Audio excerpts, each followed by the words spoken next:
Here we go, and good morning, Randall. Welcome, mate.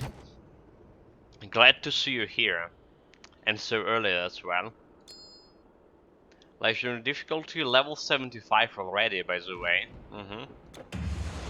Let's go and see if we can get level 79 on this without any scam and potions shenanigans like that. Like you see, we're not playing Reef Breaker. I don't know, like I just after taking a week from Reef Breaker, I don't feel like I want to play it in any foreseeable future. But I was like dreaming about playing XCOM again, XCOM 2 with like psionic builds. I don't know, maybe we're gonna see that soon here instead of well, in the middle part of the stream or in the morning part of the stream, or like we'll see. I don't, or maybe it'll be some different tactical game, maybe even RTS. Hard to say here. Okay, let's go meanwhile. There's like one buff I need to apply to this character's battle awareness. Done and done. So I noticed like last time I played this build, but the cleaning speed actually for Ragnarok looking quite decent. I was like worried about this cleaning speed for like whole duration of legendary difficulty, maybe even a start of some part of epic difficulty. But yeah, the cleaning speed here is like very good so far. Changing the gear, getting that bonus attack speed, 222 with the buffs and stuff, looking very good.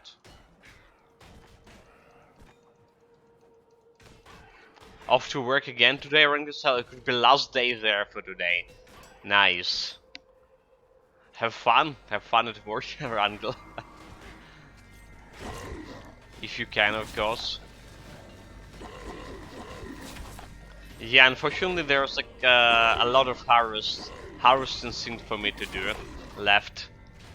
Not only potatoes.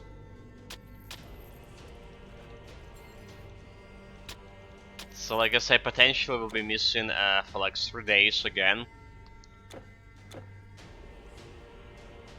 And there's again, we'll not be able to stream on the weekends for sure.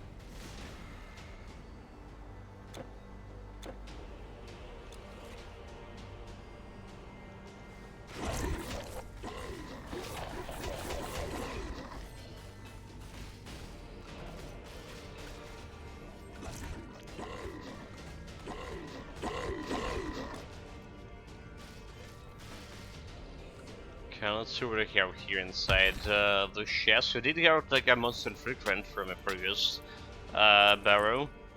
The helmet, cold resistance, vitality damage, dexterity. Okay, so could be useful on a vitality damage builds, right? Intelligence vitality damage build, like Diviner. Getting picking an 830, so basically in 20 minutes.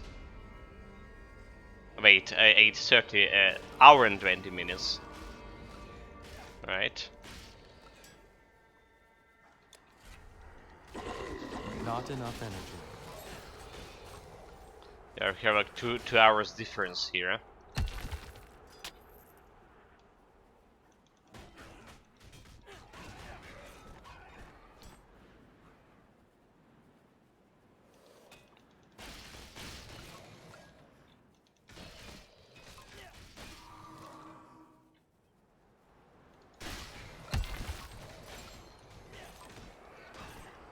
I got a whole report from Nicaron's Rob with his progress on Elder Ring. Yes, well, today. I really did like before the stream. It took me only 20 minutes to read through it. But man, like he done like so much. So he was already ahead of me. Like maybe not much, but his total hour playing for the character like way more than mine. Considering he done quite a bit of co-op. But then again, the progress itself, he basically reached the same place, the Forbidden Lands. However, a little bit faster than I did. They found the guy who was summoning those big skeletons and wrecked me after the death bird. Okay, I need to remember that I need to find that guy as well, because when he has a death rot, and then we're probably gonna go to Red Manor, since we left there the final boss, right? And I done the side quest for Red Manor, just killing everything. So time to like kill the Riker dude or whatever he called himself. Need more energy.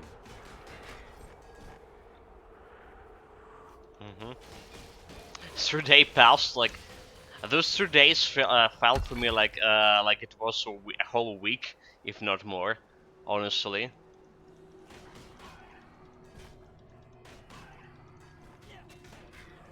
That's how much work and how tired I was. I still am.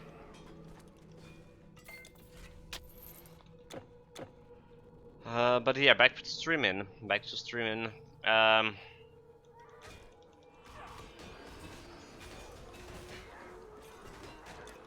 Oh, there's a random event here. I was like, why is the Sierrans doing here? Yeah, there's a totem. So we play in a new beta patch, by the way, guys. Like I forgot to mention that in my title screen. But yeah, it's a new beta patch, and they added this random events to those areas.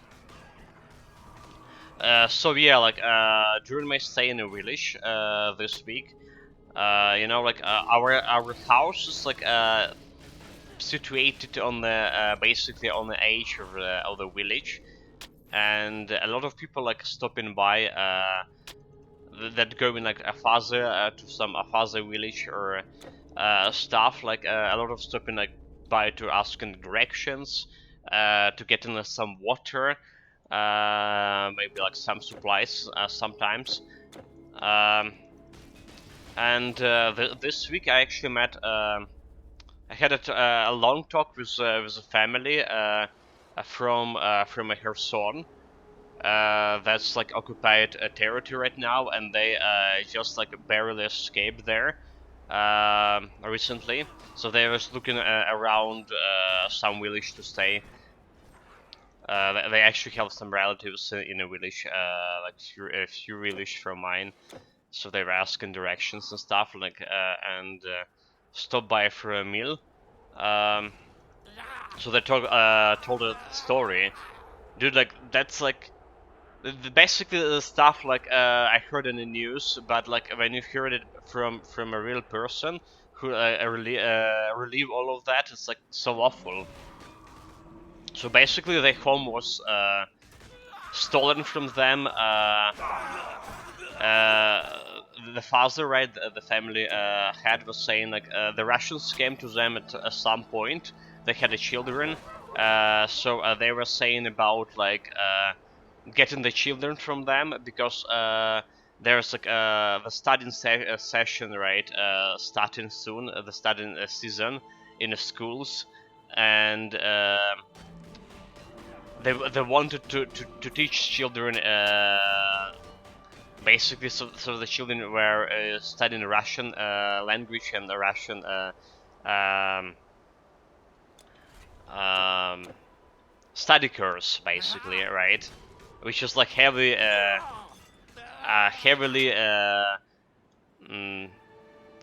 into propaganda and into Russian discrimination and into anti-Ukrainian, I would say, right? So they refuse letting the children go to school. So they and basically they ended up almost lost in the children. They were like trying to run away from the city.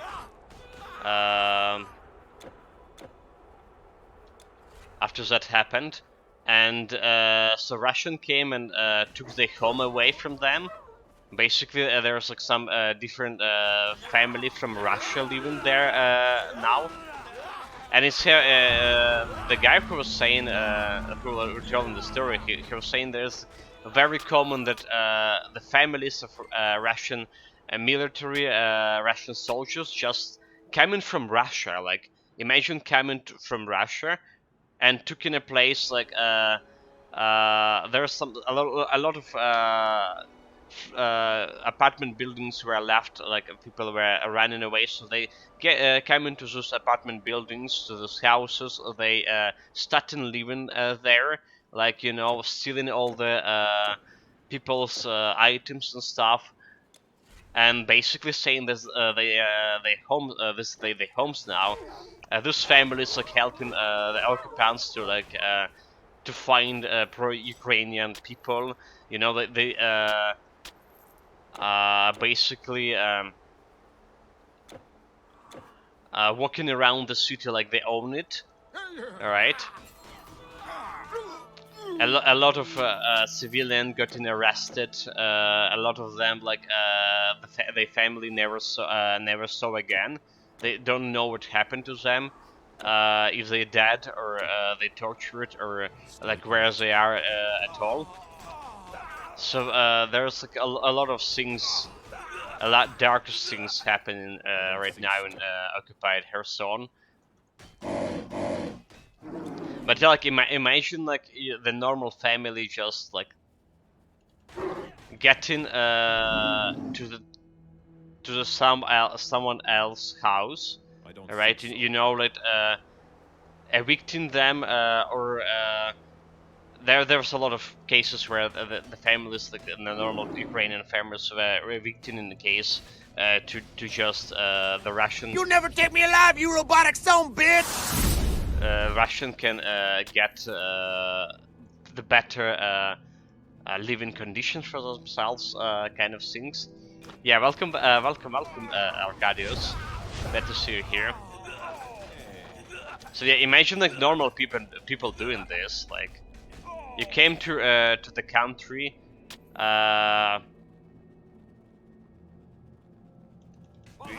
You get into someone else's house, took the all of the stuff of the oven, took the house like as the oven, and living there in basically 40 kilometers away from front lines. It's insane.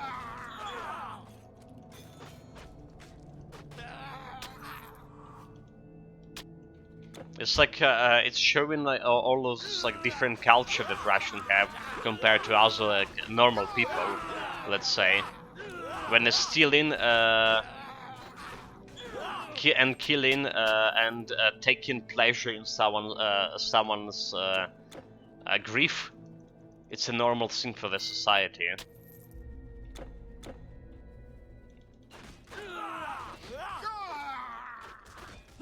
Stories like this like often the news you can hear them in the news, but like different, it's feeling quite different when you're hearing from a living person who relive all of that. I mean, I can't even like retell every awful thing he told us that happens to his family and to relatives and the people he known.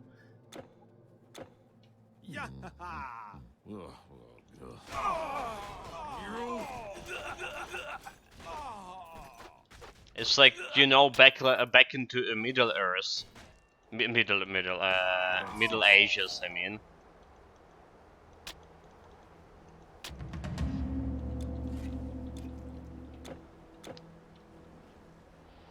Yeah, that's the thing.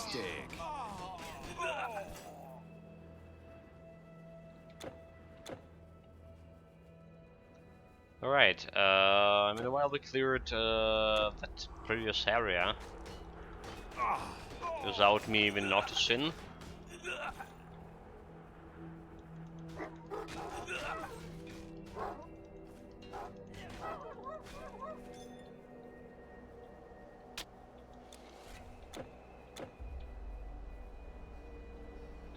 They were also like retelling more like dark stories about oh, look at this. a random caravan vendor about like how many people were killed, right? The women getting raped in the middle of the streets, especially early on in the stage when the city was occupied. A lot of those women like ended up with just dying from all the injuries in the process.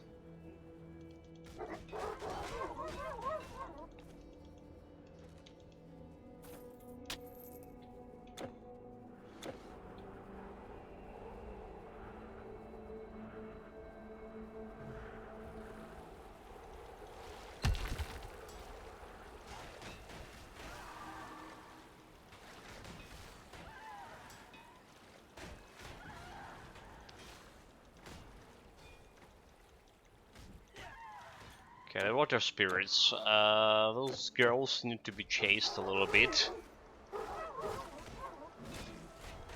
But we're good. Oh, there's another random event here. Seems like some troll totem in the landfill of trolls. Doesn't look that powerful.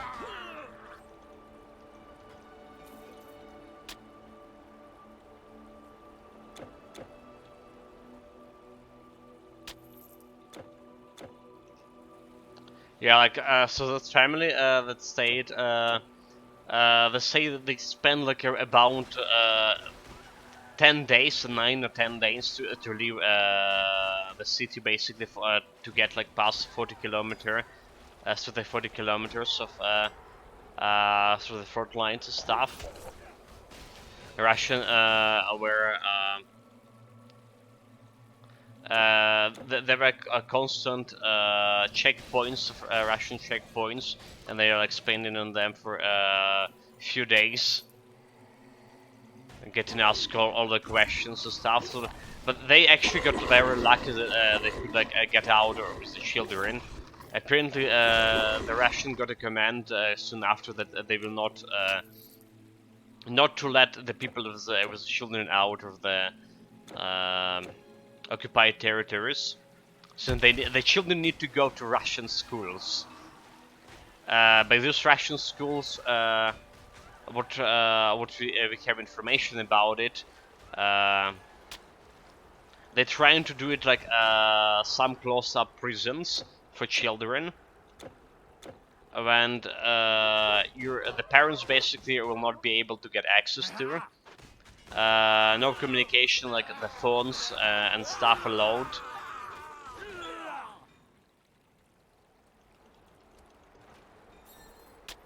So it's like really hardcore.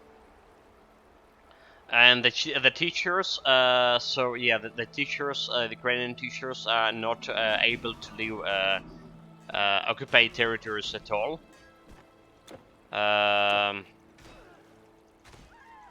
The terrorists, the Russians taking the families hostages. They taking these teachers to the prisons where they're trying to induct them to start the school year with the Russian program.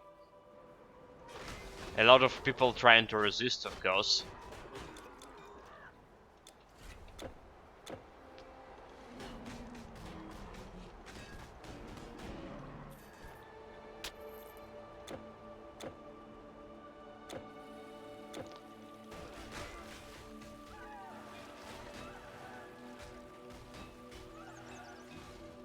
But yeah, like according to all the news I'm hearing here, like it doesn't look.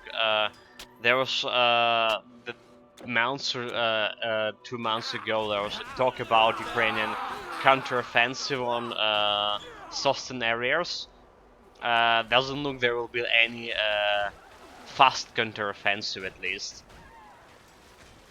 So yeah, that doesn't even look like it will be able to free the territories before the winter, depending on the situation, of course. What our military is saying right now is just like they're trying to ruin the rational logistic with precise strikes on the warehouses, command bases and stuff, and some bridges, some important bridges across the river Dnipro. But it's like it's feeling like it's taken quite a bit of time on doing so. They taken. I'm not complaining, you know. The command trying to preserve as much of soldiers' lives as possible, because just like attacking without prior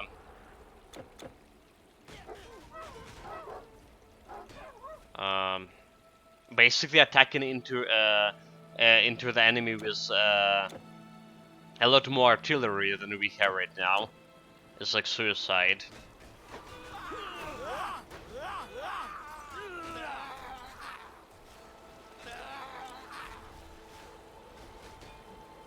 That's about like all the war information for now.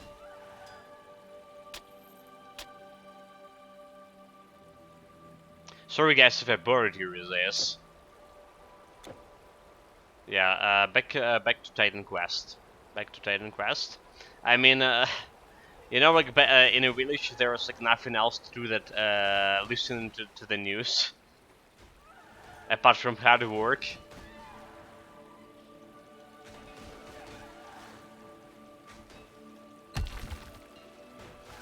So yeah, and it also after talking with the people from occupied territories, it's just like stuck on me that I need to share it.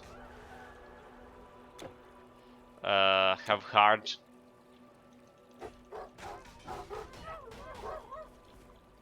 And inhuman in a lot of cases, the lives are for Ukrainians are there.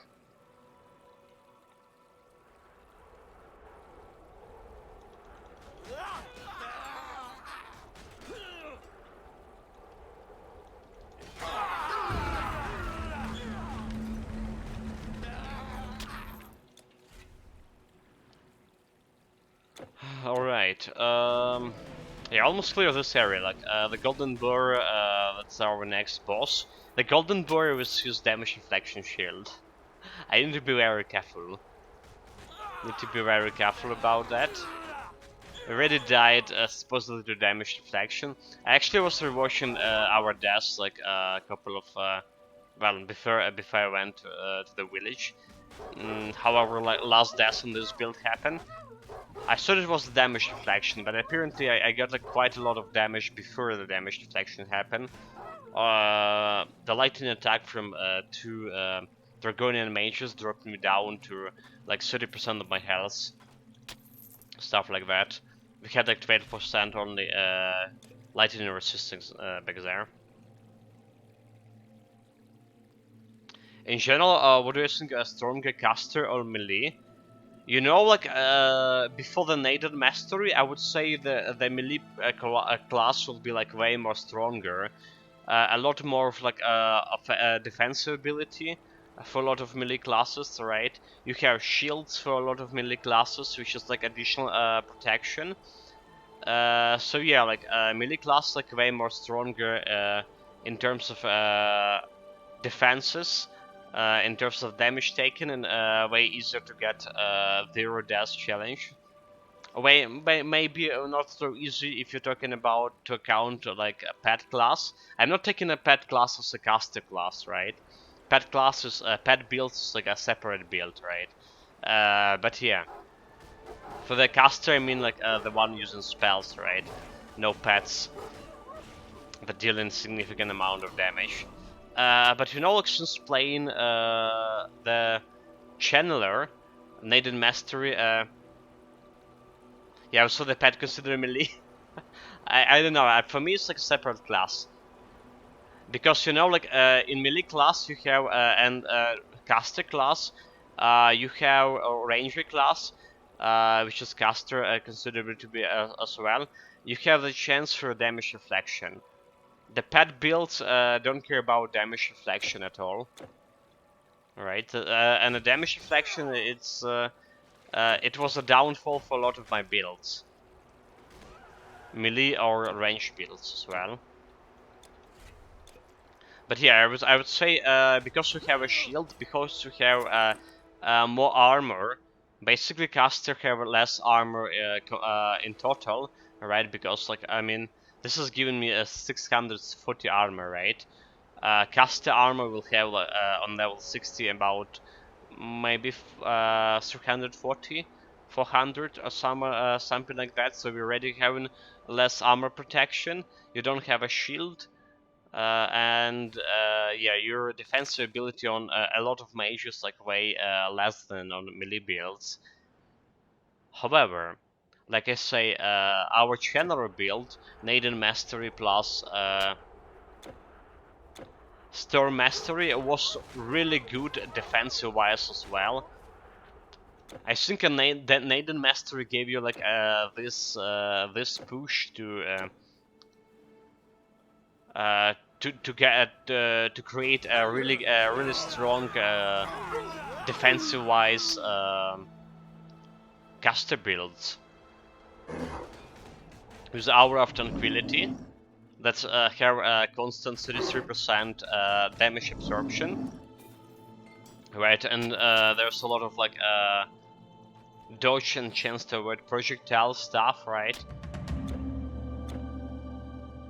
Basically, we got the zero death challenge very easily on the Channeler. And our defensive ability. Okay, so not to lie, I can go and check it out like right away in Discord. So Channeler build, our defensive ability was 427 points on 427 defensive ability on legendary difficulty, and weren't suffering any significant like damage at all. That's insane.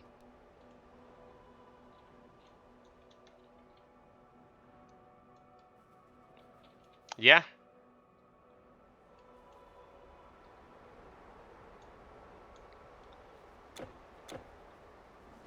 I already put the build information on a Discord channel. I still working on my software build to fill all the gaps. I started it like 2 weeks ago. Still need to add the flow of the skills. Just grab how we're using that. I'm planning to make a Discord channel available to the public this week if everything will go okay.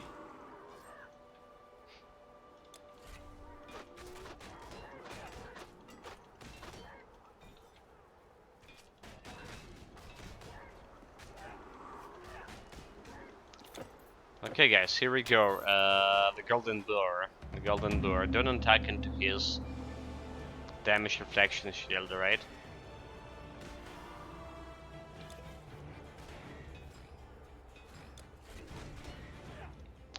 Okay, need to be really... there's damage reflection, Now we can attack him. Stay away from bleeding damage. Is that? Nothing bad happened. I would like to see prepare a build with Technipress Vault all items file at 1 cent here. I'll take my 30k points and make you do it. Interesting. Okay. I mean, we need to finish this build, of course. That's look interesting, mate. Mm-hmm. How dare you? How dare you kill? So there's no constriction on build. I just like use the items. I mean, build on a class. I mean, just use the items from your Titan Quest Vault.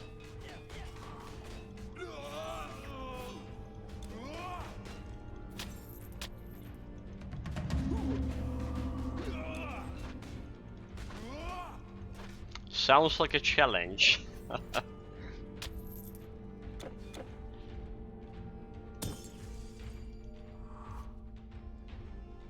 Okay, back to Scandia meanwhile.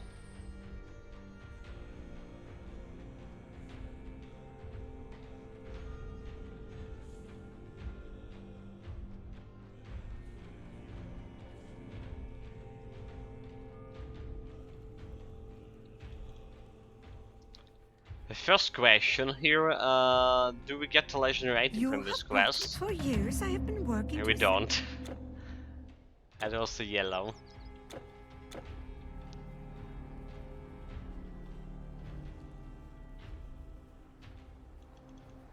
Welcome, stranger. Look at our shop. My father is the best smith in town. You'll find no sharper blades. So I think I'm gonna keep this helmet here for now. Gonna put it into Titan Quest Vault. Fire damage and fire damage 200. Okay, look at. Never mind. For some reason I saw this 28 fire damage to 280. But it could be okay. It could be okay. Gonna put that into storage as well. Energy vitality damage for pets. Maybe for vitality build. I'm gonna keep that for now. Lightning and cold damage. Let me guess. More amber? Okay, this goes here. The Teutons are planning to Also, move do have south. some side quests over this I place. should go This with them. scarf. My host, I made that for him. Oh, like she gave me a legendary item. Didn't got the legendary item from a Caldron quest, but Persephone rings, right?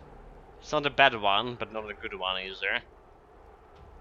Elemental resistance, total damage, cold damage, and wait, why is it giving you dexterity? Is that why was this rune always giving you dexterity? Or maybe. Okay, that's strange. I saw it. It had a different stats. What do you have? A few brave souls. A spear? No, all I have thought. Well, I would say it's not very good, so. It's level 45, so late normal difficulty. Alright, to early epic difficulty. And like 37 elemental resistance, like doing absolutely nothing.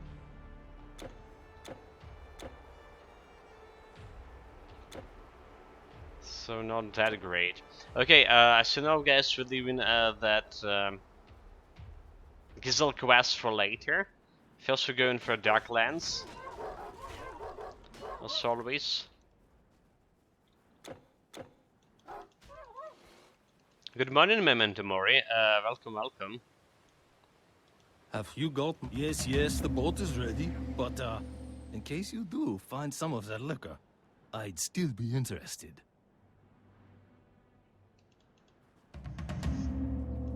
Peace be with you. I admit your presence.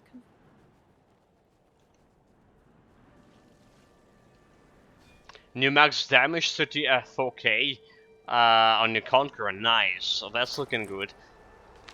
I actually only like on 22k right here, which is like quite strange for the Conqueror, you know. Usually this is like one of the three best to go classes if you want to get like 100k damage for the achievement. But here we invested like too heavily on resistances here, of course. I mean, even my mages have better damage. Let me check. So for those like last builds we played. Well, not last builds I put in on Discord, like general build, for example. My channeler build, which is a mage, got a 32 K and 650 highest damage, which is like high, very high for a mage, since mages can crit. Alright. The sorcerer build, however, another mage. Let's see what about him. The sorcerer build have the sorcerer build have less 21k. So it's actually less than my Conqueror right now. Okay. That's how it is. Aye, welcome. I have other things. I also found the final weapon was called the Star, and grant the ability to diverse a Servant Snowball. Oh, yeah, I know that one. I know that one. A Servant weapon. I'm curious if I might even be able to use if I ever be able to use a Sickle of a Chronos. To use a Sickle of a Chronos, usually like in normal playthrough, No, my arrogant brother. you will need some items that reduce the level requirements. There's a couple of items that doing so. So you can equip the sickle on lower levels. And also you need like the specific items to reduce the stats requirements as well, right? So basically our level requirement and the stat requirement.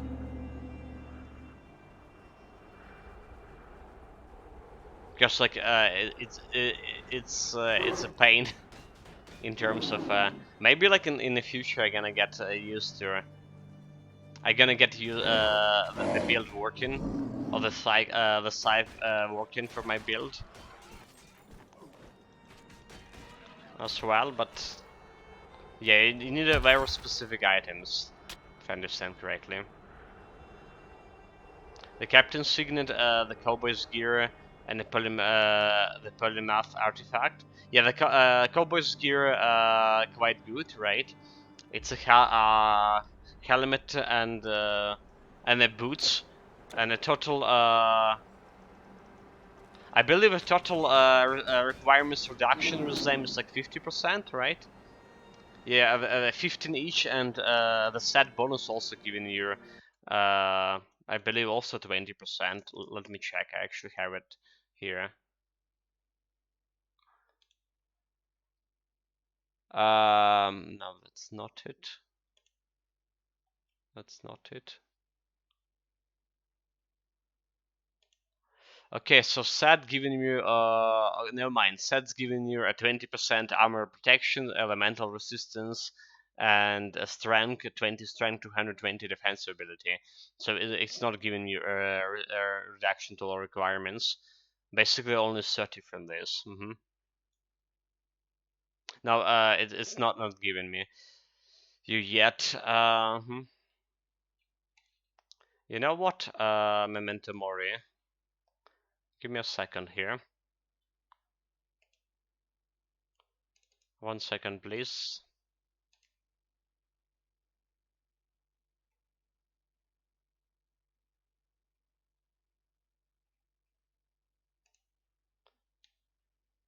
How do I do this? How do I do general?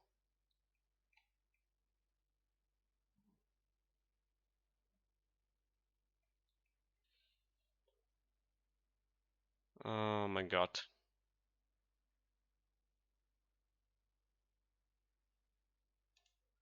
Yeah, I'm still so new to the Discord. I was about like to send you a link to it to Discord, but I no idea how to generate it again.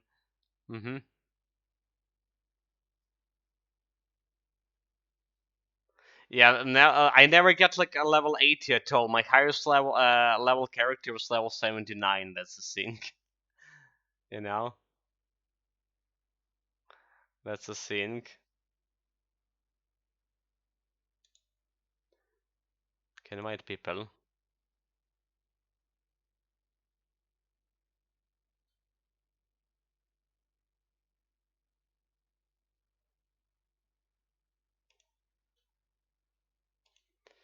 Um,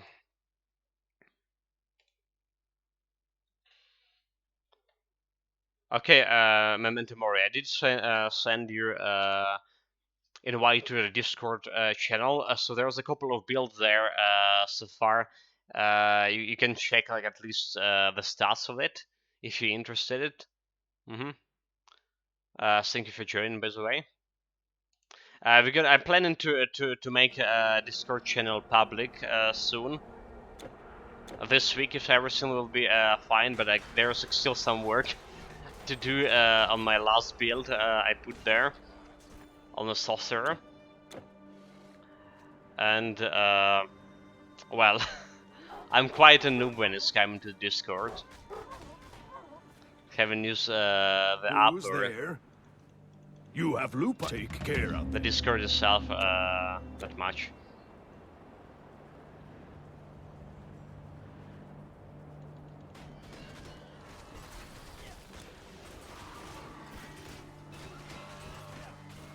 Yeah, so like so far I have like 17 builds.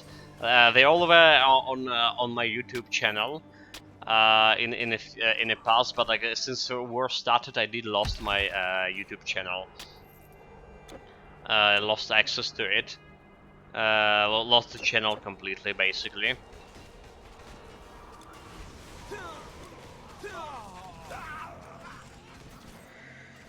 So now I'm trying to get those builds back, at least partially back on the Discord.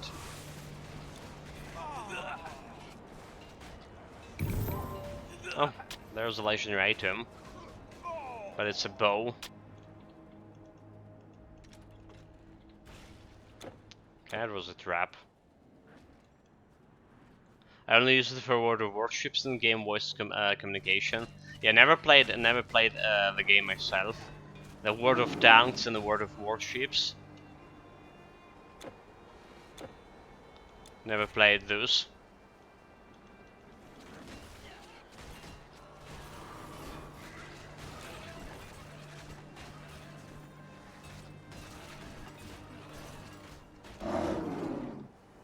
I was good until it was good until 2018, and now it's like a ridiculous mess. If I understand correctly, okay, so I don't know about World of Warships. I know that World of Tanks was like from a Belarusian studio, right? Belarusian game developers, and well, you know how it is right now, and how it was always actually from that country. It basically it's a satellite state of Russia at the current time, and they supporting the Russian invasion. Like man, yesterday there was a massive missiles launched from Belarusian territory. Yesterday in the evening when I came back from a village, and they struck some civilian and military infrastructure in the city near the well, maybe not that close from Polish border, but that part of northwest part of Ukraine, close to the Belarusian border.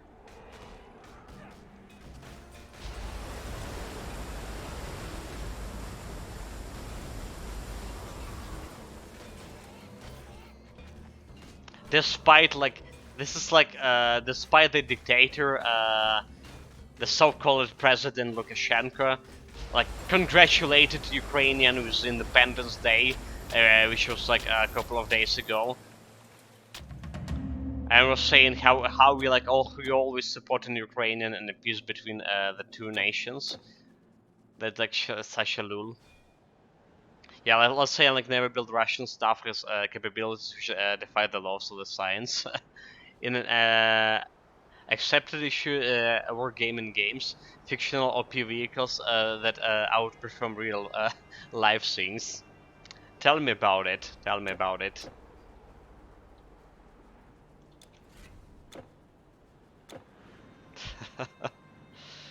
Yeah. The Russian military only good fighting against civilians. Like only good against civilians and doing to do this terrorist act of terrorism, shooting random What am I doing here? What does it look like? I bet you didn't know that we civilian Virgin are objects respected as for our well. craft in all 9 realms. Killing We found a way to women, travel children. anywhere at our leisure. Well, except Asgard. Come back with more gold. That's what they're good for. The entire like Russian battleship lines has one real ship, not to mention the aircraft carriers. It's just mem in the game.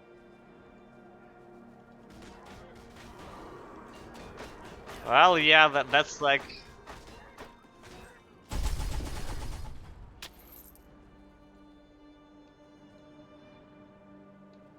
the gun got from like 1911. I mean, Ukrainian basically don't have a fleet at all. We did have like kind of a fleet in name, but we don't actually. The war started with sinking our flagship. It was on the repair in Mykolaiv, and we sink our flagship right away. So there was a chance that Mykolaiv could fall to the Russians. So they will not get the flagship. But then again, we also sink their flagship as well.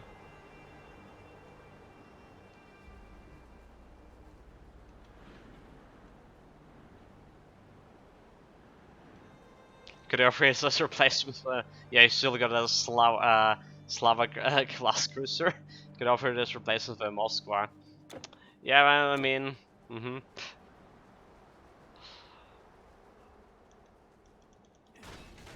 yeah. We actually like, back to the in 2014.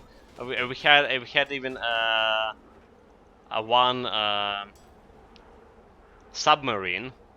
Diesel submarine Zaporizhia, and it's got caught in when the Russian appropriate Crimea, and they just sink it. Yeah, here we go, spare. Take better care of this time. Mind the high sea, the high seas, and don't smoke. Like, you know, don't smoke on near explosive stuff, basically. Are you going north? No problem. Let's put our first item here in the storage.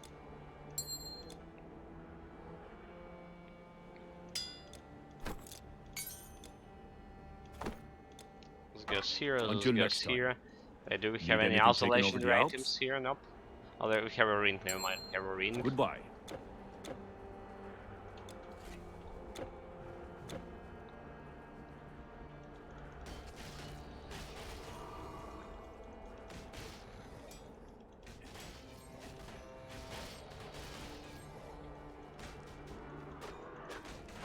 So, according to Ukrainian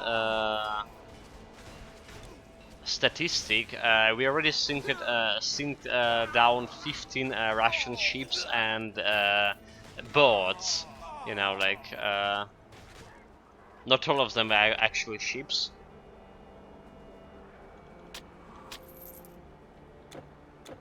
It's not that much, but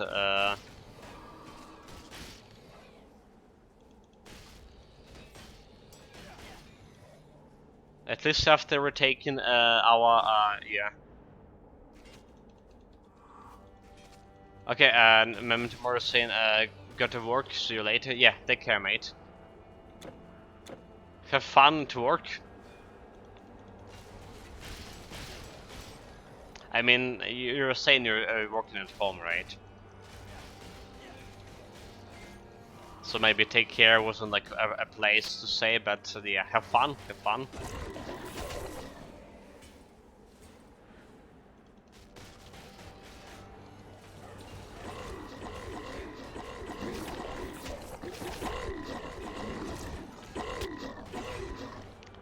It's not that those ships would be sinking all by themselves. If you like look at Russian bases in Google Earth, they look like a scrapyard with discarded wrecks all over the places.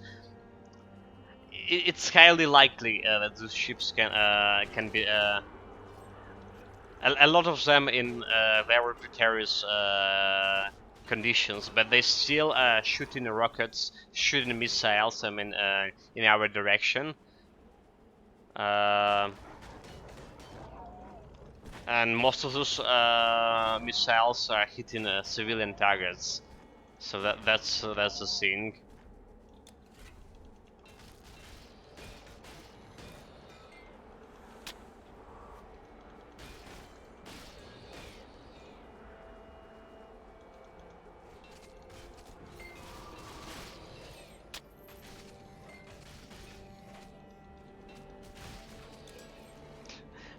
Precision weapons means like might hit the correct country.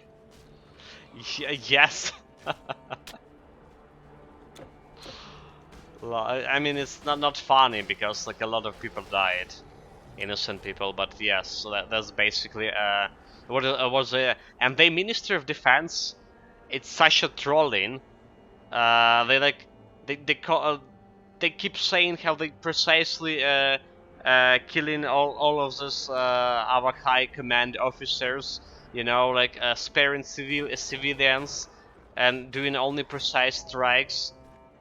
That's why they slow down the invasion, because they're trying to minimize the damage to civilian infrastructure and civilians, which is which is a bull crap, complete and utter.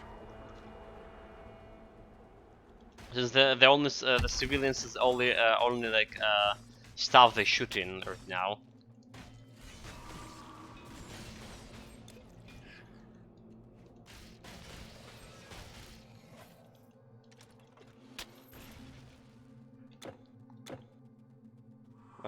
But yes.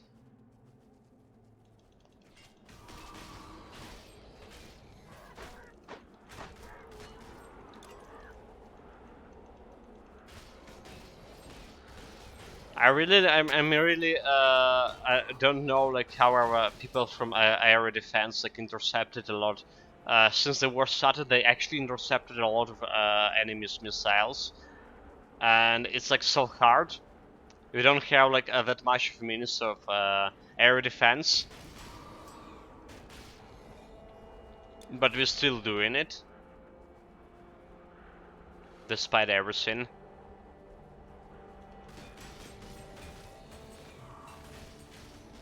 But nevertheless, they're still keeping like killing civilian people. I mean Russians.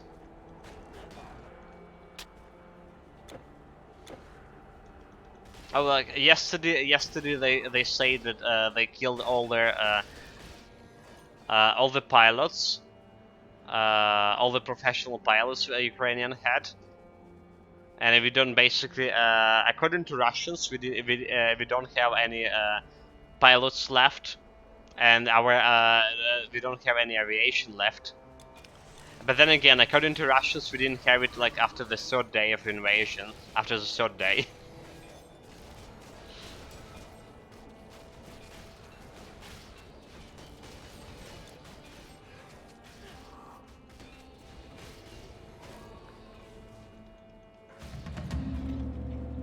So that's like about how real the news are.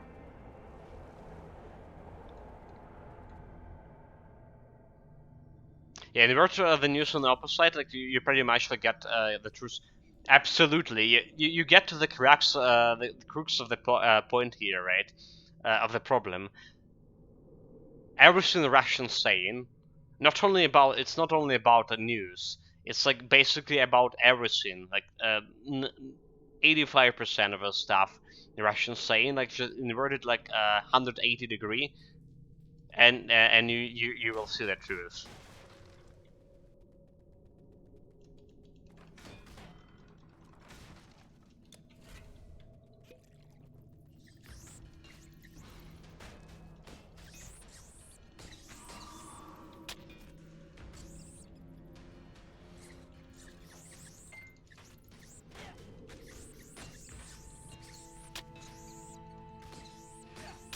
I remember the Guild War when the Iraq Ministry of Information, the Guild War, information comical alley made outlandish claims, but with rationale that keeps telling him makes him look like a serious politician. True, true. I actually don't know what he said.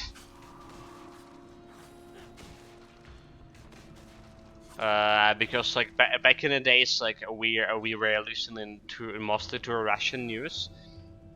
Mostly Ukraine actually was supporting Russian propaganda when I was like younger.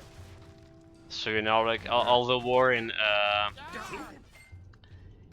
Georgia, for example. Back in the war in Georgia happened. I was a student in a military academy, and our military instructors were like basically retelling everything that they heard from Russian news about the situation, which is like was very strange to some of our cadets, me including, like how a different like they perspective was from younger generation and from like actual truth.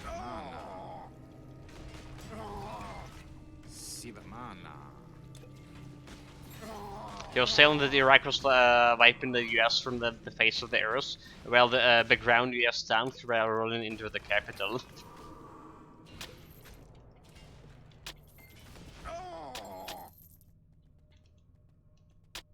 Well, I mean, yeah.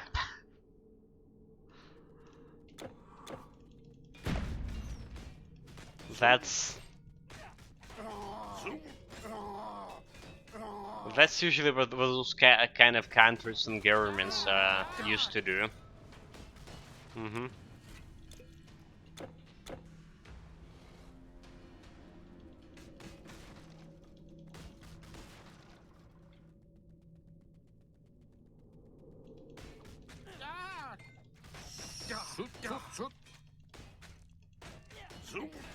It's like I said, the Russian news said that our entire air fleet and the anti-aircraft defenses were destroyed in the 3 days since the invasion started.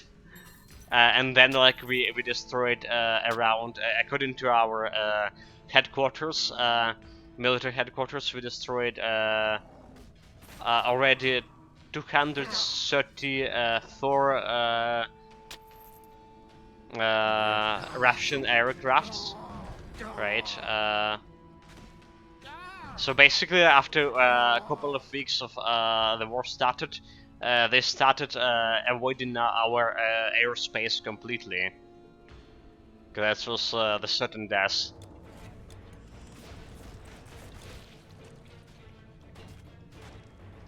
Okay, they killed my banner of light here. Oh my god, the slow is so bad. The slow debuff. Okay, got him. All dead.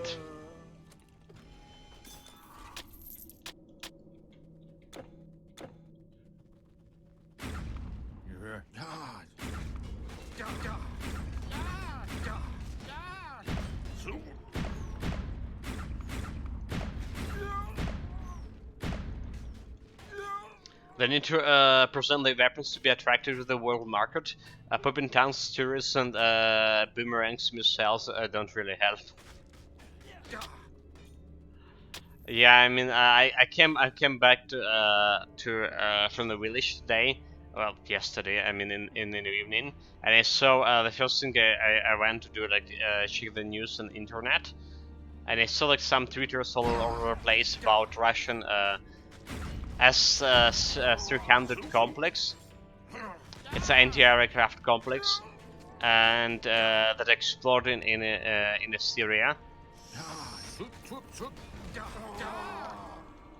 That was a beautiful video to watch. When Israel took out the Syrian air defense and Baca Valley in 1984, the Soviets claimed like 78 ADF aircrafts were shot down, but could not show the single wreck. Even the Syrians were like, whatever. Yes. Well, that's how it's happened.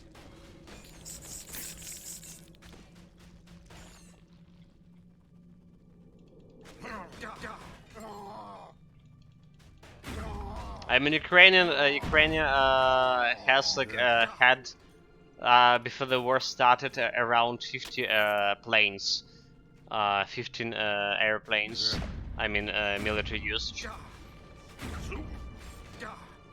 And according to Russia, they destroyed already maybe like 200 or something, if not more. 4 times more than we initially had.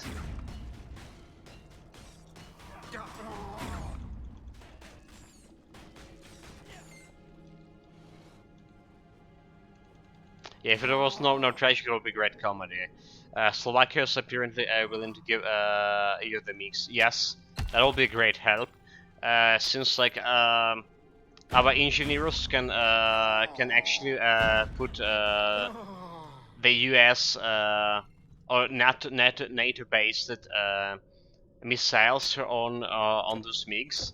Alright, so it was technically impossible, but we apparently make it possible.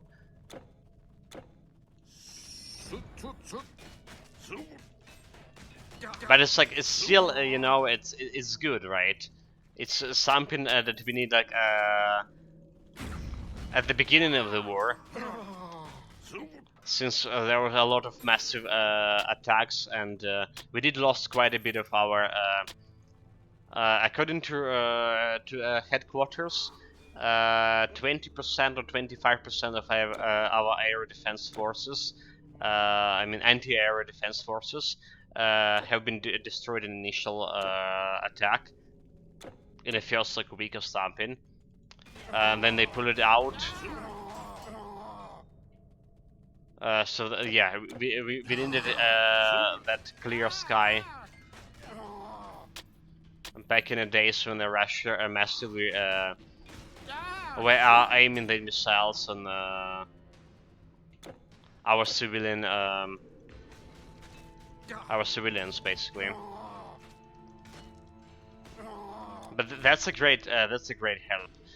However, like I said, difference between like the MiGs and the new generation jet fighters, like tremendous. You know. However bad like Russian pilots, or however bad the Russian tactics are, they still have around 3K planes, and a lot of those planes are also like a last generation as well. Well, maybe not a lot of them, but quite a few. Slovakia, Czech Republic, the Northern Macedonia actually also gave us some airplanes as well, which we're really grateful for. It's exactly what we need right now. A human? Down here. You look the worse for wear, Wanderer. You'd better buy some of our stock, selling or this. the fungoids will get you. Life leech, damage to constructs, magma strike. This is not good. This was selling.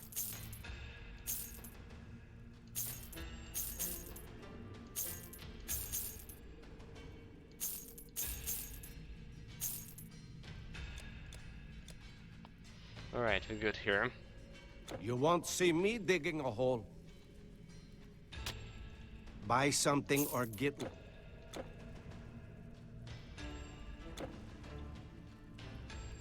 The current, if speaking about, okay, talking about a war situation quite a bit today, guys.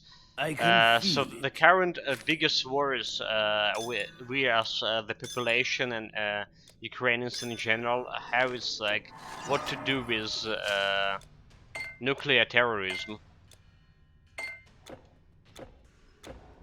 Basically, there's a lot of reports about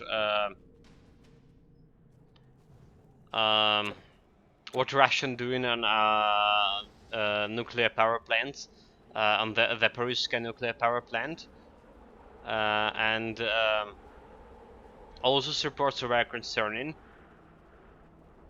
And if that the catastrophes happen, that will be no joke for anyone. So a lot of people are worrying about the situation and what to do with it here in Ukraine.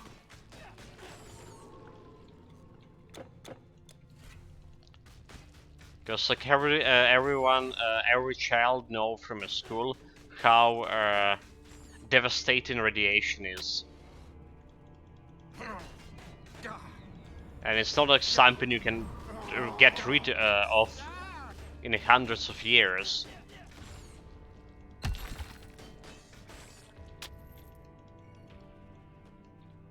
It's have tremendous impact on the health as well.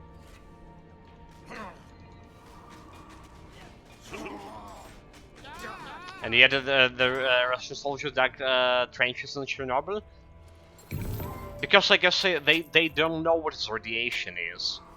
They basically didn't learn it in the school.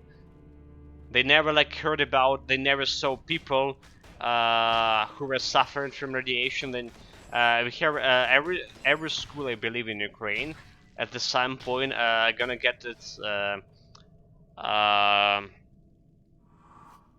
lesson about radiation when you're going to a specific museum of a Chernobyl in Kiev, and to show the conditions, the aftermath of that greatest tragedy.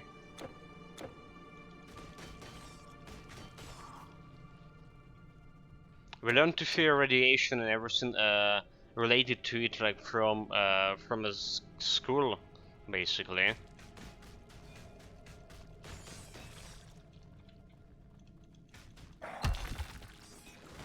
And I believe like a lot of Russian soldiers don't think the radiation is something real.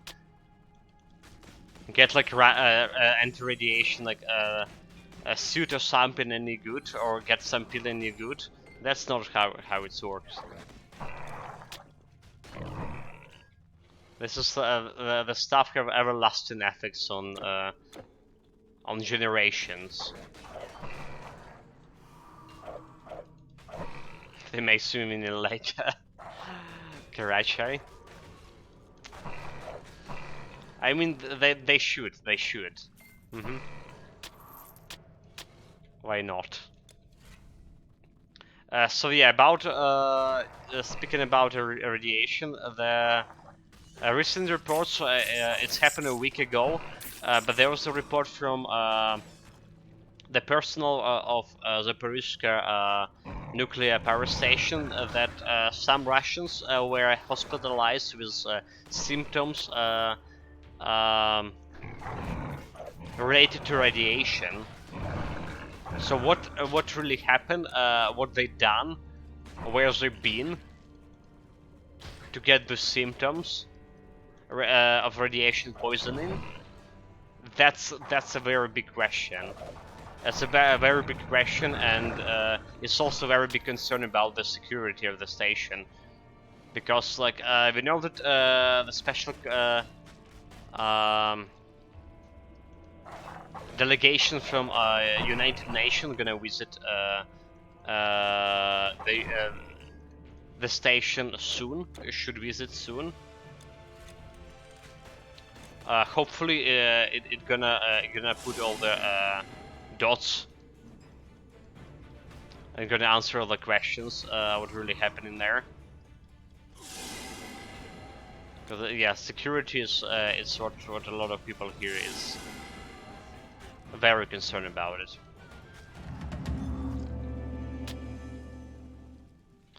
You can hide from missiles. You can die from missiles, but you just can't hide from radiation.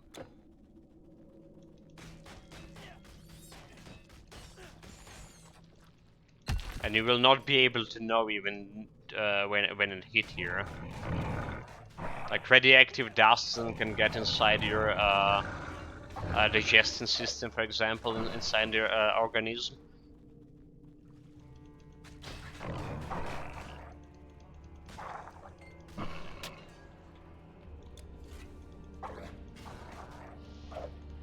The scary stuff. Scary stuff.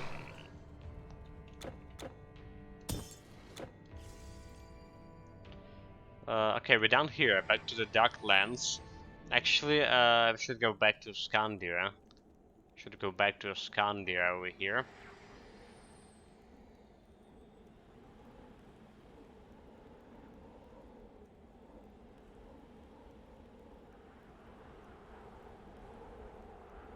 I still have the Gizzle quest, right? So we're gonna do it the way that we're gonna get achievement for it. So in order to get achievement, or one way to get achievement for this quest, you need to craft the lupine necklace. All right. Then you're gonna give a shot this lupine necklace to this to the quest giver. That's like will finish the quest for him. Then you go to the Gizzle, right, and lets the Gizzle be killed by the wolves. Then you're gonna grab the Gizzle skin, the sheep skin, and present that sheep skin to the chieftains in the next village, and she will give you a permit for it. But don't show the sheep skin to the Gizzle owner, because he's gonna take it. Otherwise.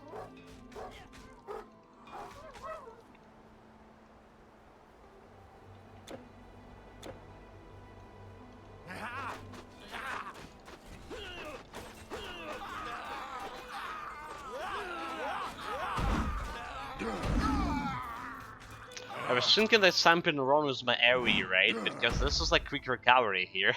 This is not a shield charge.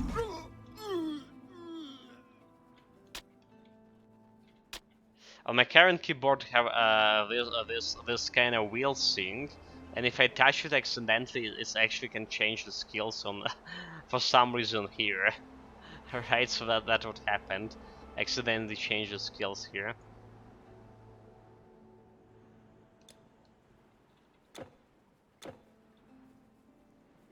It was a long mystery for me how it was happening.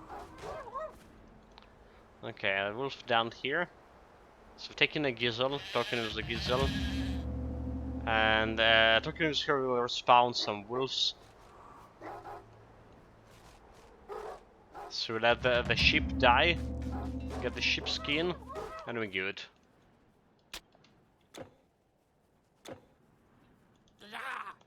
We're good, and we're out of here. Let me check the side quest really fast. So I have the Troubled Sun still. The Organ History, okay, and the Merchants. Need to do the Tribal Sun as well. We're 2.5 bars away from leveling up here.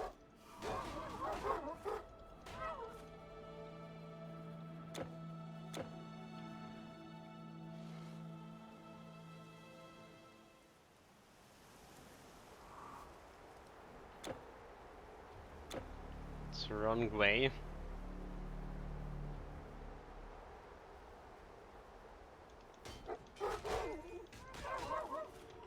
That's like look like a random event, right? There's some bones over here.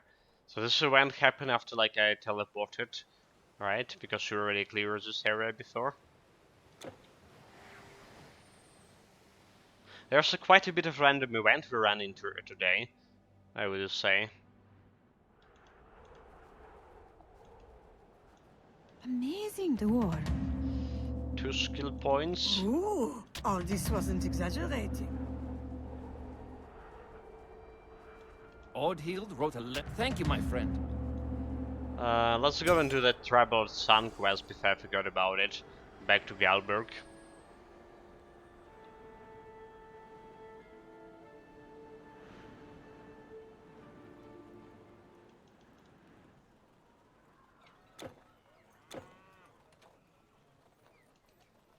Thank you so. I want to hold We're him. getting close to level 76, so like 3 more levels. We have like a little bit of Atlantis, like whole Atlantis to go, a little bit of Ragnarok, and a whole Eternal Embers. Speaking of Eternal Embers, we should look for a Scarab, right?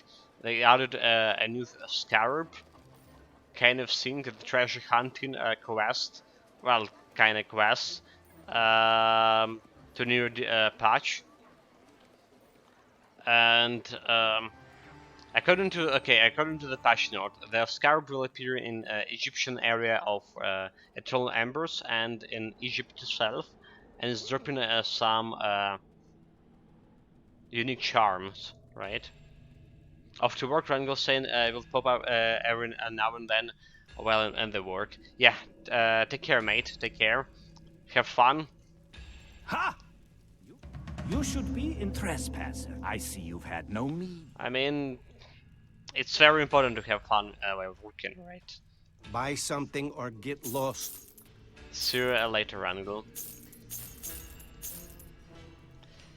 Okay, we got a Swaldin's shield in the meantime.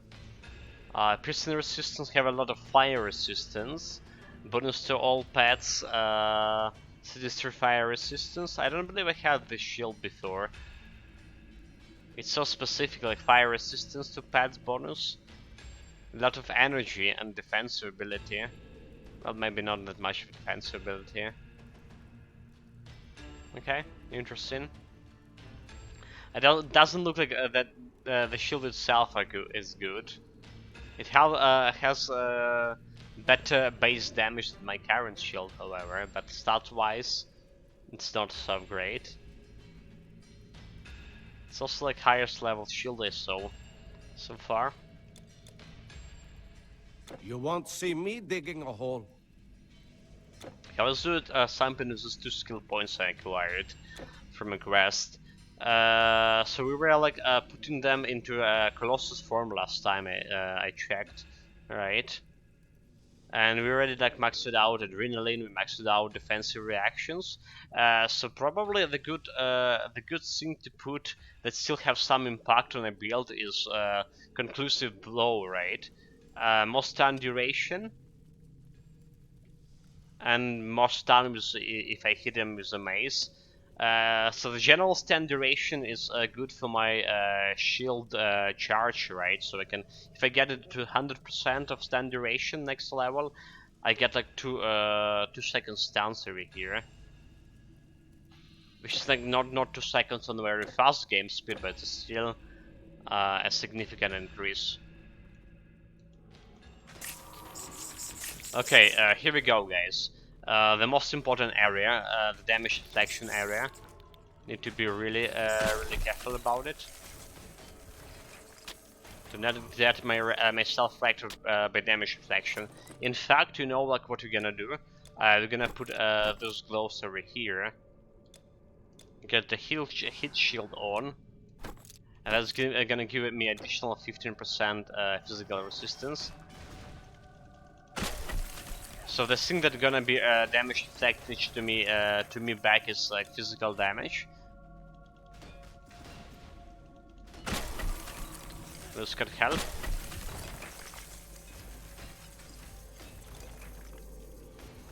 Okay. Didn't hit any damage deflection shield for those boys.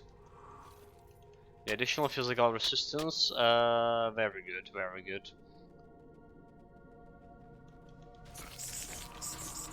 This is still not normal centipedes. This is centipedes with damage deflection. Actually, we're taking. Okay, never mind.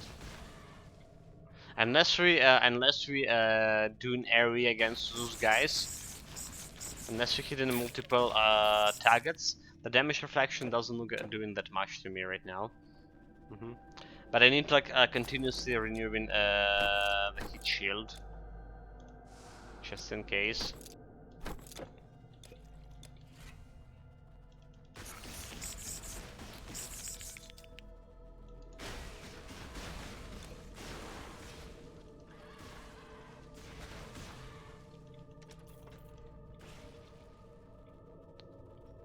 Okay, we're good.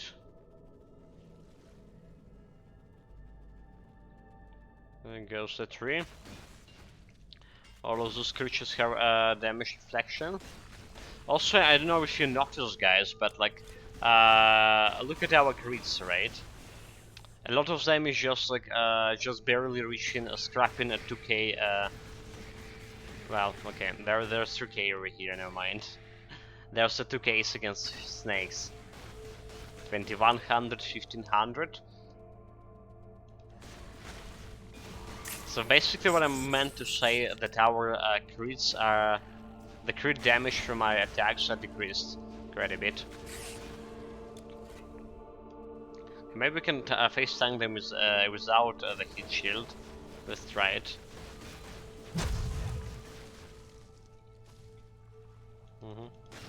Let's try to attacking those guys without a hit shield.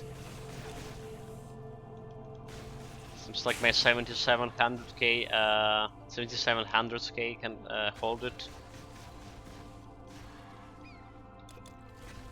Which is good. Need more energy.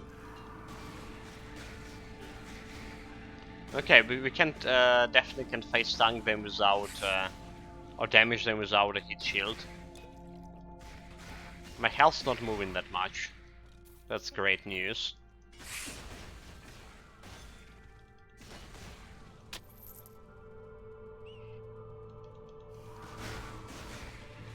Shield slam.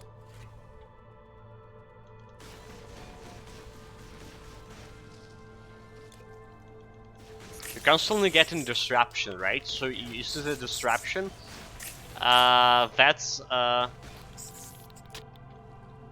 That's actually ability of my where it is defensive pulverize. Oh my god.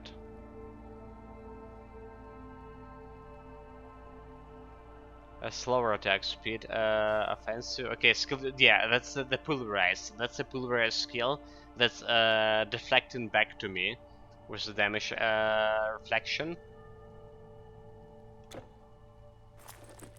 But since its duration not that good, and I do have disruption resistance 80% over here, we're not actually suffering from disruption at all.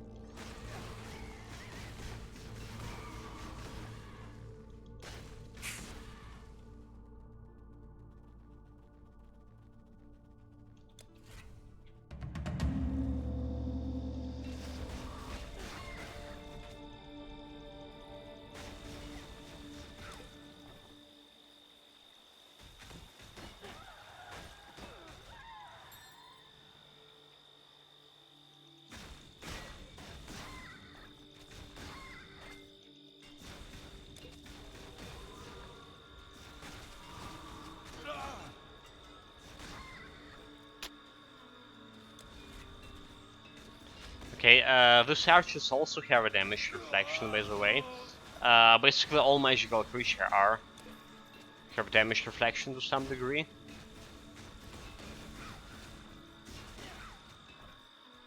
Need to be careful.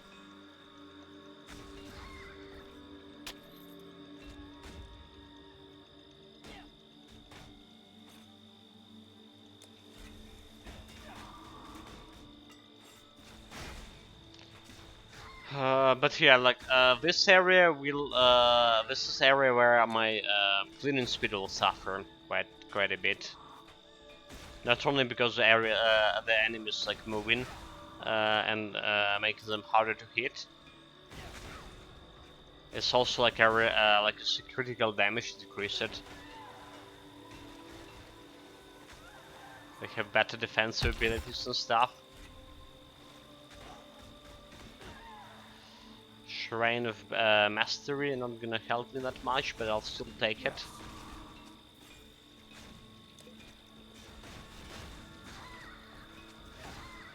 Give me a sec.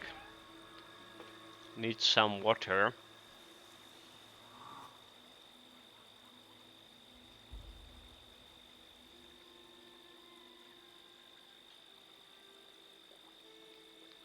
We're also almost 1 bar away from leveling up here.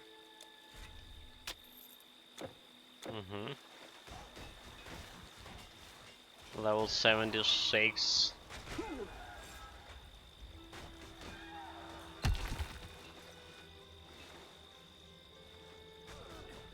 Yeah, I just don't see like how we can get to level 79 on this without the potions, that is. Because Atlantis is gonna give me maybe half a level in base case scenario, and then like around level and a half or 2 levels from.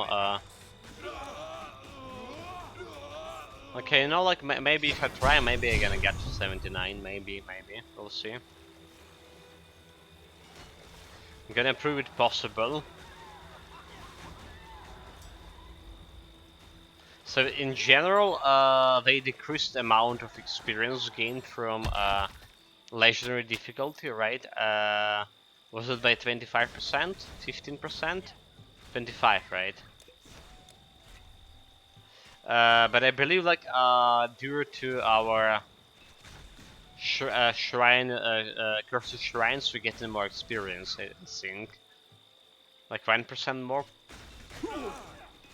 Or we only the decrease of experience only minus 1%? Can't remember.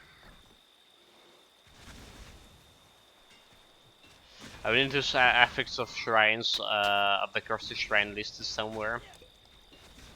Maybe on Discord.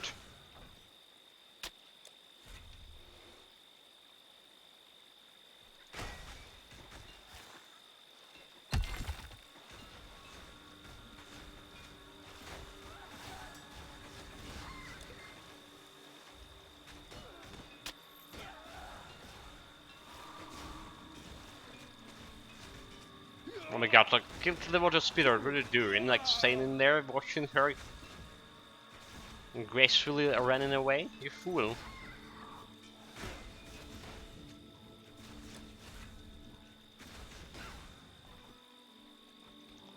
Yeah, this group of enemies took like so much time to kill. They're running, they're dodging. Protesters.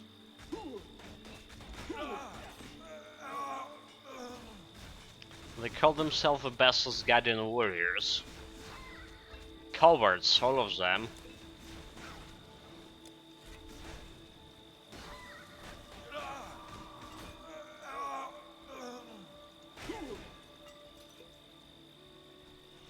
There's some more of those archers, come on. And we haven't met the harpies yet.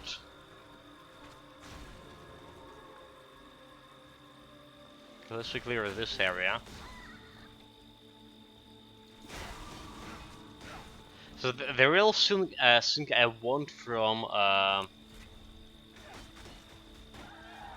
thing I want from this, well, from the next area actually, area after next, never mind.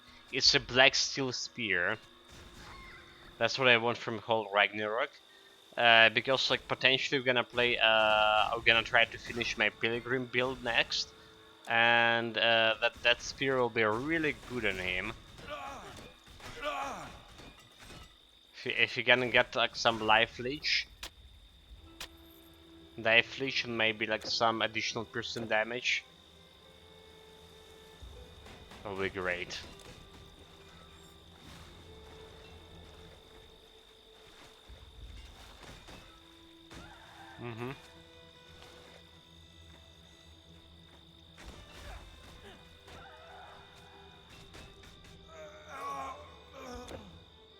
Okay, let's look like all, maybe like one group of enemies here. Okay. There were 2 groups.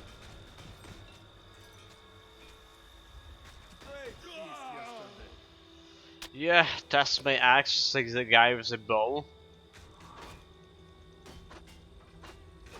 Typical.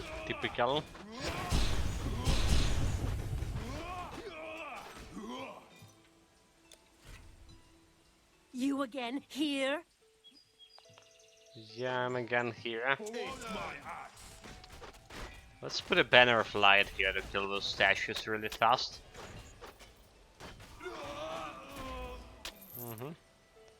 That went nicer.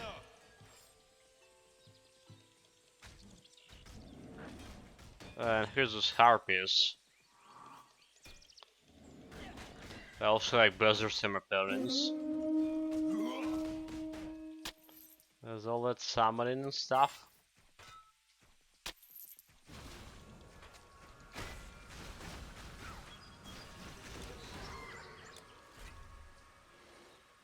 Okay, good.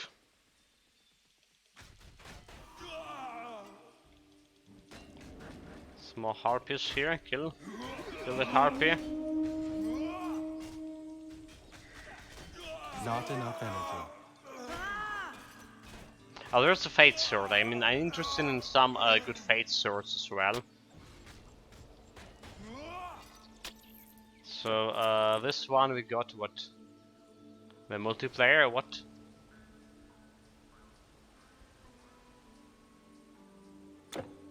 Did I press like some P the key?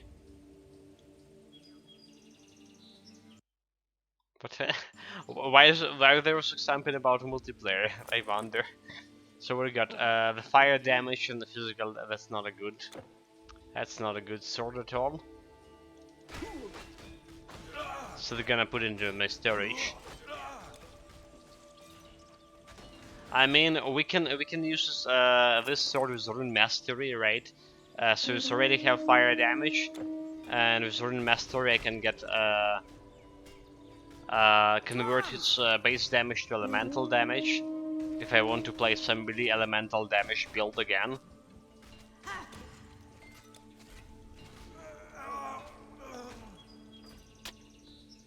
We had a stone speaker, right? That's classed as the highest DPS, around 20k DPS or 22k DPS, but probably is the lowest cleaning speed I ever had. Since we had quite low offensive ability, we were missing our targets quite a bit.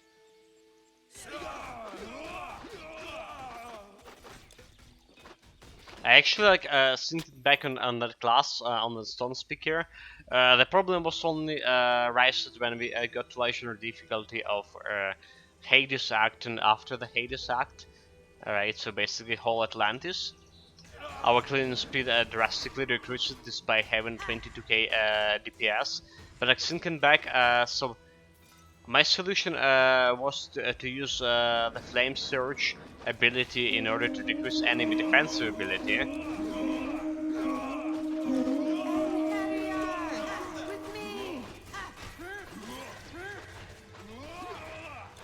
However, the thing is, oh my god, I'm not attacking the harpy. What are you doing, dude? Need more energy. The thing was that Flame Surge skill. It was a projectile-based skill, and a lot of enemies like late in the game were able to just dodge it. That was a big problem. I think in that regard, I should have like used some gear with retaliation damage. Retaliation decreasing defensive abilities thing, debuff. I did found a couple of gear pieces afterwards. Like there's a one breastplate that was giving me like 80% decreased defensive ability for enemies who attacked me. And it's like guarantee 80% for like 3 seconds. So I think that was good for the build.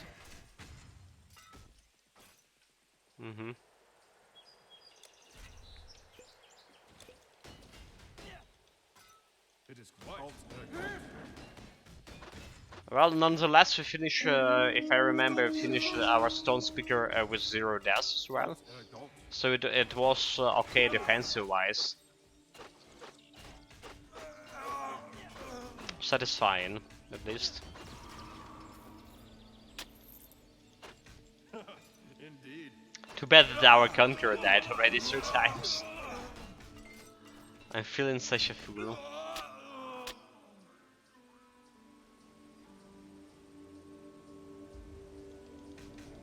actually, since I got back from streaming Titan Quest after the war started, this is our second build, right? And we haven't like done any zero deaths build yet. Apparently, our previous build,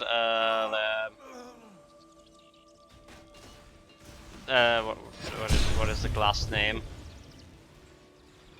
The pet build we played. Oh my god, memory.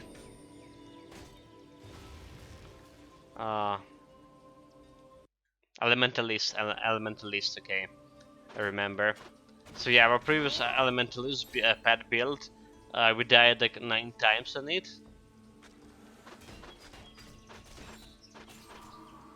And I can, yeah, there's also 3 times on this build already. It's just like, I can call 2 over deaths due to my foolishness going into that Chaos dungeon. Unprepared. And doing some foolish stuff inside.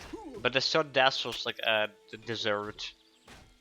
It probably wouldn't happen without the shrines. The debuff from the cursed shrines. Definitely not. But still.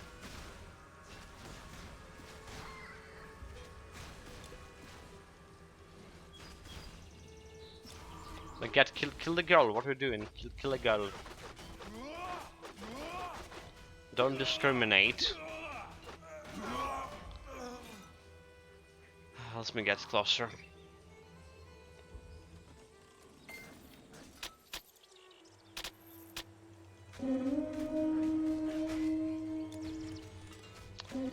The banner of light.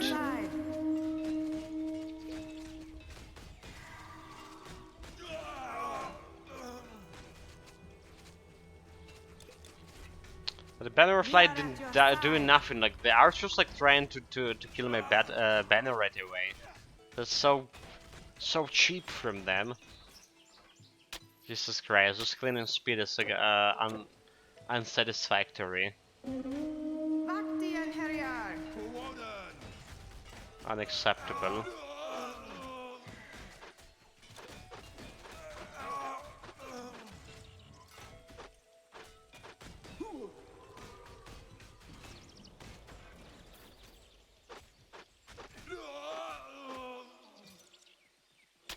Okay, finally we kill those guys.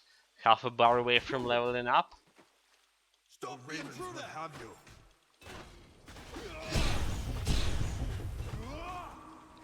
I just hope we're gonna play it way better against giants.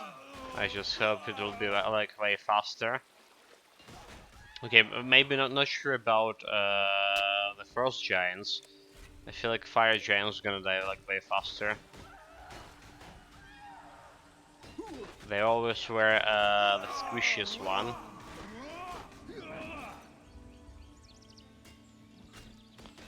I mean, those enemies you're fighting is level 86, 85.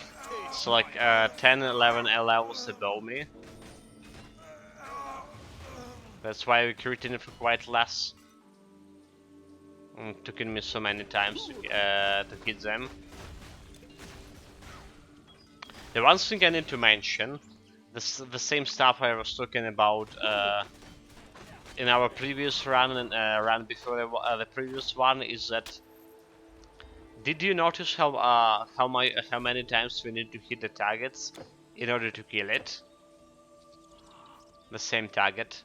And did you notice how often I am Woden's shield. how often my mind control worked? I don't feel like it's even work at all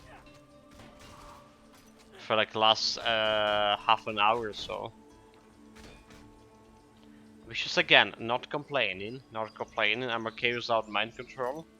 It's just saying that there's a bug in the systems about this mind control.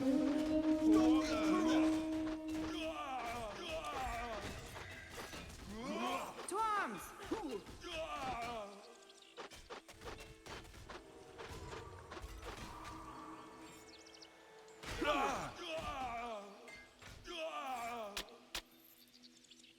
Also, our health potions, total amount of health potions decreasing. 261 right now.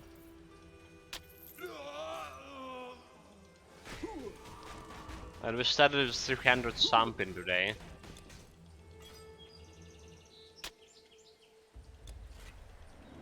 If I remember correctly.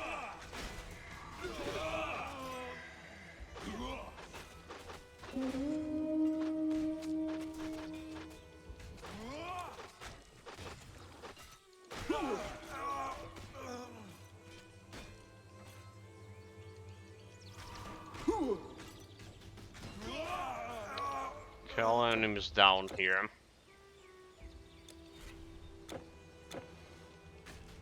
So the plan was for today to finish Ragnarok at Atlantis. But we're already almost 2 hours in Ragnarok. And I still have quite a few areas to go through.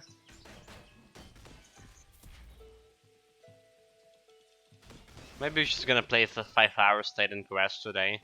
I mean, we don't have a Reef Breaker. You know, I don't feel like playing Reef Breaker for some reason anymore. I'm looking forward to some new tactical game. Maybe maybe even RTS game. If anything, we'll see. Like we'll see. Maybe indeed gonna play something new in between the Titan Quest and the Elder Ring.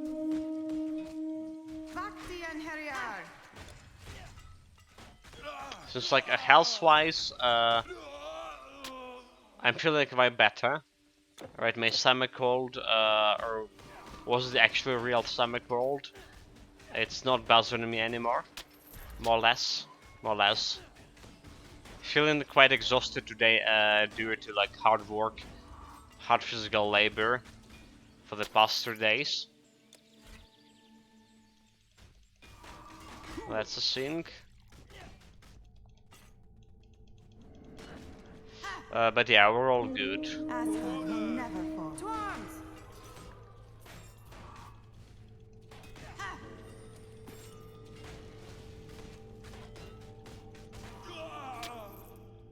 So there was like apparently was the Age of Empires 4 was free to play for the whole week, for the whole past week, and I haven't heard the news. I would really like to play it. That's the game I was like really enjoying watching on streams when it got released, especially PvP stuff. But yeah, it's like a little bit. It's still on discount. It's 40% or 50% discount right now, but it's still like too expensive to me to buy currently. So unfortunately, that will be no.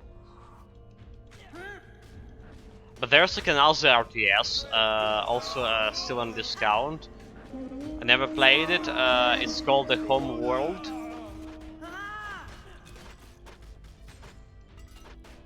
Could be interesting to try it as well. It's like way cheaper than Age of Empires, of course.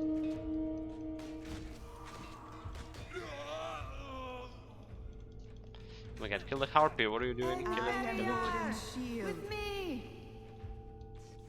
It's another harpy. The ravens will have you.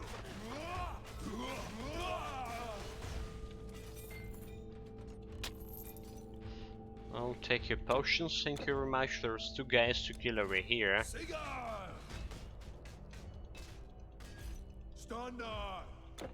Got them.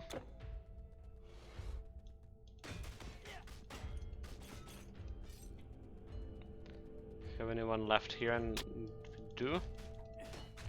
There was a green item as well.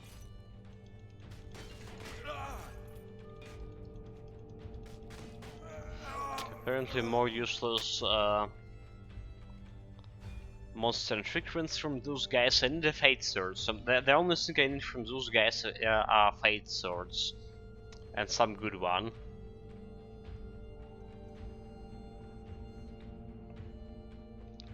Like There's a reckless power of some sort. Someday I would need to use like X-Mac, X-Max, what do they call it? X-Mac? To go in and farm the specific area. So like appropriate Fate Sword. Some of those days he'll do it, I swear.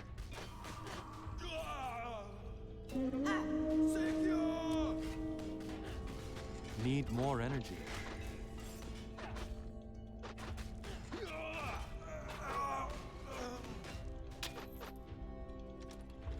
That's a trap.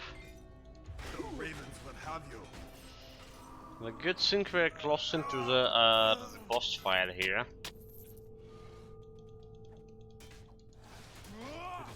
So this is the highest amount of Electrum we can get from a boss, by the way. The specific boss fight, there's like 3 bosses, and all of them giving you Electrum. It's a certain times 400, so 500, 50 to 100 Electrum coins per one boss, and there's 4 of them. So basically 22k, not bad. Speaking of Electrum, we have 500,000 already. Haven't checked out with how much we started, however. Yeah, we're gonna open a couple of Electrum orbs today, of course.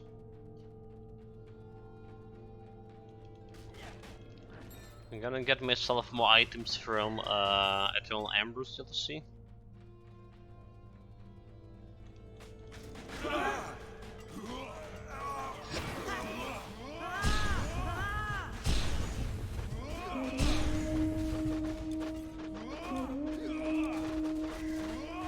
Not enough. They kill my banners so fast, come on, bastards. Oh my god, kill the harpies, it's so annoying, come on. Flying away. Here goes to level up. In the meantime. Well dead.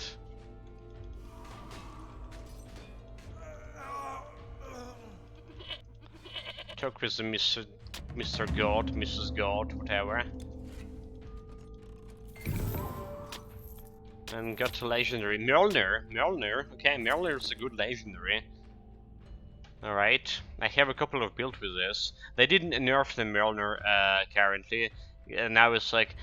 Before the nerf, it was actually, instead of like decreasing attack speed, it was giving you attack speed. And quite a bit of it. The same -10 attack speed in this one. Yeah. Can do a double Mjolnir build. Someone interested. Right, so level up meanwhile. Level up. 3 points, we're gonna put them in concussive blow over here. 115% stand duration, 130% stand duration. So we maxed out the concussive blow. There's no reason to put anything in silence. We already have maxed out adrenaline recharge, 6 seconds. The only thing I can do, like define. Okay, so more point in the rally, so I can heal for more. Right, and defensive reaction, for example, or defiance. I mean, damage reflection. Yeah, that's probably what we're gonna do next. Like Warfare Master, there's like nothing important there. Chance for the crashing blow doesn't really do that much. The Battle Rage also like only additional 7 damage per level. Not much. No reason to put Battle Standard higher than 10. There's like Ancestral Horn. We can make my ghosts a little bit stronger, but then again, I'm not using them that often. By that often, I mean almost never. Yeah.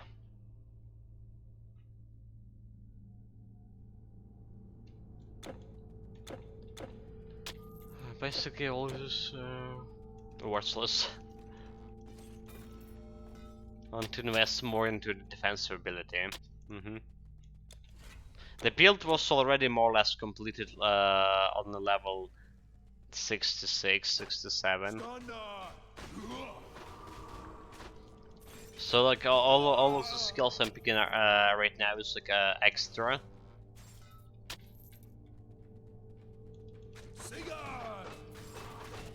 They're not exactly worthless, but they're not changing anything that much. Here, hero! I'm in here!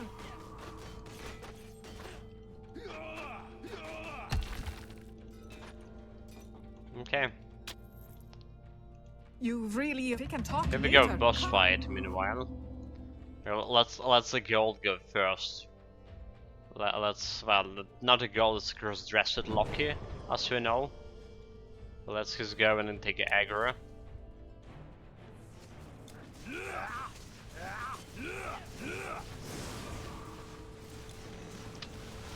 Probably go like Colossus form.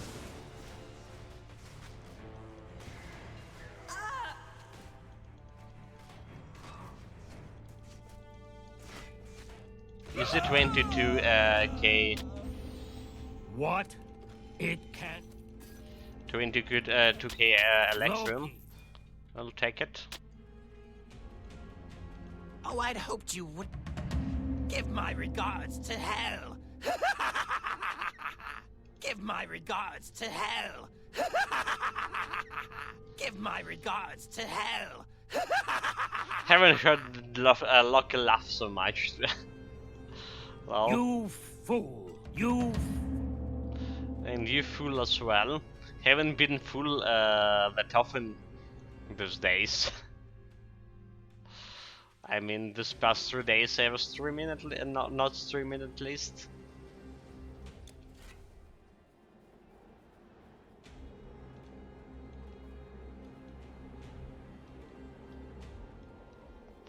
This old man is so slow.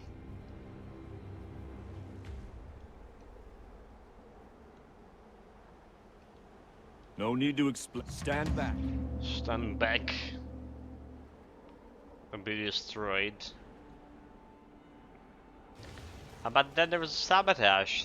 Sabotage! Sabotage!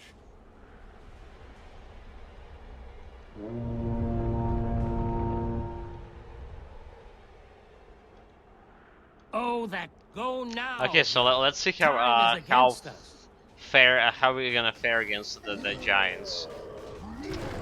Yeah, taking quite a bit of time to kill one. Maybe not, maybe not. Just need to crit more.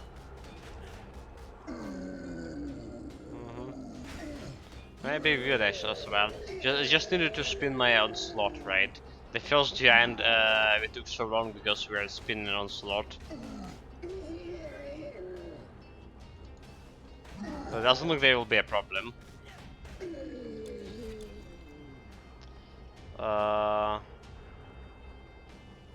Forgot about the fountain.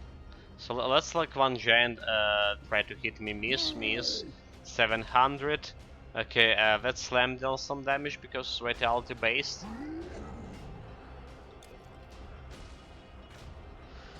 We actually blocked 1600 right now, right? Did we? No, we didn't block that. It was saying blocked, but actually was taking damage from it, right? Yeah, I was just taking damage from that.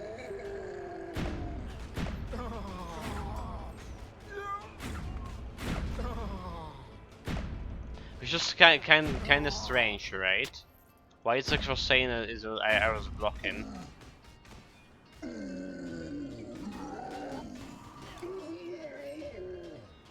Okay, I get the lever. I still have no idea what the lever doing, honestly. It's probably opening something. But it's like almost like no chance for us to miss it. So yeah, no idea.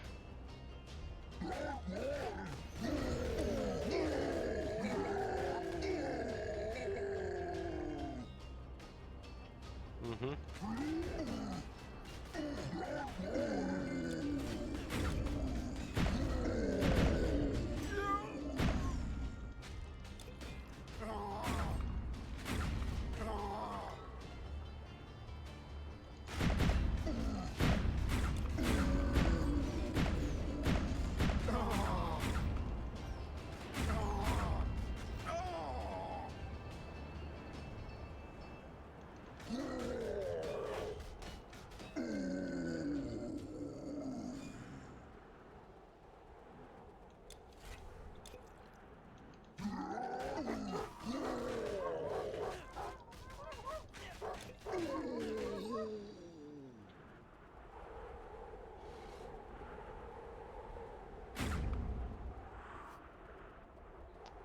It's like that's where like one of my favorite Jurgen actually is. I haven't like talked with him a lot. Yeah, let's go. Let's talk with this guy. Please, no beating. We only work here. We mend walls. Gervie does not want fight. Does not really want work either. Yes, indeed. No beating, please. No beating, please. No beating, please. Okay. His diplomatic skills are quite good. There was no beating for him.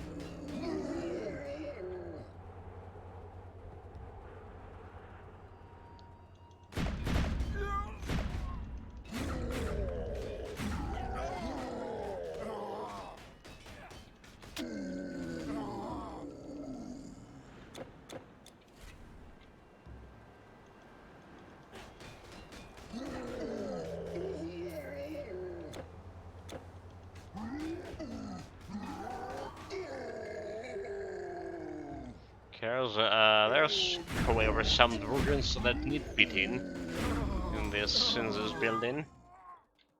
Got him.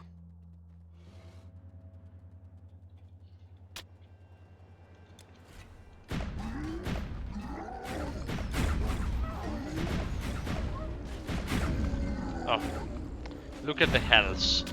Yeah, like we don't have 80% of vitality resistance anymore. And those stomps from the giants, they actually deal with elder damage, believe me or not. So since we, well, we do have a decent vitality resistance, but they still like dealing some damage. Alright, it's 63% vitality resistance currently. And we're probably not gonna get it higher.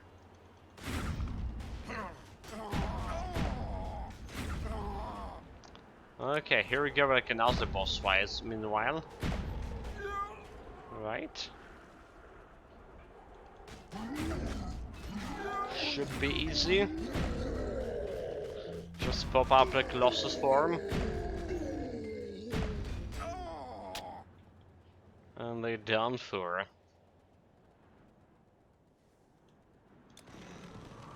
You face Grim. First stream? Yeah, like there was like 11k. 11k crit on him. Continuous crits.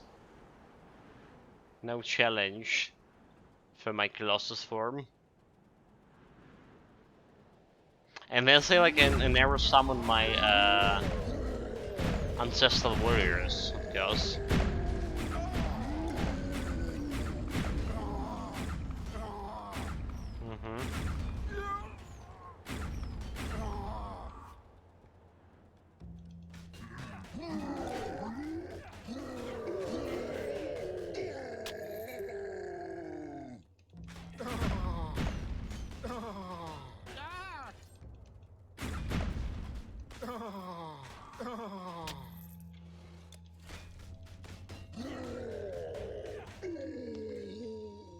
Okay, wait. I want to kill a wolf boy. I'm here. The wolf can be dangerous to my build because of negative bleeding resistance, -29. 29, 29.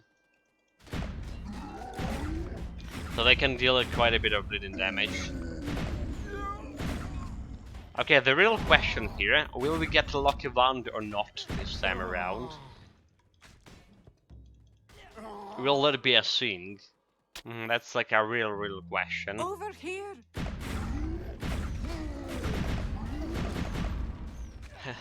If we're not getting a wand this time around as well, that will be like such a lure. Because for the past half a year or more, we can't even get the wand Thank you, at all. I feel like I would need to go and specifically farm the lucky. Maybe I can be lucky on like my 100th attempt or something.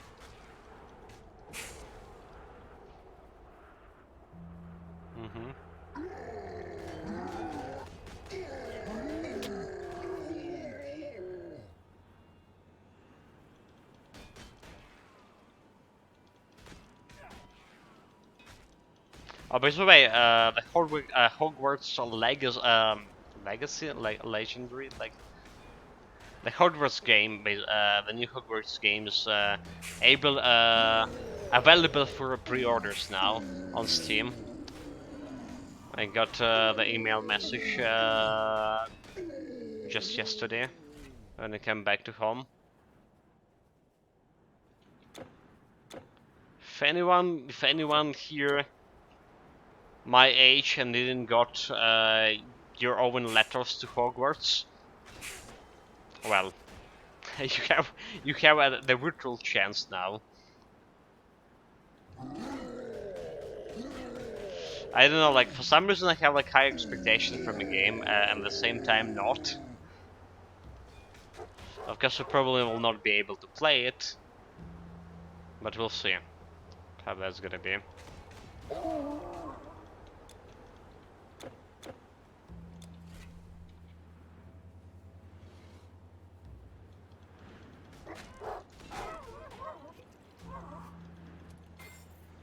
A man can at least dream, right?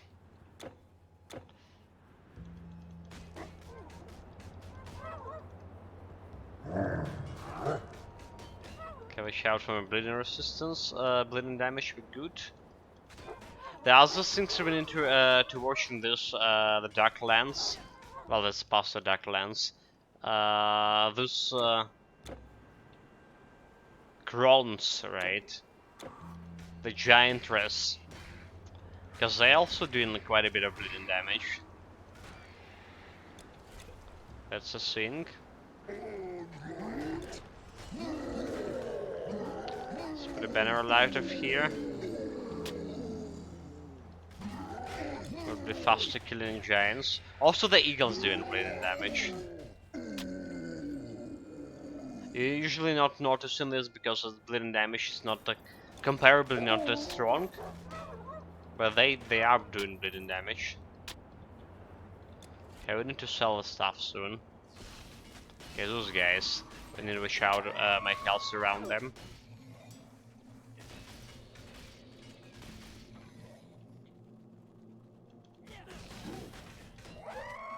Good things they die and they are also quite fast.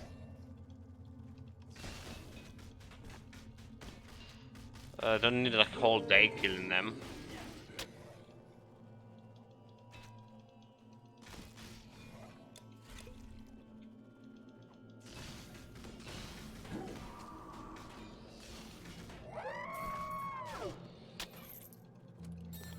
Okay, so far so good. So far so good.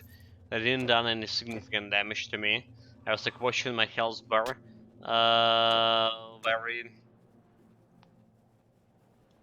very closely. No challenge.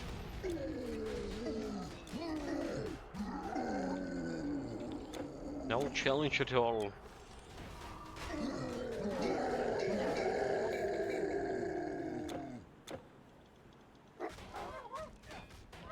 Have adrenaline right now, so adrenaline giving me additional 90% of to total damage, to physical damage basically,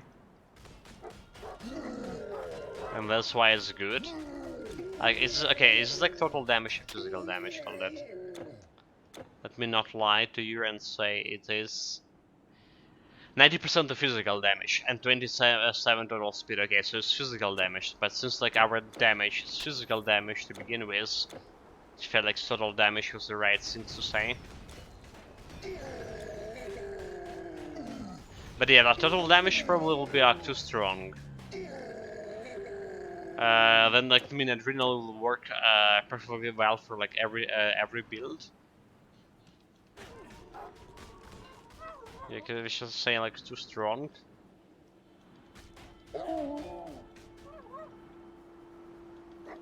Every like damage dealer build nowadays. Not sure how good adrenaline for a pet build.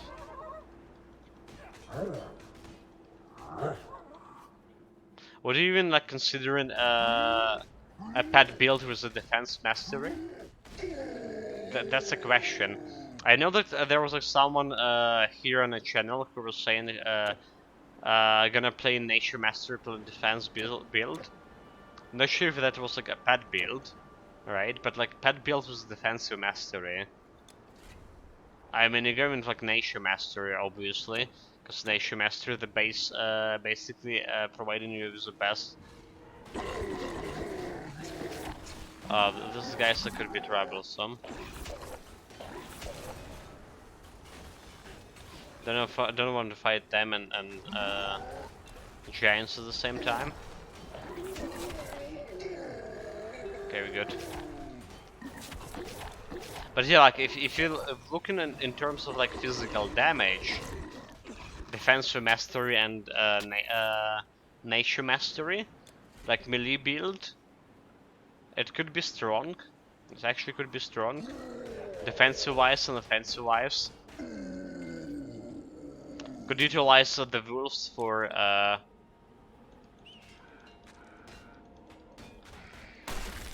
additional physical damage buff, right? They sure could. Does the Defiance work? Okay, Adrenaline only work on yourself, right? Yeah, it's working on yourself only. So I'm gonna, but it's also mashing up with the Wolf's buff as well.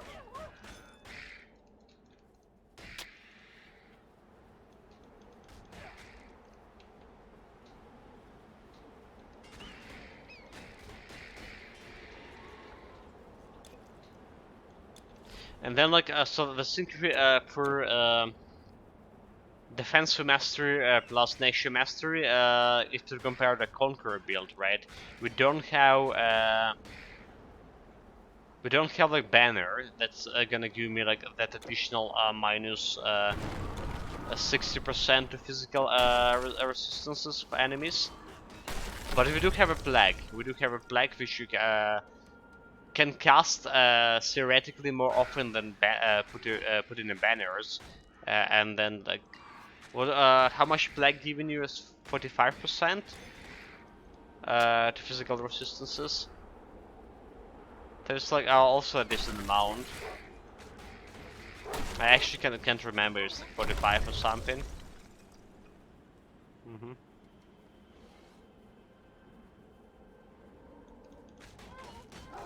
But yeah, you got the drift, right?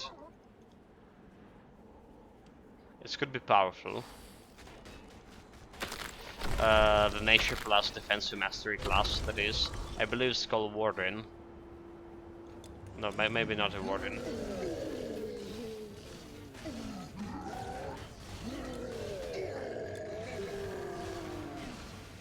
Warden, okay, so Warden is Hunter plus defensive mastery, I think. I didn't took a quest object. Give me that mid. And we out of here.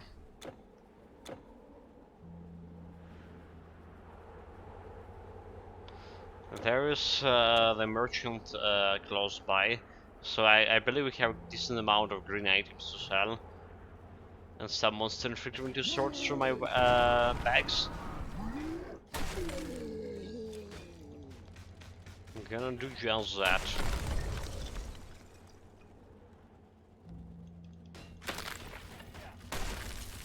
Those guys were such a problem back on epic difficulty, and you know why they were a problem?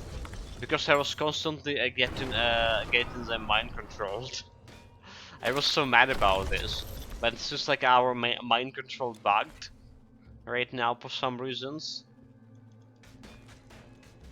In fact, there was like for like past hour and a half maybe I didn't saw any mind control happening at all. Did you guys? So yeah, like since mind control bugged for some reason, we can deal with them well, a little bit slower than I wanted, but it's not very painful. Not very painfully slow.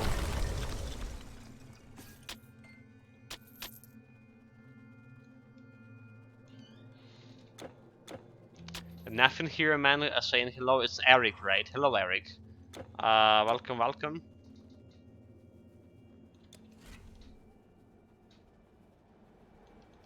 I mean, am I right? It's Eric.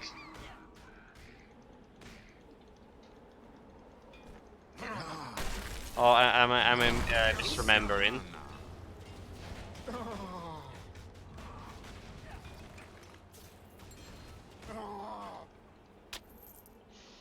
In any case, like, welcome back. Welcome back.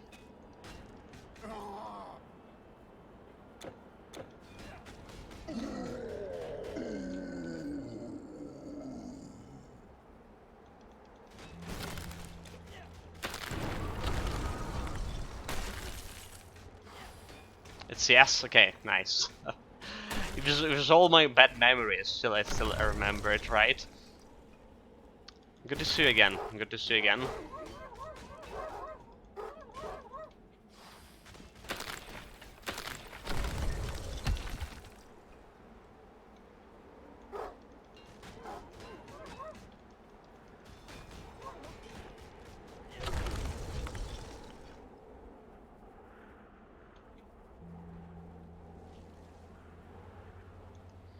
Alright, finally a vendor. We forgot about the portal first. What am I doing here? What So, does it look like? I bet you let's didn't know see. that we Verger are Sold. respected for our craft in all 9 realms. And There's a found a way to lightning travel damage. anywhere at our leisure. Well, You're except selling this Asgard. anyway. Voden put a stop to that.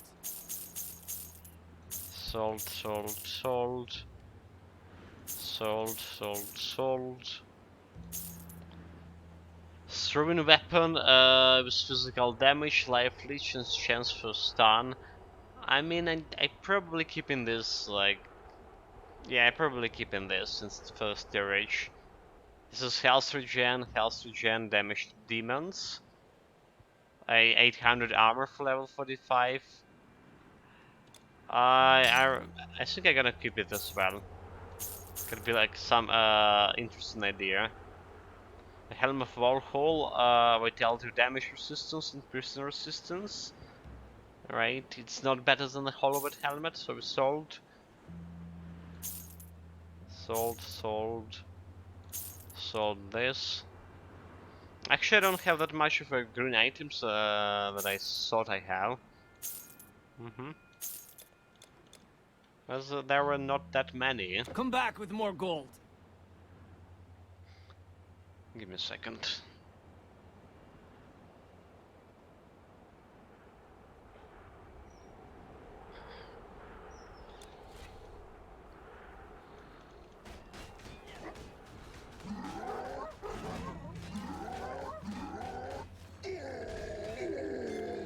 Alright, so 2 hours 20 minutes already, and but we're still not even close to finishing. The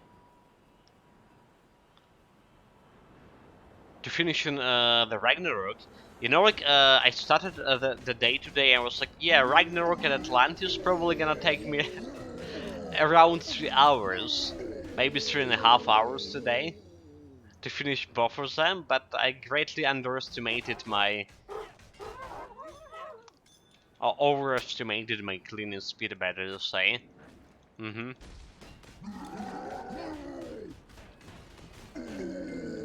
I'm not sure, like, maybe we're gonna keep Atlantis for tomorrow.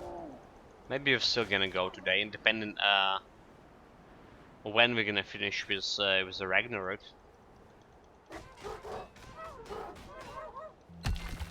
Like I say, still, since we're not playing a Roof Breaker today, and probably for the week, at least.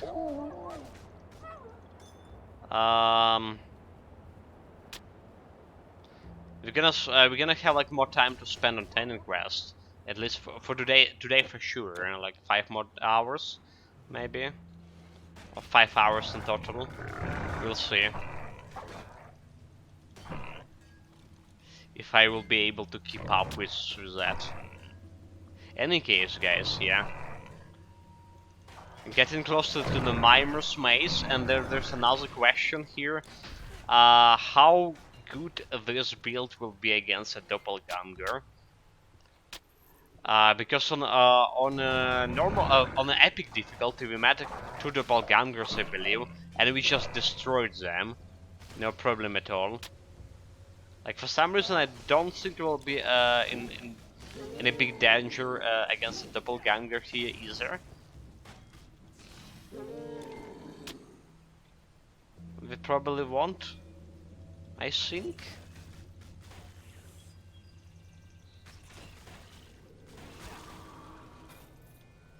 Yeah, and since we're getting like new set, right, our physical resistance also improved. Now it's like flat 0 instead of being negative. I mean flat 0 if you spin in my onslaught, right? It's 0% right now. So that's helping. What I did. And I need that helmet. Kill the witch. We're good. This area cleared.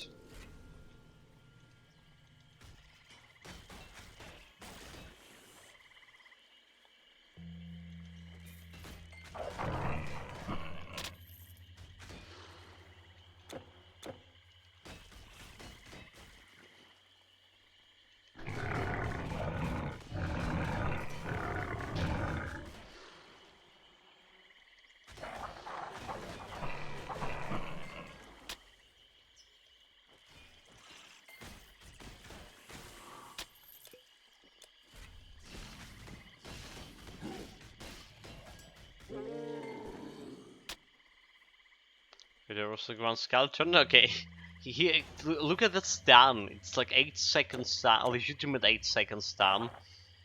If anything else. Yeah, since like we're wielding a mace weapon right now, we do have a chance. Alpha Chaka 89. Hello, hello, and welcome to the chat.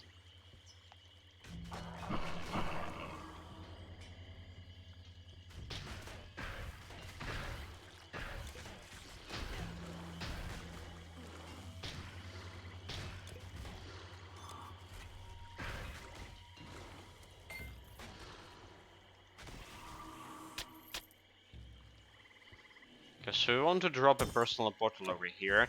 We probably just can teleport back in a rebirth fountain, if anything. That's a good measure. Alright. Because I still want to clear all this area over here.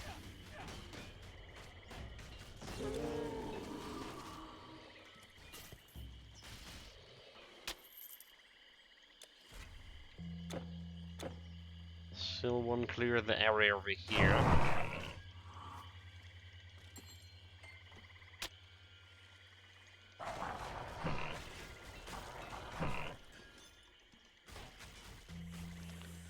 Can leave all this Electrum, yeah.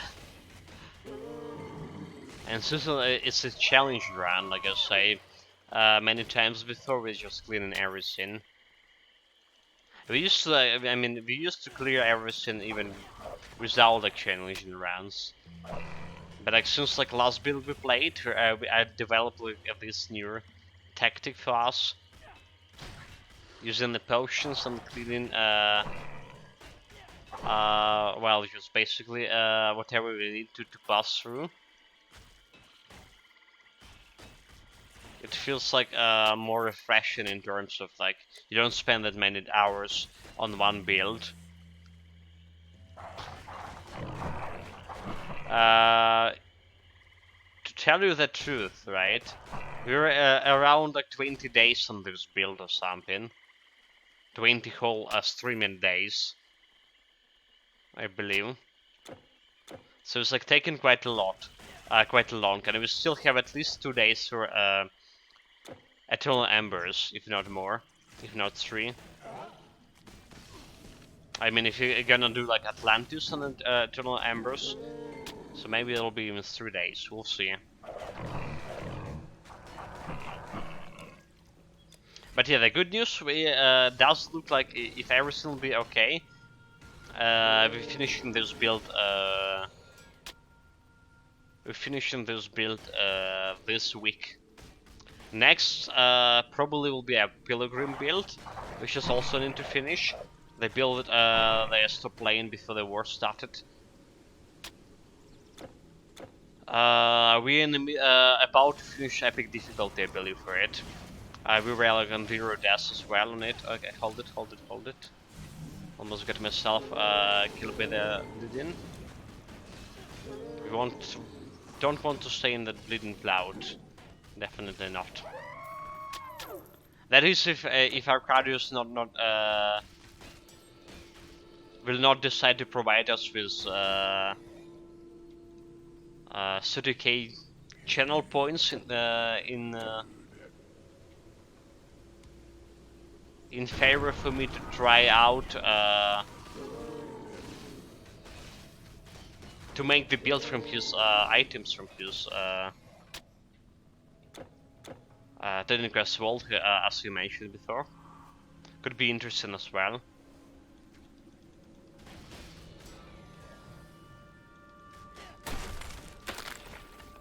Basically, okay, so guys, basically what I'm saying here, despite me complaining about Titan Quest just a couple of days ago, right before the weekends, specifically, we have a lot of plans for Titan Quest for like maybe for next 2 months even.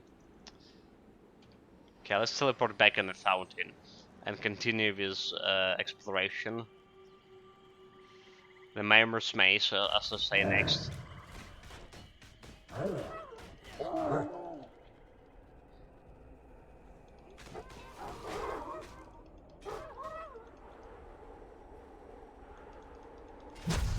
those guys have some damage deflection. Need to watch out the health. We came to a conclusion today that damage deflection actually not a thing for this build.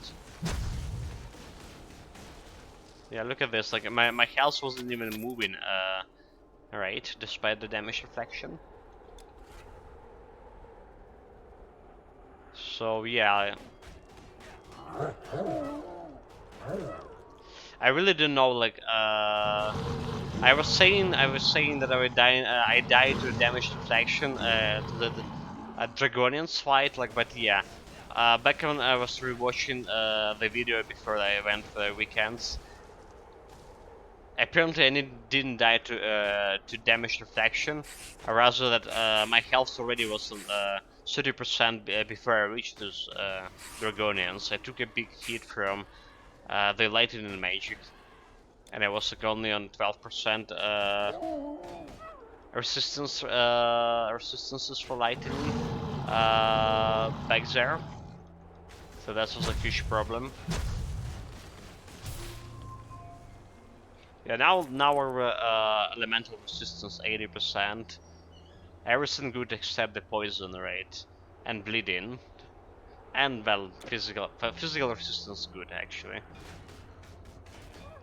Physical resistance good since we can supplement for it with, yeah, it's 0% when you spin in, like I say, my own slot.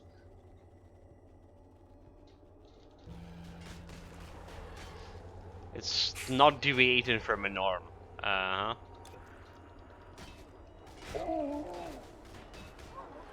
On another hand, if you didn't had the cursed shrines, my physical resistance now would be a 70%. 70%. Mm-hmm.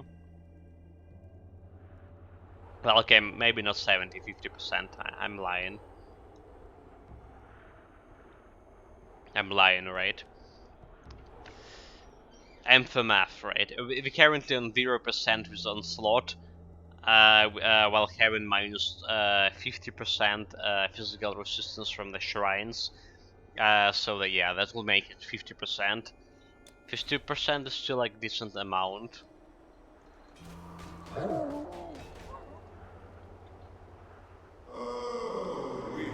Okay.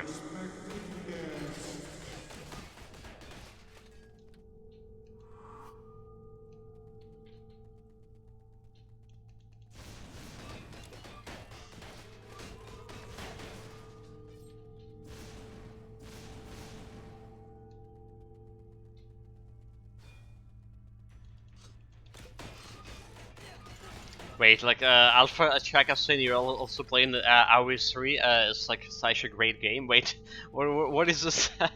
What an AoE3 is? Hold on a second.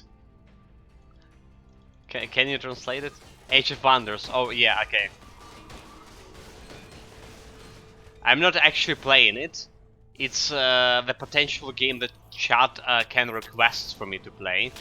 Right? I actually never play it. I did play. Okay, I did play that for a little bit. Mm-hmm.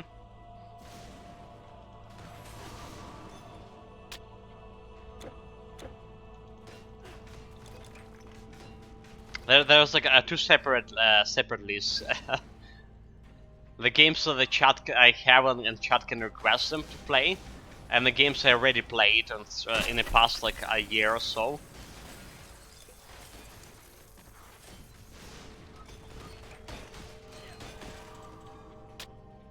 I did play a little bit of Age of Empires, Age of Wonders.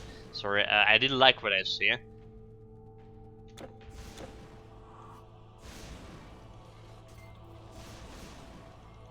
But haven't like time or any requests for playing the turtle. I did like it. Mm-hmm.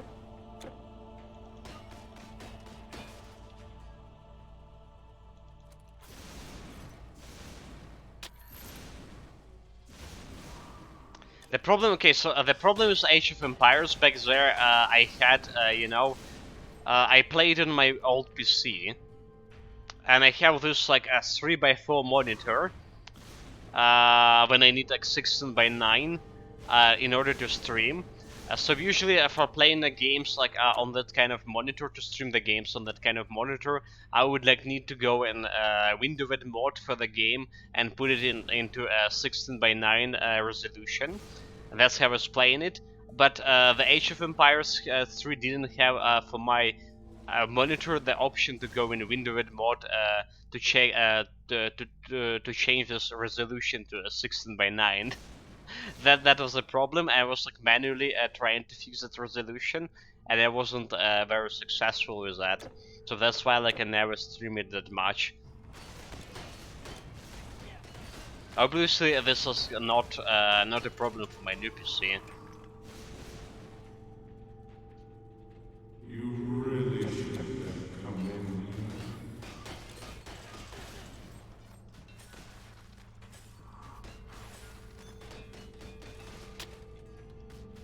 Oh, don't kill a ghost. Don't kill a ghost. We got legendary. Nice. How the maze down for and no doppelgangers. I was jesting earlier, of course. You have been expected.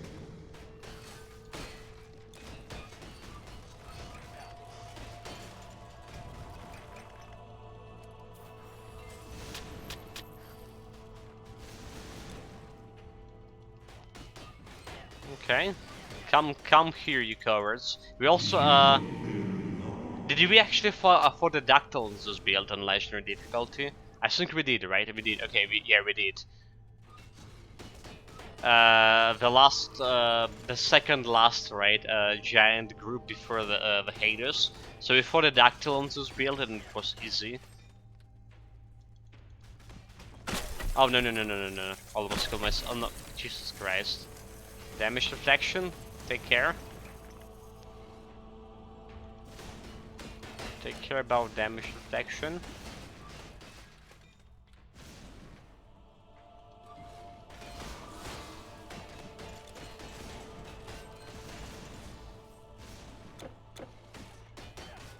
Okay, I saw all of them here. Moving back.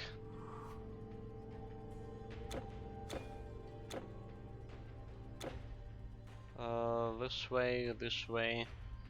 There's a dead end over here, so I want to check.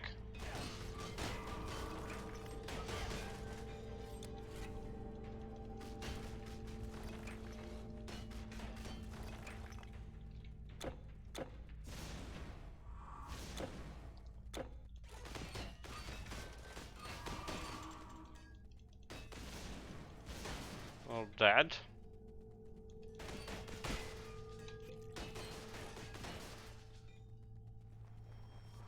I see the Almighty use eyes, and I see the hand. Where's the doppelgangers? Where's those cowards?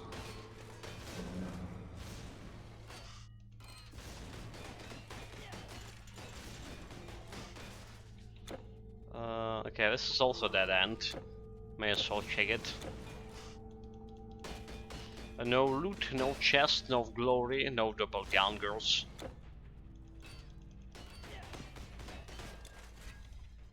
Moving to the next dead end.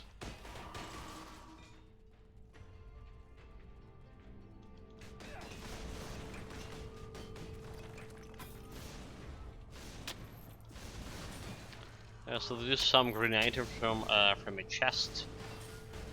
Take that.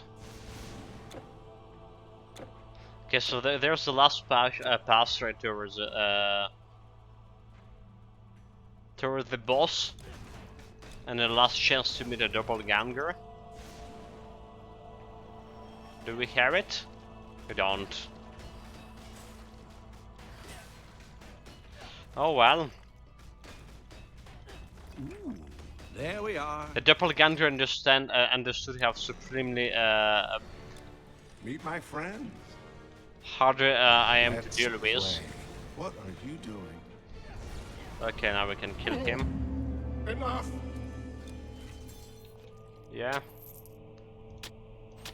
Those cowards doppelganger never show How their did face. you guess Loki has... It's fine. It's okay. So what we got for legendary item from a maze? Meanwhile, I haven't checked that. We got the Wings of Carnus. Not really the best piece of equipment. I never actually had a place for it in my builds. It does have like poison and prison resistance for a mage build, which is like sometimes quite important. Alright, it's also have defensive ability, which are also important, but a lot of times I'm using like something like this plus the staff is +1 to all skills on and also defensive ability like the Platus Kerasus on my intelligent build, so it's like not really the Wings of Carnus, not really a thing. What I meant to say.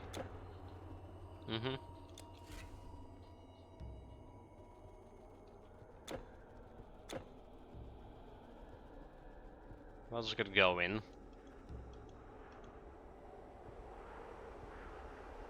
I can select. Oh my god, okay, did it. Couldn't select the truths. Okay, those guys have a damage reflection. Take care.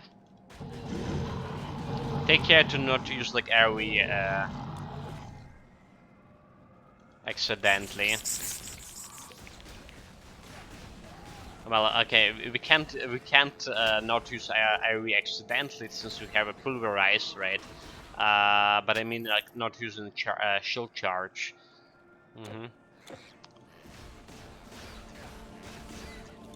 So it's gonna be like quite a bit of damage to myself.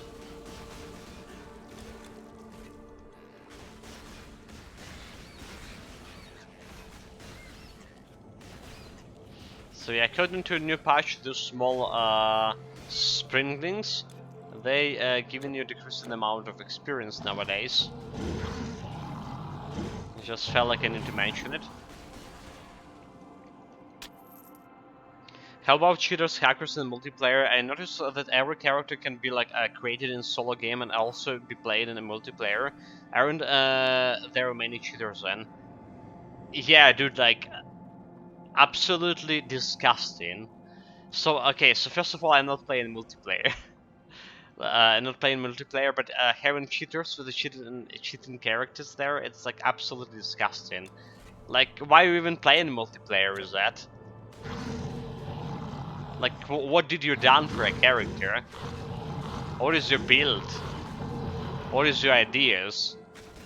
Like, you know, that does feel like those people who have those kind of characters have like the mentality of like 12 years old kid. But then again, I mean, then again,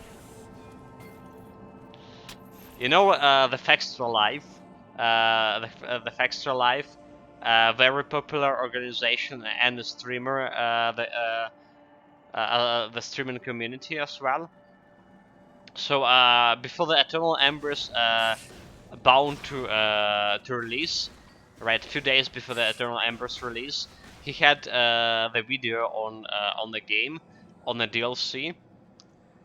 And in that video, he actually was using the cheating character, which is like million health or something, and the same amount of mana and a lot of skills. It felt like I was feeling so betrayed.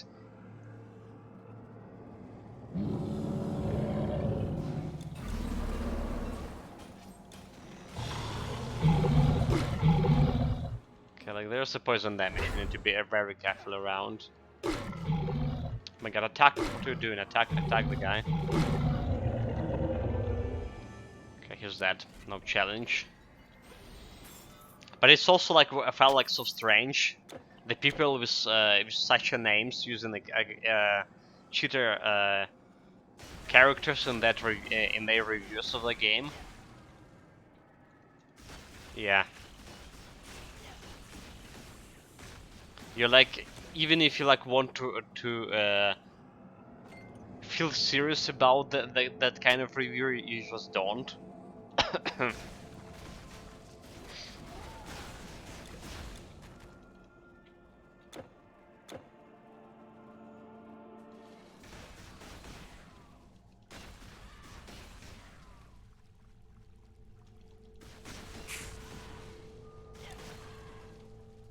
I mean, let's be honest. Titan Quest is already like a quite easy game, even without any cheats.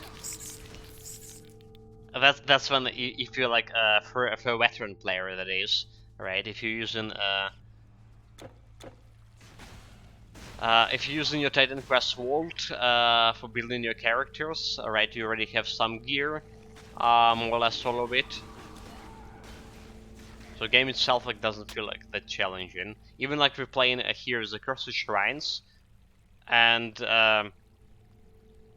I killed the Shadow Fang with the Cursed Shrines debuff on level 13. Almost no challenge. Without dying, of course.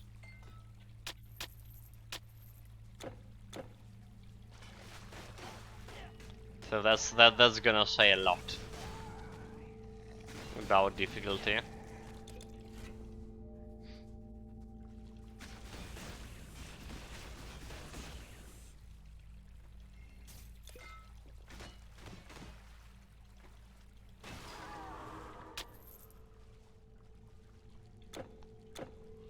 Right, a little bit more and we get to the land of the fire giants meanwhile. And like I said previously, I really want some good black steel spike for from those giants for my next build.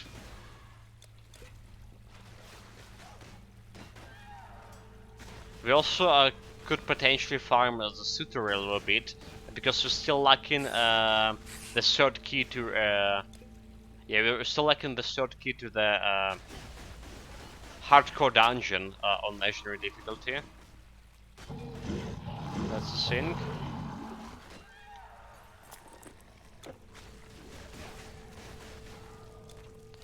Still want that and still need that. So the Titan Quest does not have a system like Diablo, well, seasons and MVP only characters and so on. I'm not sure about like me liking the seasons. Honestly, I'm against the season mechanics. Like in general, I don't feel like it's appealing. I was trying to play the Pass of Exile, well, a year ago on something for my very first try, and I really don't enjoy the idea of seasons. They also were trying the community were trying to make the seasons for Grim Dawn, right? There was a community season patch, but I also like was quite not really liking that idea. I don't know. It's just my personal point of view. There's like so many builds you already can create it in Titan Quest, so I don't feel like the season is something that that you really want or really need. But in a general pictures can keep like a lot of people playing the game continuously, which is like not bad for the game itself. It's also it will require a lot of like more resources spent in development and keeping those seasons. So I don't think it's like technically possible.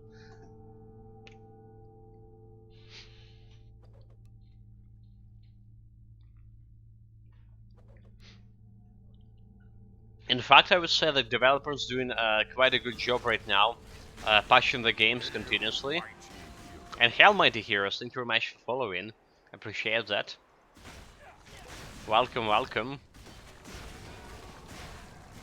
But yeah, like I was saying, developers already like since the Eternal Embers came, they've done like such a good job in getting Titan Quest better.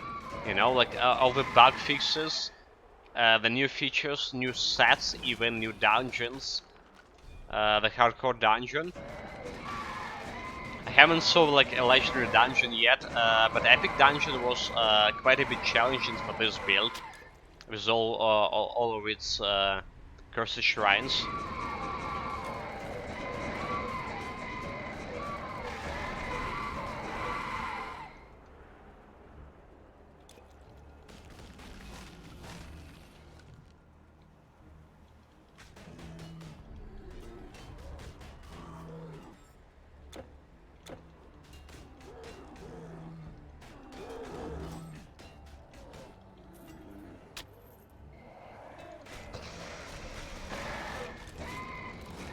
Basically, we're talking about this like on a previous stream, I believe, right? Or previous stream before this, that they not getting any like monetary rewards from it, from all this patching and stuff.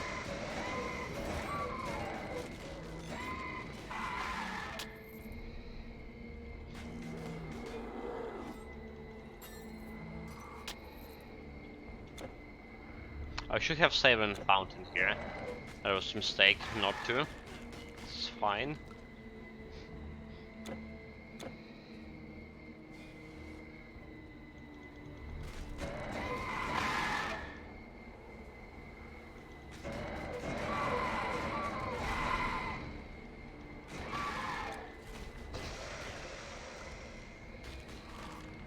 Okay, looks like this area more or less cleared. Give me 1 minute, guys, here. I will be back right away. Yeah, I will be back.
Right, I'm back. Thank you very much for waiting.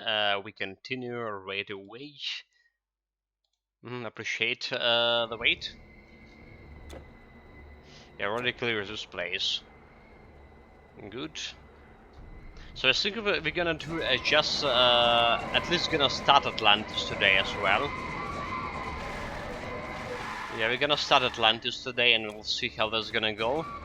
And if not, we're gonna finish Atlantis and start Eternal Embers tomorrow. That's the plan.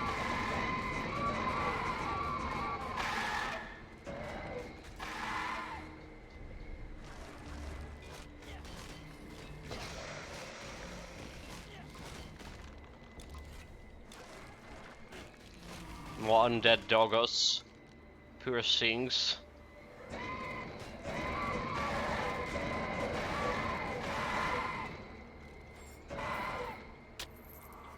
We actually have so many dogs here. The homeless dogs, I mean, in Ukraine since the war started. Like, you basically can see them everywhere.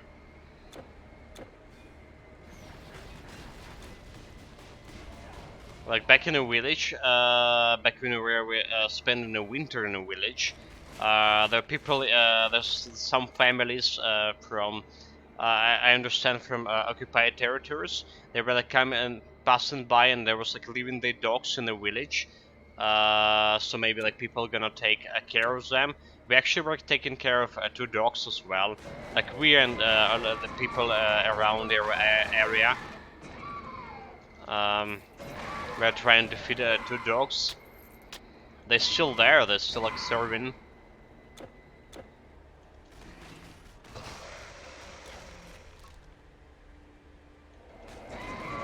And like here I was yesterday I was like checking out well, checking out. I was outside basically and saw like at least 7 or something dogs around my apartment building. Well, my parents' place basically.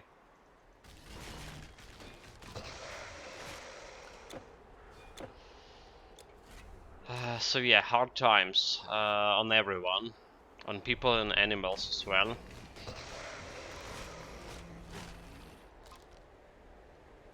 Yeah, everything. Yeah. Like I say, Alpha Chaka, it's hard times not only for humans but for pets, for animals.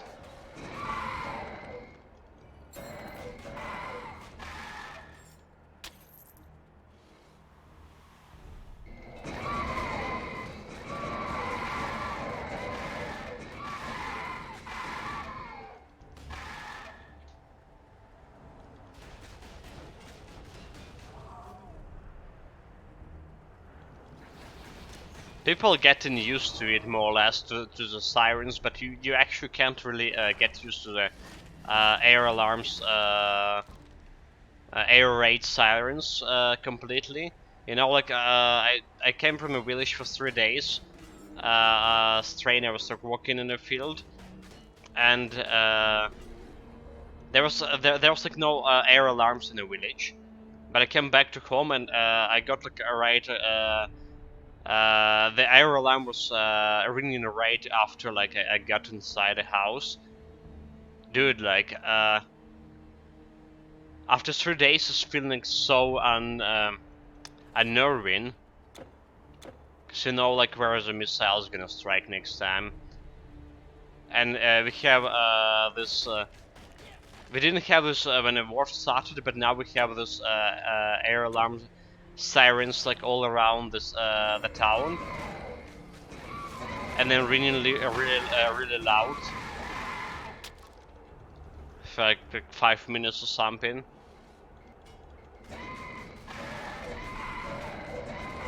It's very unnerving.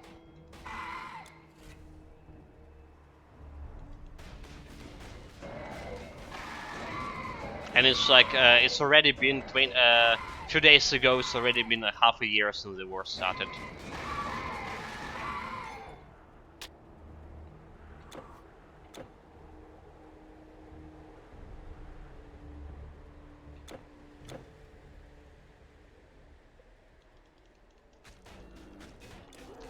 Okay, looking for that black spear, black steel spear from the giants. Meanwhile, can we get lucky?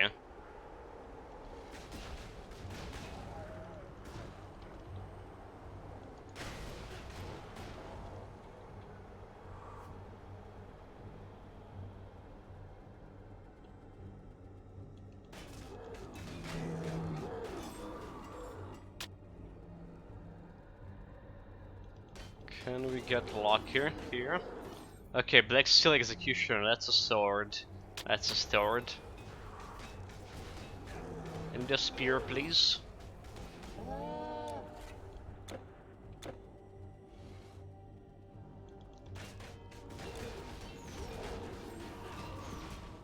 Someone gives this man a black steel spear, and a good one.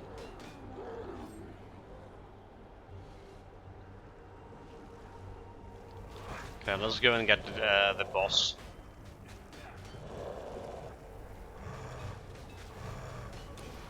By the way, they did buff Loki in this or previous patch, can't remember. So Loki became more intelligent and dealing even more damage than he was dealing before. Surprise, surprise. Loki was already like more challenging that for some builds than Suther.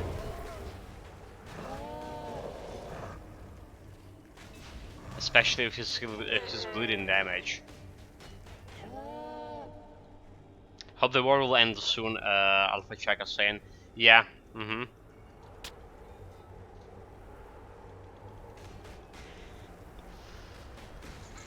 Oh, that's true, that's true. But like, realistically speaking, if nothing miraculous is gonna happen, this is definitely gonna last at least another half a year.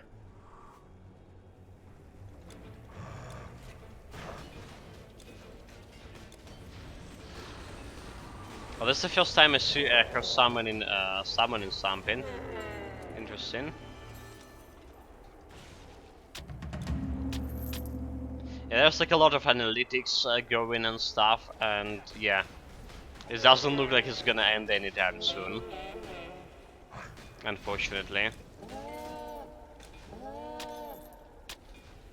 The big concern, I was mentioning today, like in the morning, the big concern we have currently here is like safety of nuclear power plants, especially the Zaporizhzhia nuclear power plant that's currently occupied, and because like a radioactive catastrophe will touch a lot of people. And the next concern we have here is how to survive through the winter. We're expecting that there will be a lot of terrorist attacks on critical infrastructure, civilian infrastructure to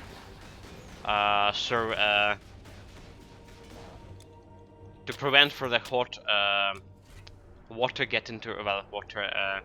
Basically, the heat. What is it called? What the proper English word for it?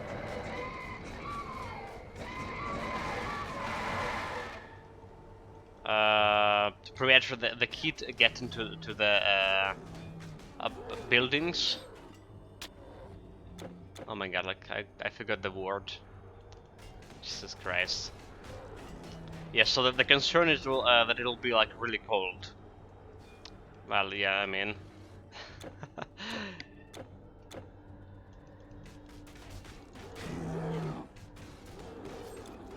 I mean the pipes. I mean general terms of the like that heat transfer through the pipes to your people dwellings. How that's called?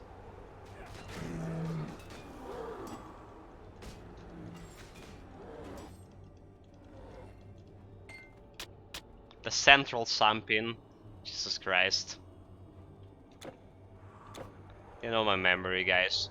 But yeah, that's the concern that if that will be warm in our dwellings or it will be cold, and it probably will be cold. And that's like It's the second concern, second most important concern we have here. Good morning, Nickersorp. Are you feeling better? Did you finish the harvest of the potato trees? You know, like, man, that those three were like so tall. I'm so devastating physically by like cutting them down. But yeah, like feeling quite exhausted. No, we haven't finished harvest. Probably will need another 3 days or so to just finish his potatoes. And then there's like stuff like tomatoes, carrots. There's some apples as well. Apples. Haven't like tested apples in a while, but we have those. So yeah, there's like quite a lot of work. Cucumbers. Preparing for the winter. The firewood, the problem is the firewood that you need to buy it. You need to buy it, and I have like the forest right like outside my house, but I know I can't go like and cut the forest because it will be criminal. And there's the problem is not properly maintained as well. The forest, I was like been in the forest for like a lot of occasions already, and I saw the trees that was fell with their roots, so they were in a cutting before they completely go bad.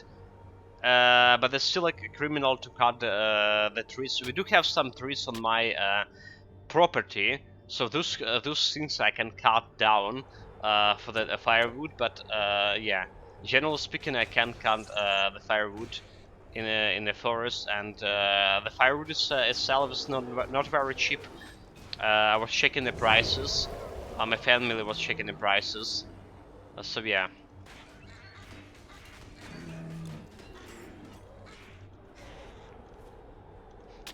Of course, like we were joking with Nickers about potato trees.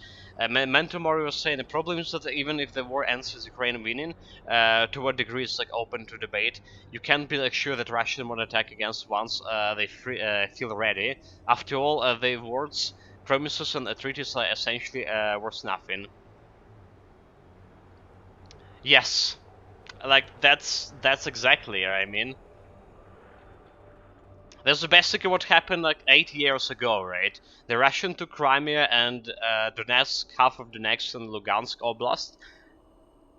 The people, a lot of people around the world, a lot of governments didn't reacted severely on that thing, on that like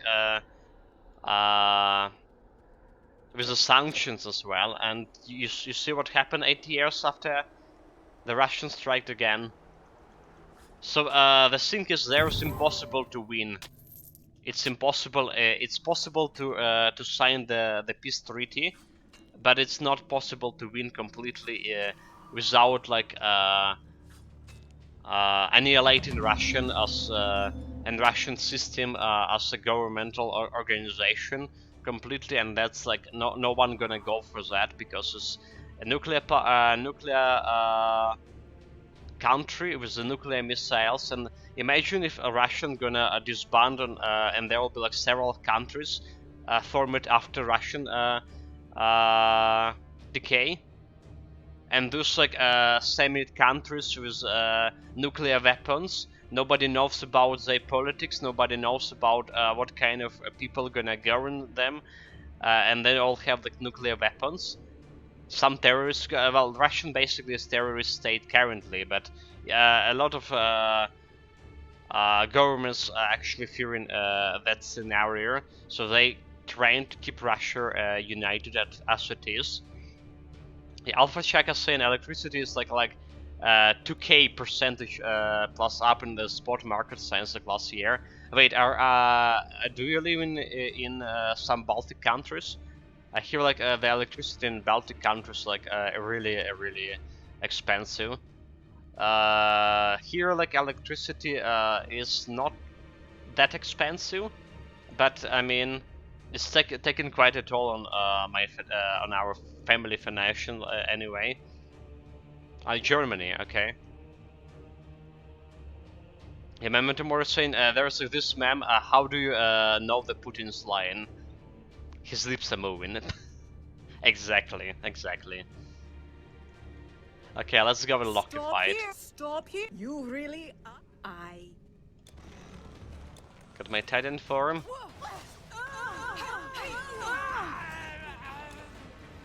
Keep close away from that bleeding damage. Kill it faster. I didn't kill him with my Titan form, which is bad.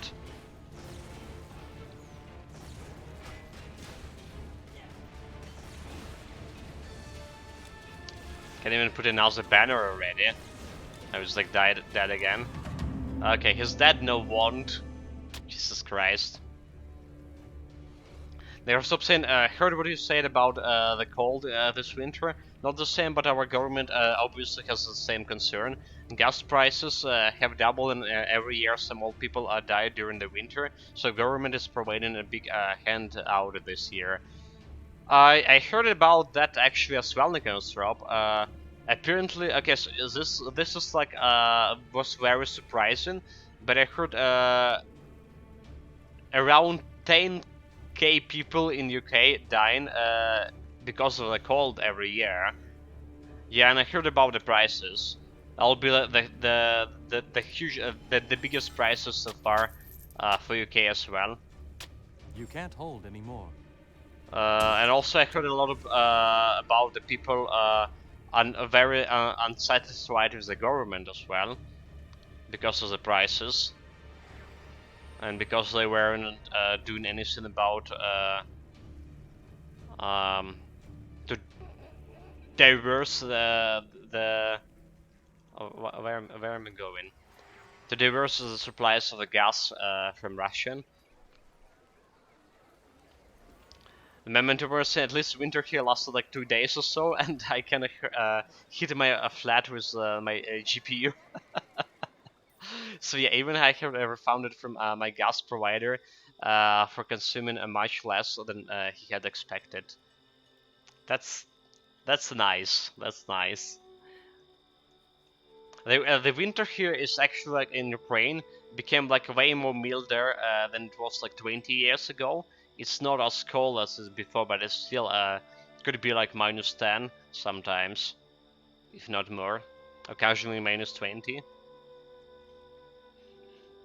Pashaka, I have a feeling that our government likes what happens about the prices, so that we less use less resources. Greetings, stranger. I'm looking after these goods until my master, the great druid Artabots, returns from the forest. I'm not sure about the government itself, but you know the business that dealing in the fuel and well any energy resources, it's only winning from this. That's what I'm feeling.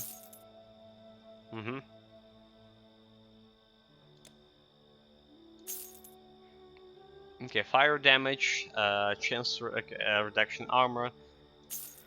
We're gonna sell this. It's not good. Blazing spear with fire damage and additional fire damage. I can put this into storage if I need some spear with fire damage. Vitality damage, not good. Fire damage, vitality damage, nope. Fire damage and vitality. I can put also this spear stuff into storage. I also have a golden shield of Valeron in meantime. That's one with energy regeneration and some minus recharge. I did use on my champion build. A pleasure doing business with you. Need anything taken over the Alps? For minus recharge thing.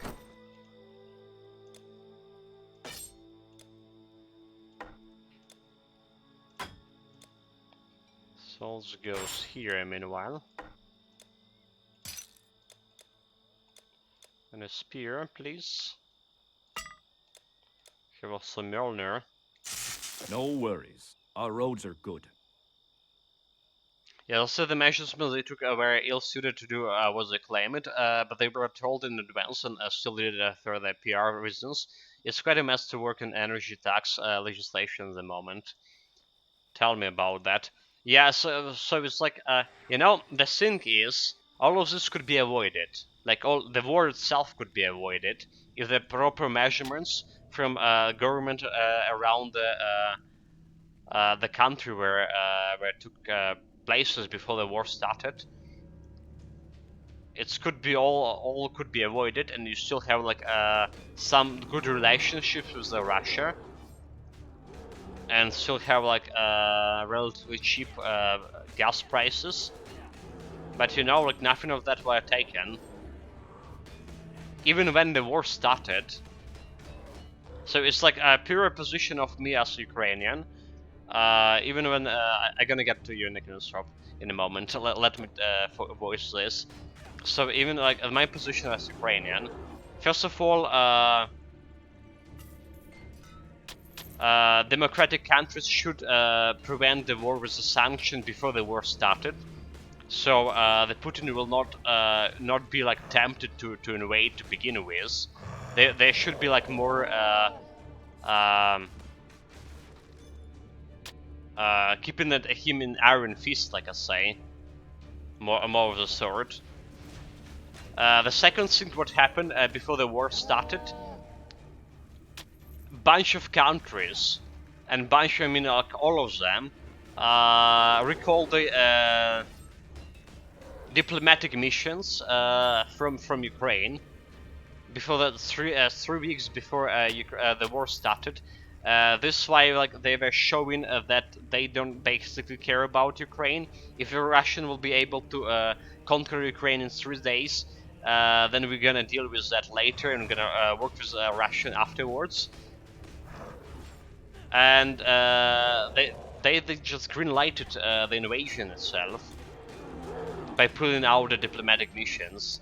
Right, when the war in Georgia happens in 2008, Ukraine was one of the countries who sent, whose president went to the Georgia when the Russian tanks were like 20 kilometers away from a capital, and so because there were a lot of presidents in and a lot of diplomatic missions in Georgia capital, the Russian didn't invade further, and there's a stop basically, fearing about the global consequences to this.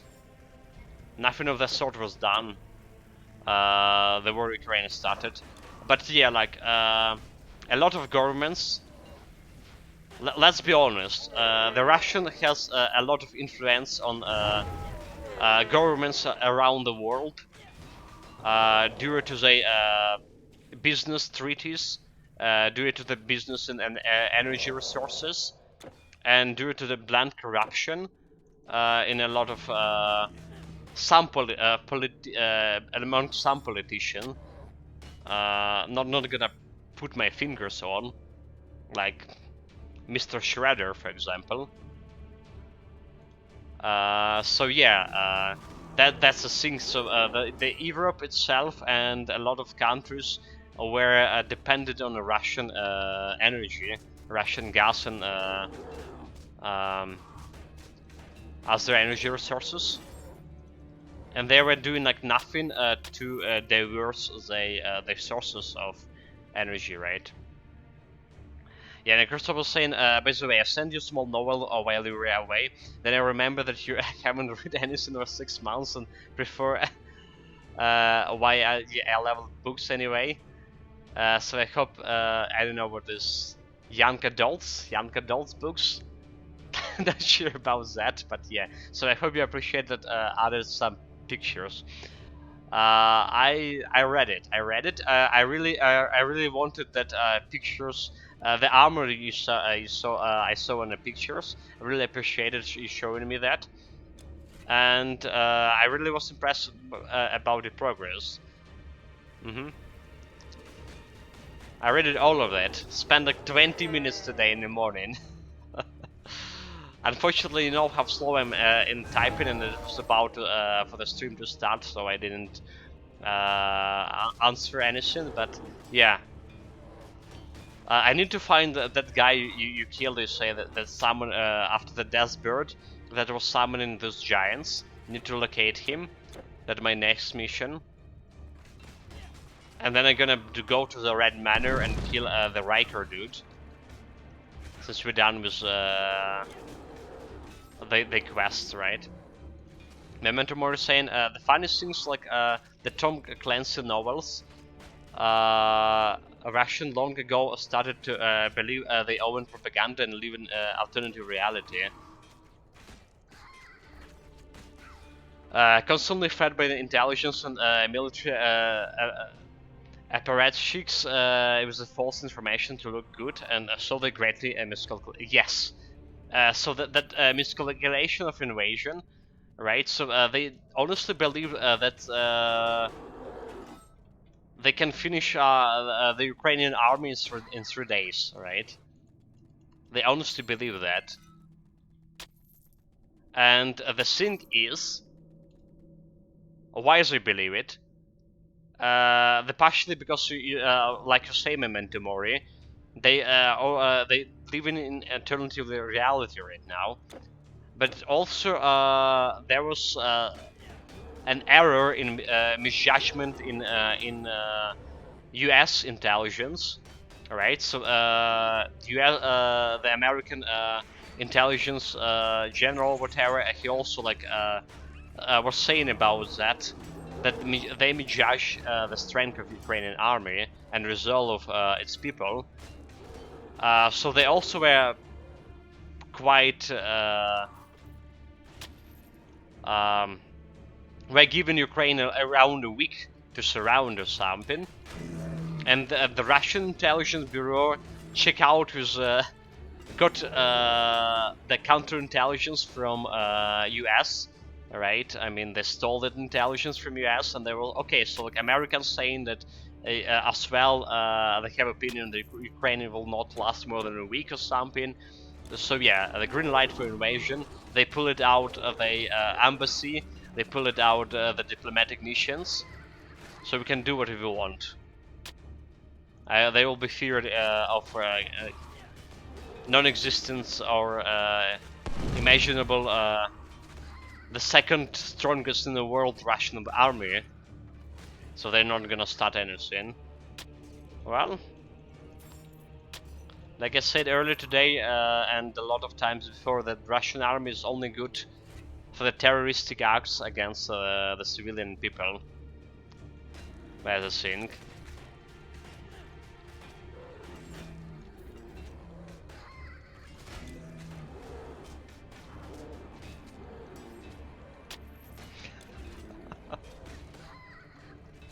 The Russian army is second strongest army in Ukraine. I mean, okay, so it's we're laughing at it, right? We're laughing at it, but like, we're laughing at Russian being the second strongest army in the world. But in reality, it's still quite strong. Let's be honest, it's still quite strong. It's have a lot of resources. It doesn't care about people's life, not civilians, not their own soldier's life. So they already 47 like. Let me actually check the statistic, and according to Ukrainian HQ, oh my god, press the run button here. The military HQ rate. Since the war started, Russian lost already. Okay, that's information from a previous day. From a previous day. 46,750 personnel, army personnel, Russian soldiers were killed during this half of the year. 46,750.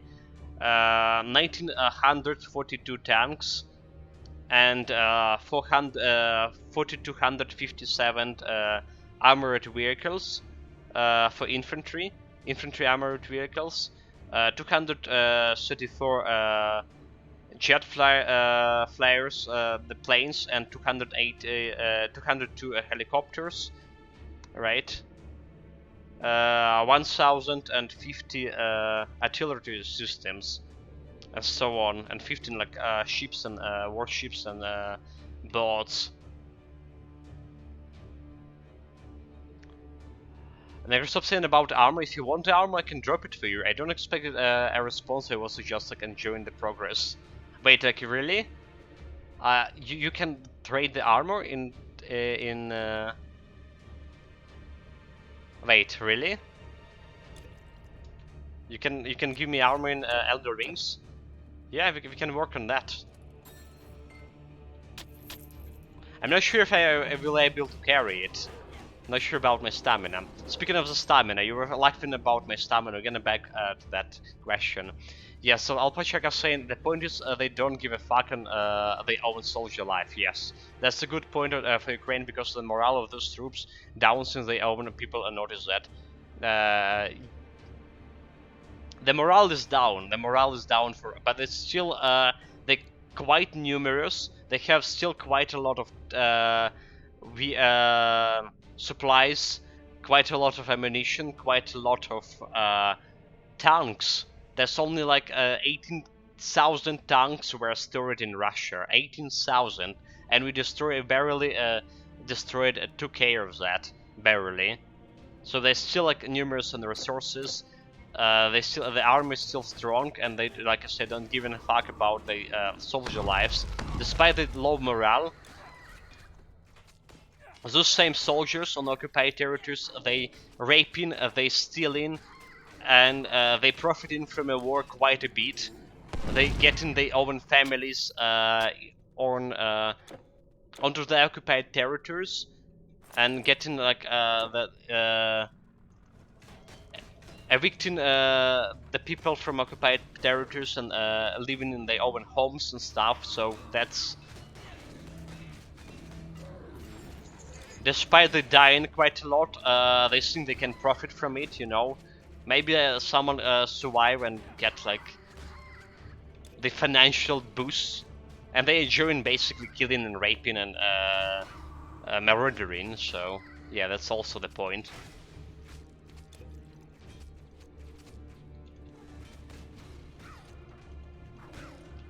Memento Mori, I tend to have those numbers because information sources tend to exaggerate, but still it's a lot.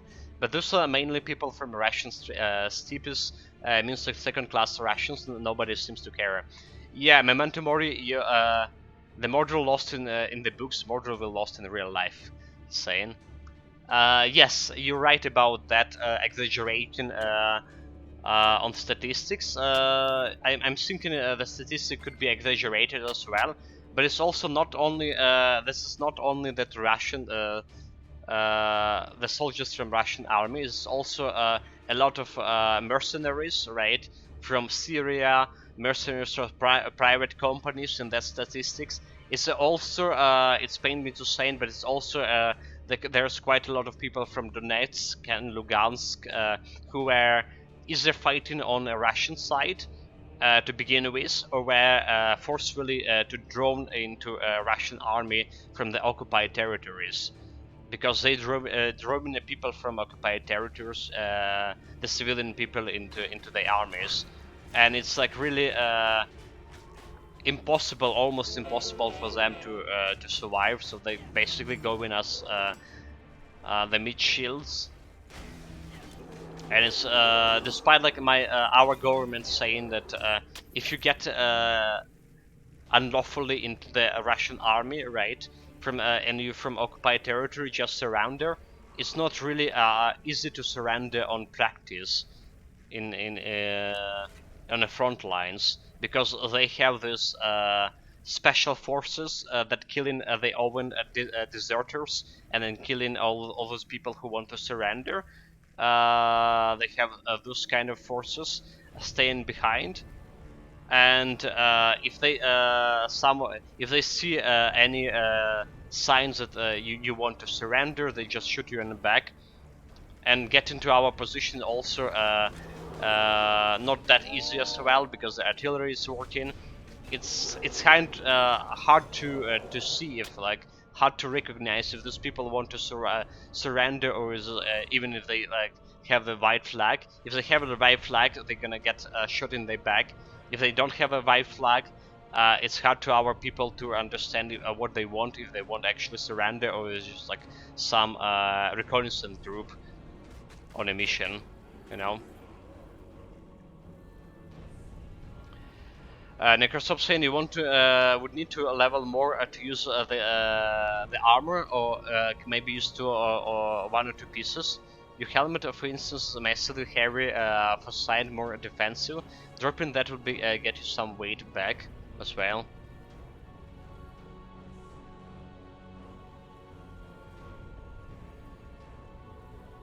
I recently read that Chechens actually started a fight in Ukraine to take revenge on the Chechen wars, which might collide with the Kadyrov's TikTok warrior tables. The thing is, the Chechens, the people from Chechnya, Ichkeria, they were fighting on Ukrainian side from 2014, so 8 years still. There was a special legion, the Foreign Legion, and they were included in that Foreign Legion. There were people from Belarus, there were people from Chechnya, there were people from Georgia, a lot of people there from other countries. So they are fighting from 2014. That's not some recent event.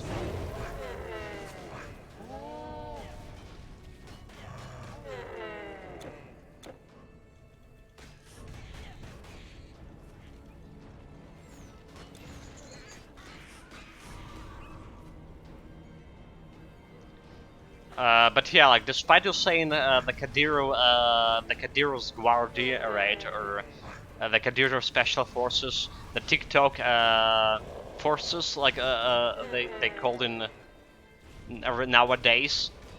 Despite all the fun we're talking about them, they're still doing quite a work on this special forces that shooting their own people in the backs if they're trying to desert, or like I say, are trying to surrender. So they keeping like that kind of role recently in Russian military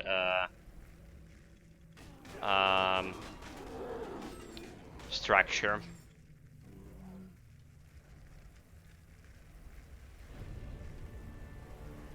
Yeah, mainly man.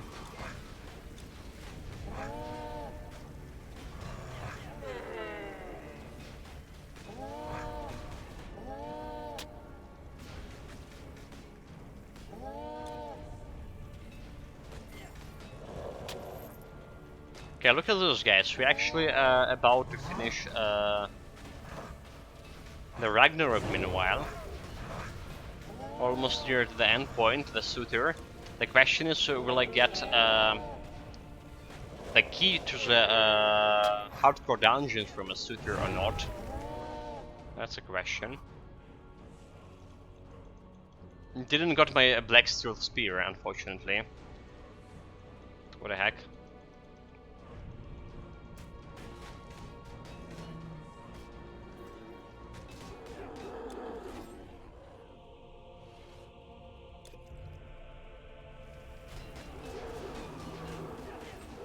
Mentor selecting the third key. Yeah, I feel like I would need to try to farm him again. Last time Necrostrobe actually was very generous and gave us a key. Alright, but this time I actually would need to farm it. We did farm the Suitor for about an hour. Last time didn't got any keys, only repeats of the keys I got for like epic difficulty.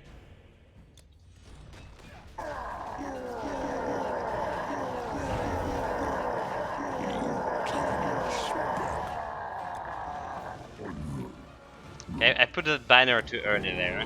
That was a mistake.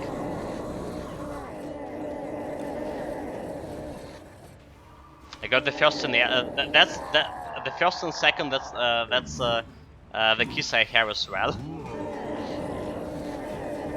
Yeah, lucky in the third one.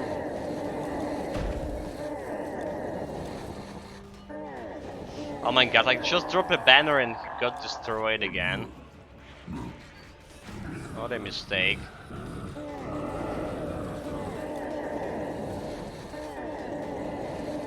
Oh my god. That's a little bit more damage than I was expecting. Let's get some. Okay, here's go with a banner. would be good. I should give put a heat shield on myself before the fight. Should have done that. So got 814 electrum meanwhile. Not bad at all.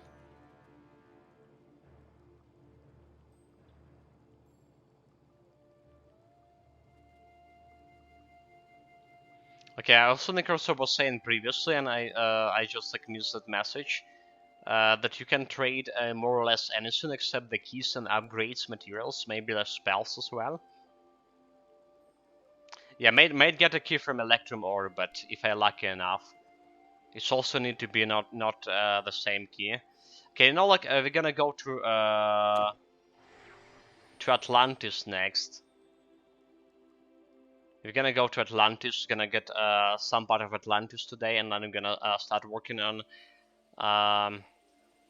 Elder Ring. Yours is a great. I suppose the time has come. Time has come to jump to the portal, which is gonna lead me to the east. Yeah, so we're gonna get to the portal on Eternal Embers, but we're actually gonna go through Atlantis.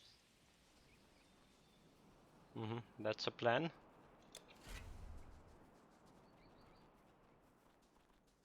Also, there is a question how much of Electrum I'm gonna get from Eternal Embers now. So we have a times 13, I believe, for Ragnarok Act. Should be times 14 for here.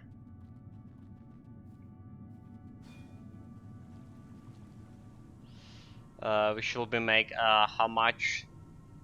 182, 22, 100.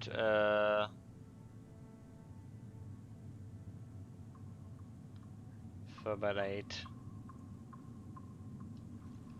Oh my god, I didn't mean to loot this. I'm a fool. Drop it down. Yeah, this is the stuff you're gonna get for free. And this also have the same seed, I believe. So there's legendary items and blue items. Always like legendary set. Yeah, we don't need it. We don't need it.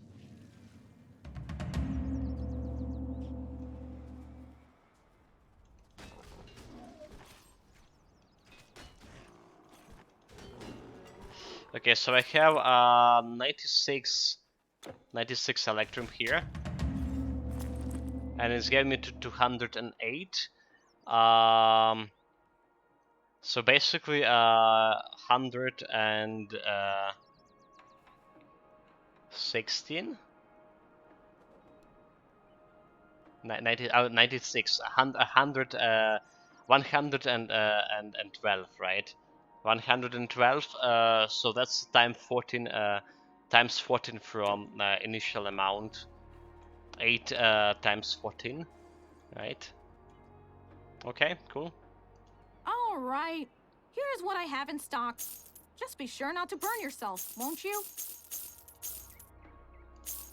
Let's sort through the items. Health regeneration, health regeneration. I'm gonna keep this one, just in case if I want like some health regeneration gear.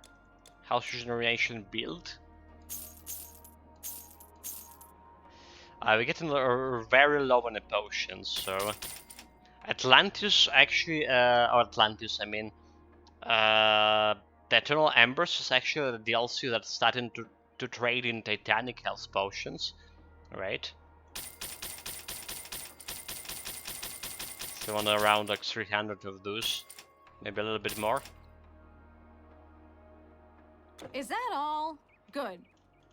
Trust me, your belongings are safe with me.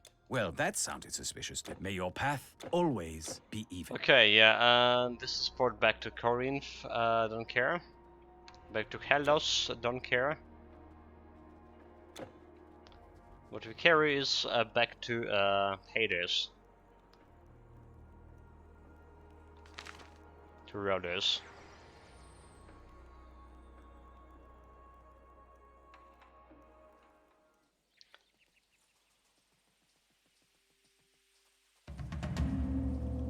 there, hero. I've come across old... We're gonna start Atlantis today, like I say. Maybe do 2 or 3, one or two from 1 to 3 parts of it, and then we continue it tomorrow.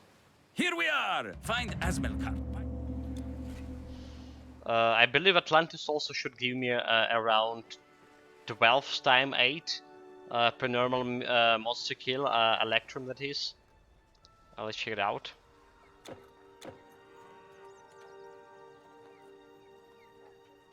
Twelve by 8, it's 106, right? Hail trap. Okay. 100 to 6.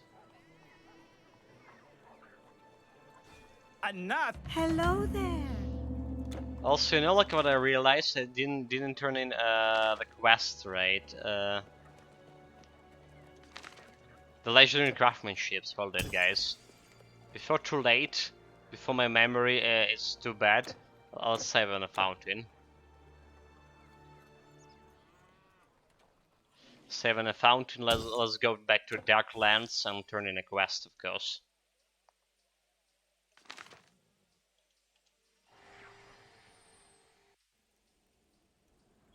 Oh, like yeah, like so right. 12 times 8 is 96. Yeah, I'm for math. Jesus Christ. Ah, you really managed to find some. Yeah, I was like 106, and we get 112 from times 14. Doesn't like that sounds that different, is it? We should get 96 from normal monster kills here.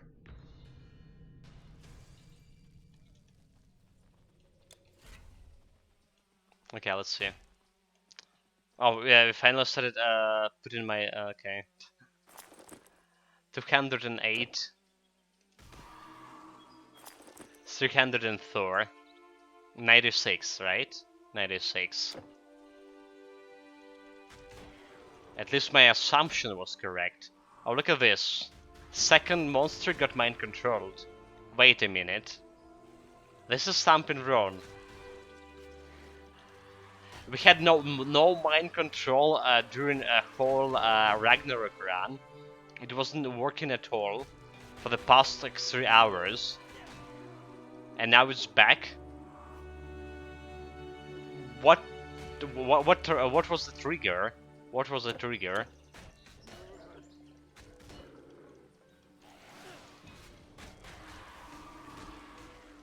Switch in the act, but then like we had like day before yesterday we played, well the day before like this Titan Quest session, we played Titan Quest and switched it from Hades to Ragnarok, and the mind control still didn't work correctly.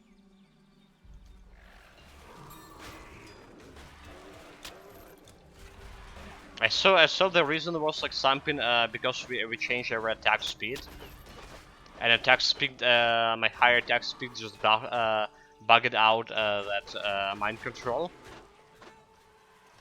for some reason, make it less frequent. But yeah, looking at this frequency right now, maybe that wasn't the case. Very strange indeed.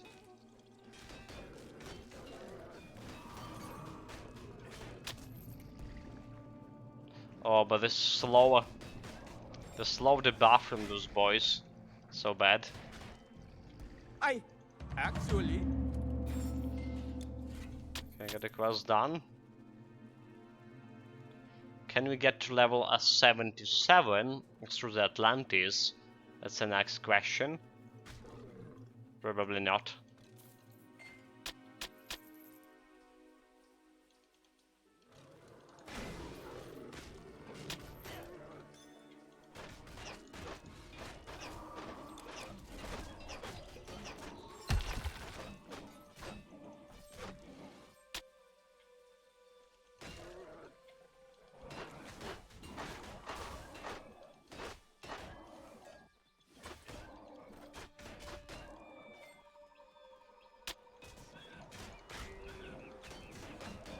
Yeah, you know, this mind control with pain. I forgot how painful it is.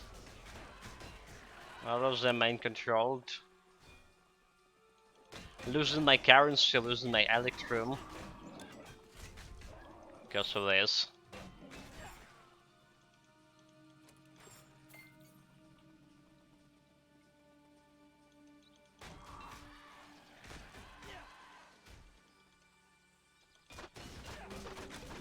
But does Philox, can level difference be factor for mind control?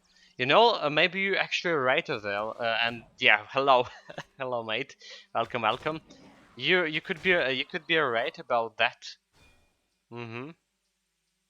This is very reasonable, since like the mind control enemies, the enemies we didn't were able to mind control, they had like 10 levels above me. All right, and those guys over here. They more or less my level. 79 plus minus. This is like very reasonable.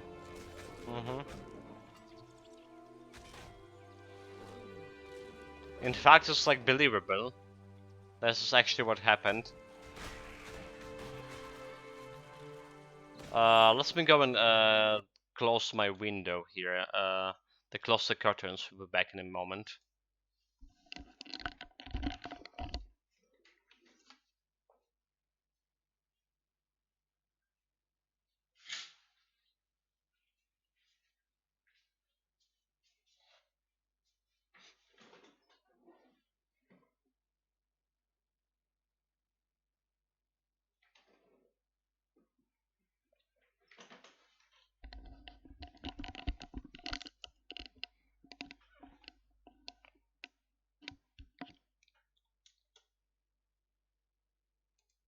Alright, back. Thank you very much for waiting. It's actually already.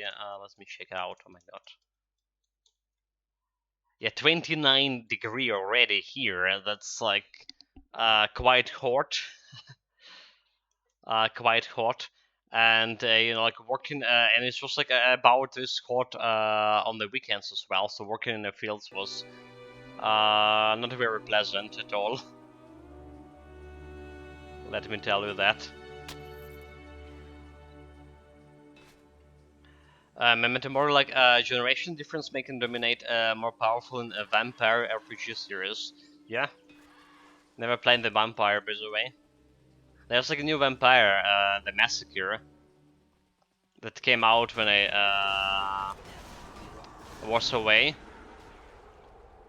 Never actually was like checking out if it was good or not. Any ideas, guys?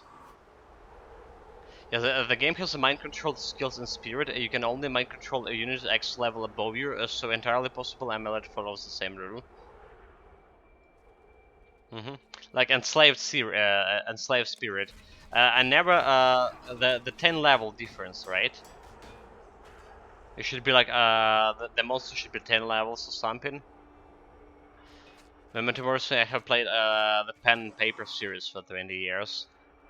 Yeah, never had like any experience in those.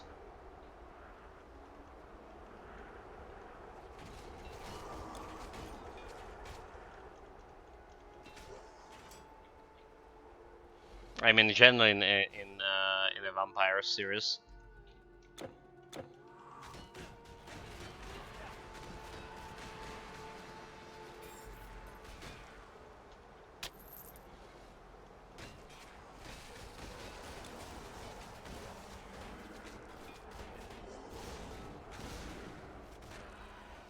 Okay, so like, what's the Titan Quest calculator saying about enslaved spirit? Let me check.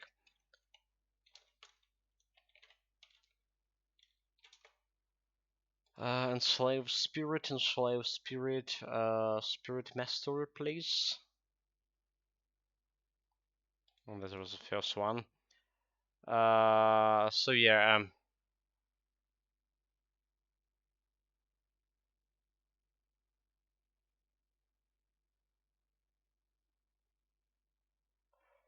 Slips through the barriers of your enemies' consciousness and dominate their mind, binding them to your will enslave your enemies, will be forced to obey your commands, but eventually, okay, so,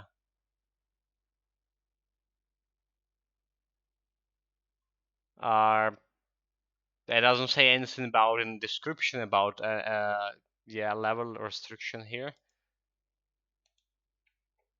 I remember it was actually like something around 10 levels. Yeah?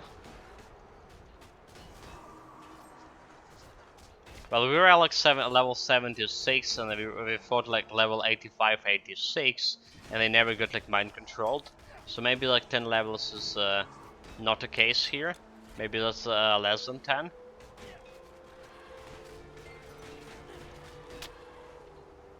Okay, so basically what we're saying, guys, so that my Aphrodite's amulets weren't bugged at all. Never was bugged. And I was complaining for nothing for the past like 3 game sessions. And it was designed as it should be. It was working as should be, I mean. Cool, cool. Make the fool out of myself again. Jeez.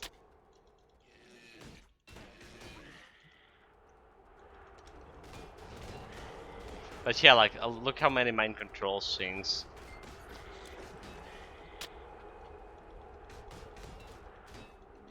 It's just probably because I noticed the change in mind control frequency after I went to the Hades Act, right? After the enemies' levels are grown up considerably, maybe not that considerably, but the difference between me and enemies were more apparent in levels. But the thing is, the moment I went to that Hades Act, I got a new item set, right? And my attack speed increased, some stats of my character increased, and I was trying to find the correlation between those two events.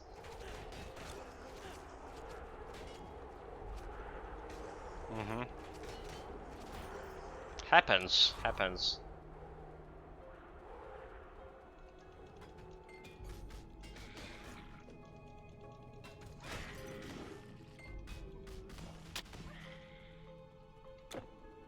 Can I clear this area meanwhile? This is not the way I want to go. That's not the way. This is a place. Oh, look at this, all of them mind controlled.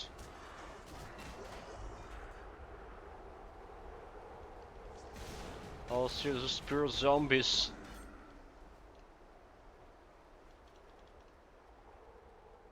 But when I can drop, it's could be interesting information for you. They announced the Dead Island 2. They announced Dead Island 2. Hail Mighty Hero, welcome. Thank you very much for following.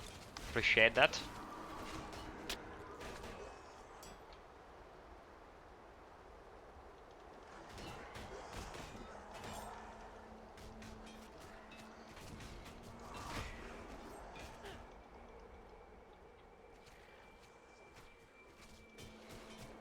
I mean, the Dead Island, I presume they're gonna be made by the Techlands as well. Alright, so the same company who made Dying Light.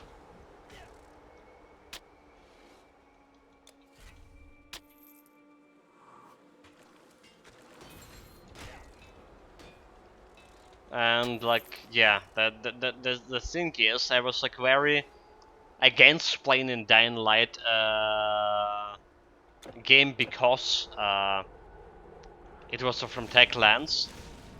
Because the Dead Island was from Techlands, and I have like not very good experience with that game. But of man, I was like so mistaken. The Dying Light was like so good, right?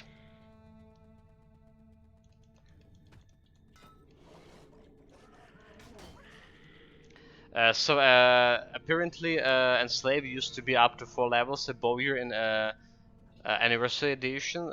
Can't find any info to say it's like changed. Interesting.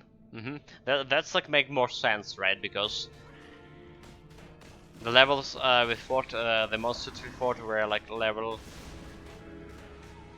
10 or even 9 above me sometimes.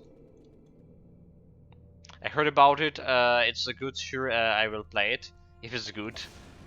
Yeah, but the first game had a very junky feeling of movements. Dying Light is literally a classic in my opinion. I had to go to about for ages and did it. Give it. Yes, you did. Yes, the Dying Light I played. It was a gift from Unicorn Sword.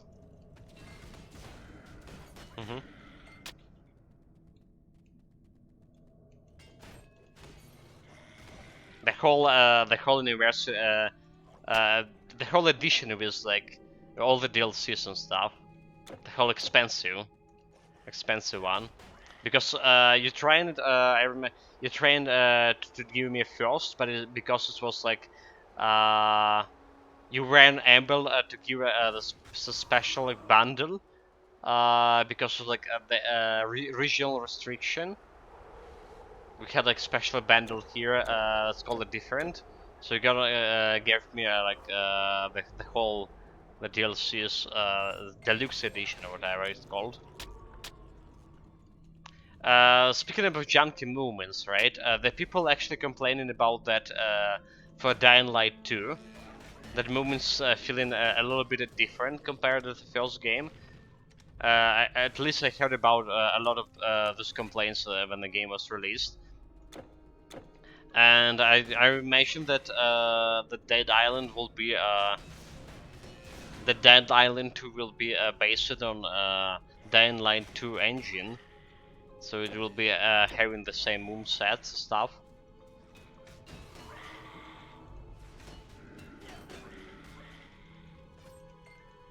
Lots of people like a Dying Light store. I had a decent combat skills tree and as well as different classes. Kinda right, but it was easy, no challenge at all at the end. In the end, when you get the ability to stomp on enemy heads, it was no challenge, except like knights. When you just couldn't kill the night walkers, whatever they're called. I forgot the proper name. The night type of zombies.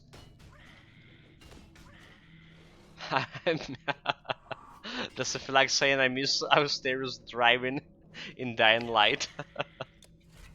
Yeah, I was almost good at it. Like, you know, I, like almost got it good at dodging. That kind of almost. Yeah.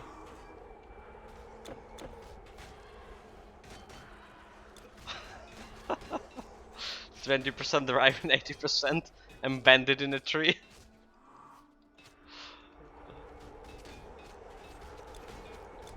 Well, okay, let's be honest. It wasn't like 80%. Maybe it was less. Better testing collision models. Exactly. Test driving. So Dying Light 2 is very much a different game based on what I've seen. Not what people actually want, or which was simply more of the same, really. Yeah, it still have a good good reviews rate. Let me check it. So not to lie to you, the overall reviews. Oh, the Sekiro actually on right, Sekiro on discount 50% right now. Still 800 dreamness for me. So now go. Dying Light 2. Oh, Dying Light 2 actually also on discount right now, 40%. If you guys are interested. So it is 78 in total, which is kind of decent. 78, despite like the game was so buggy at a release date, and 75% on current reviews.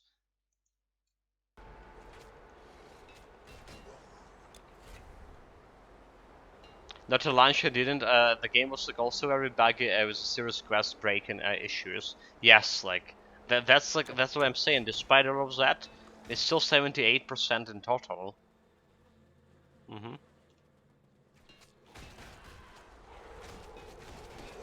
I watched the video you're linking to me, like on a game release from Angry Joe, I believe. He was talking quite a lot from a lot about bugs and how like there's some quests he actually weren't able to complete at all.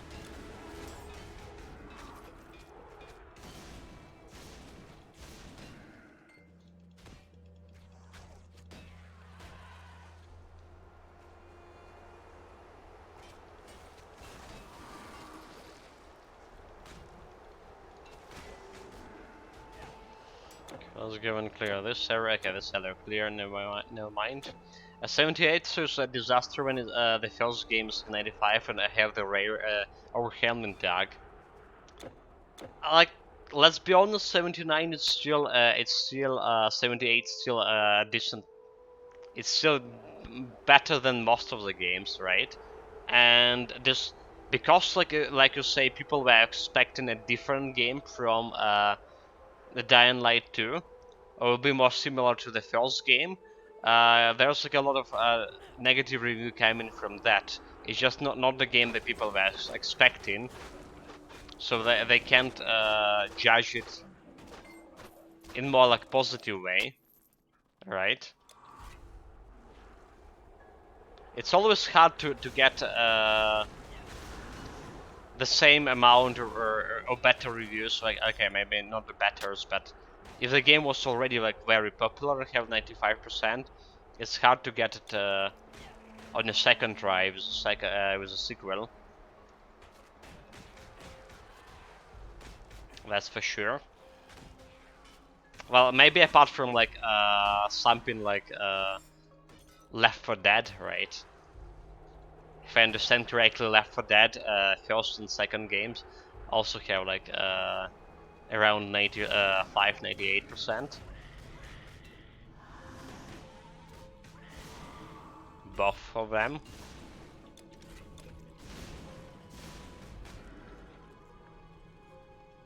Like, you know, a slight deviation from the model could cause a lot of negative reviews as well. Yeah, but yeah, I was about to say Left 4 Dead 2 managed, like, it did Dawn of War 2, etc. Well, not a short game, The Dawn of War 3. I still like, okay, so I got it like on 90% discount like a year ago, I believe. The Dawn of War. I'm not sure if you're actually gonna play it ever. That was a mistake, maybe.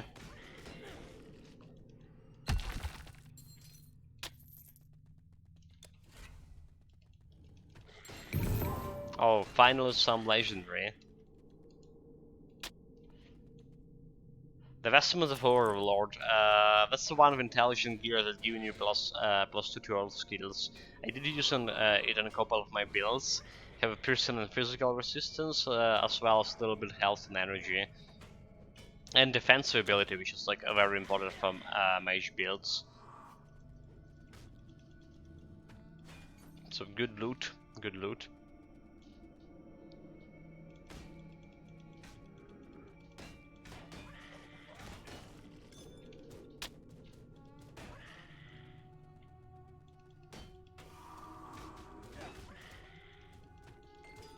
But yeah, like we need about the mind control. We started talking first. Need to watch out for those guys if we can mind control someone higher, a full level higher than me. That'll be interesting. If that's if they did change the requirements for mind control or not.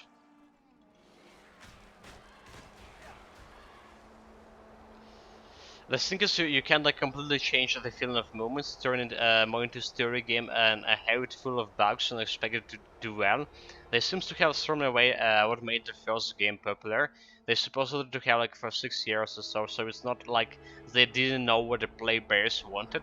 About the only things they improved was the visuals, and that wasn't even the primary driver of the first game's success. Like even now, Dying Light 1 looks like just fine. Yeah, like you were saying, okay, so let's be honest, you were before like I played Dying Light first, the first game, you were saying something like the visuals were a little bit outdated and weren't good to begin with. But I was like very didn't have any problem with visuals. I mean, it were looking quite good for the first game.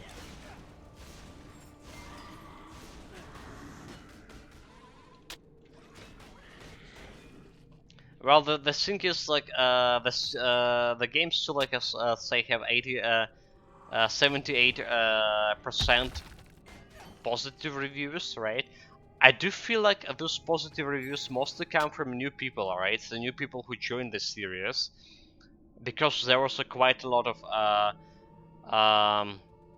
done in terms of promotion of the game, right? And the second game brought in new people, and they were didn't have experience with the first game, and they were quite satisfied with the second game, especially how in terms that having the bugs and having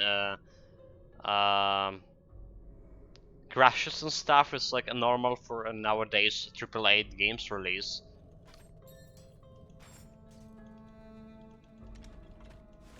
So I think that was this.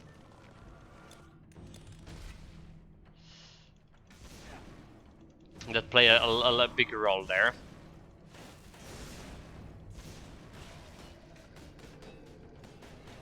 Okay, boss that. Got 2 legendaries in a chest, not bad. A shield, Alexander's shield, very common loot, don't interested in, and Agenon's ankles. That's the first time I see this one. The King's Agenon's gilded plates. This is actually the first time I see the set itself. Look at this, level 47 intelligent gear, +1 to defensive mastery, 66 bleeding resistance, 33 elemental resistance, 18 defensive ability, 10% chance for 76 recharge, and 26% movement speed, +2 to rune field.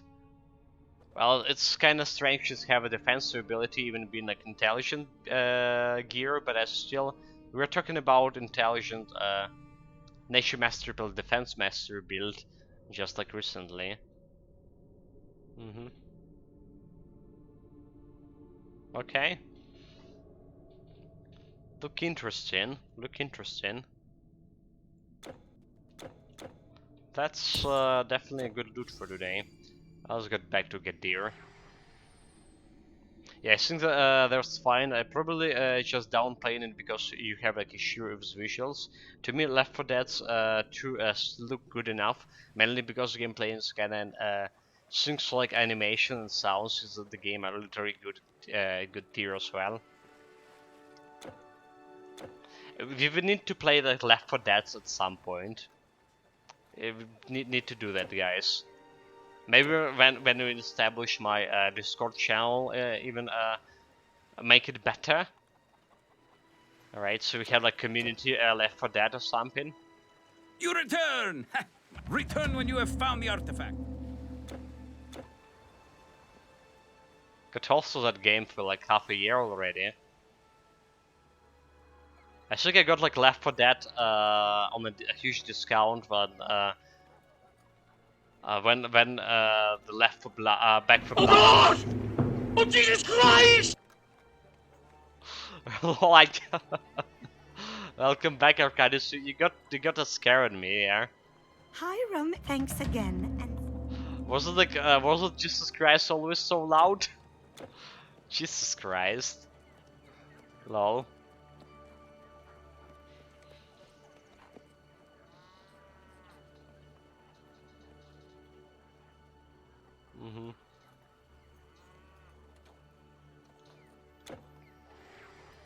Okay, let's go to the next area meanwhile.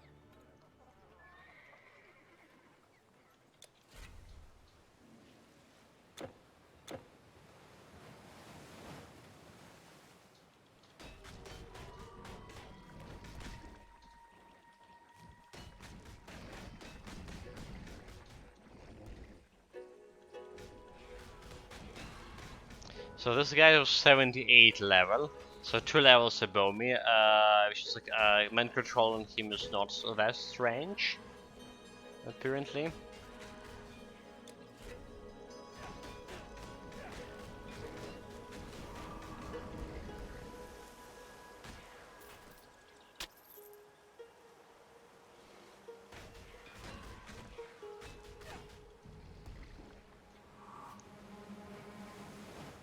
Hey, my friend. Left 4 Dead 2 is very easy to play because I'm saying, definition of picking up and play, just slow them and short you waste for the end. Also the shortest mission is like 30 minutes and the longest perhaps 75 at most, so it can be played in short dust. Like I haven't played the years since fact, haven't played FPS in ages either. I almost died here. I used to play it on insane difficulty, a small group of people that could handle the difficulty.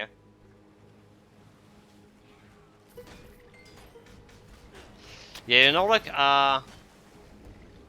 the match length is like the older I grow, for some reason it's became like more of an issue with me.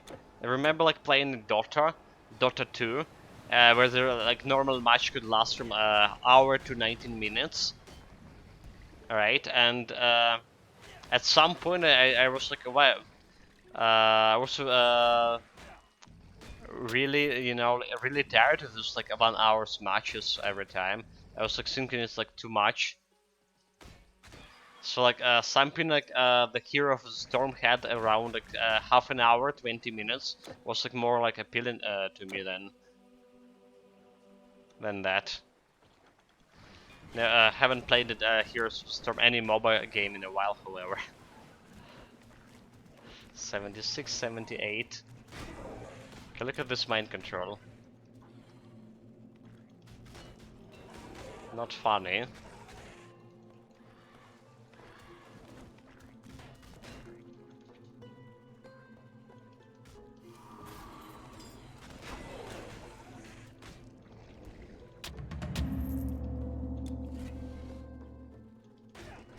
Need more energy.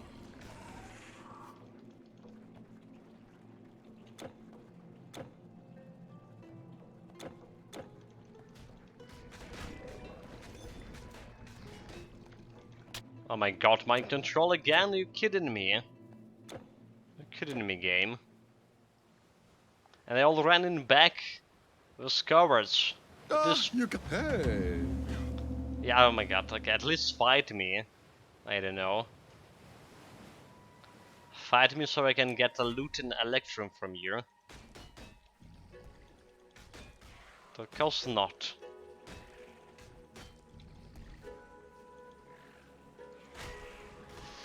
Not all of them so brave.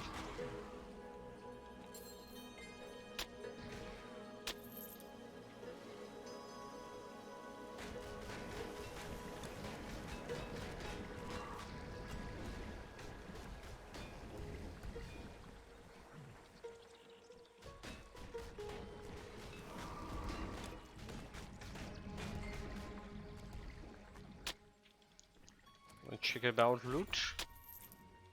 Let's look at fancy stuff, but okay, is it fancy stuff? It's probably normal, right? I didn't hear the sound. The pearl stuff, it's actually white. Never mind, never mind. Yeah, we didn't hear the sounds of a legendary item dropping. We good, didn't miss anything. Except that green item over here.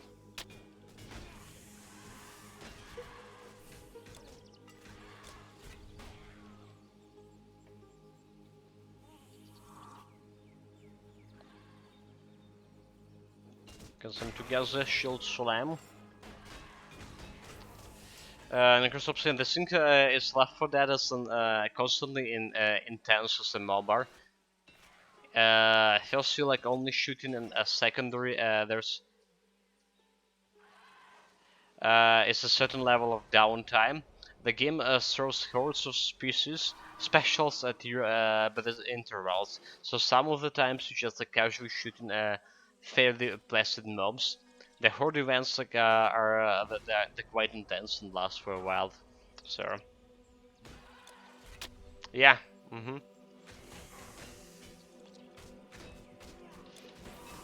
It will feel like different from a mobile. I agree on that.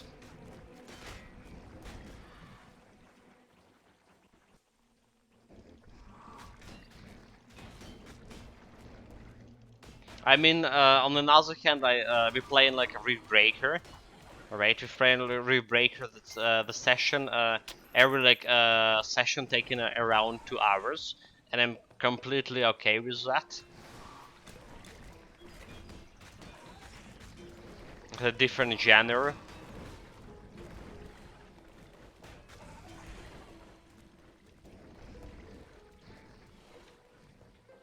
But the Rift is like more stressful in my.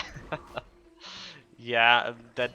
I'm not gonna argue about that. It definitely is for me. And that chat, and you know, like I was like for the whole 2 hours I was like stressed so much, and then chat, oh, like game was easy, no strong waves, or like not that much of strong waves and stuff. I was like, really, chat? It looked easy for you, because it wasn't for me, definitely. Speaking of Reef Breaker, I mentioned it at the beginning of the stream, but we're probably gonna take a pause in Reef Breaker in general. I'm gonna play something different. Don't know, like maybe some RTS even.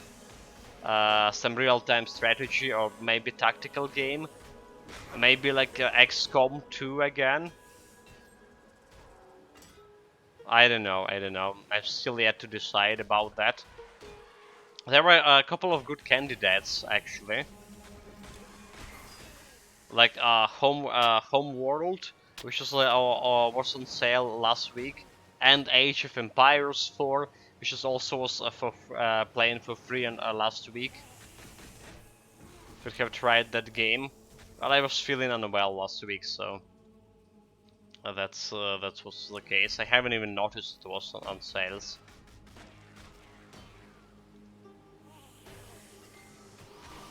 But yeah. There's like quite a bit of tactical games. Like I said, for some reason, been like working in this field on that hot sun, I was like thinking, would it be good to try it and play the XCOM 2 on Legendary again? But this time around, try to rush like psionics, you know, psionic soldiers. Because on my Legendary difficulty, I never like use robotic allies and psionics. Could be feeling a little bit different about tactics.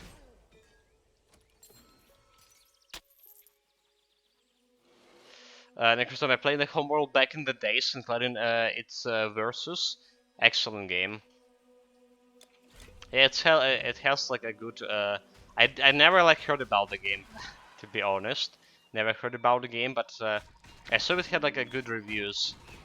It was also like had a good discount. So I was like, you know, potentially.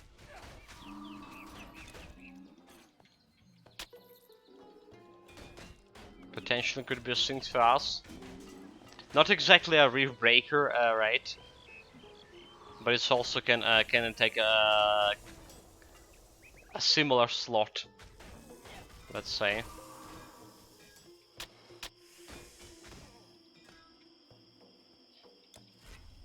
Alternatively, we can start another build for Grim Dawn, right? Titan Quest, Grim Dawn, and then Elder Ring, stuff like that. Or Titan Quest and Pass of Exile. I'm actually not sure if I'm gonna get back to Pass of Exile anytime soon.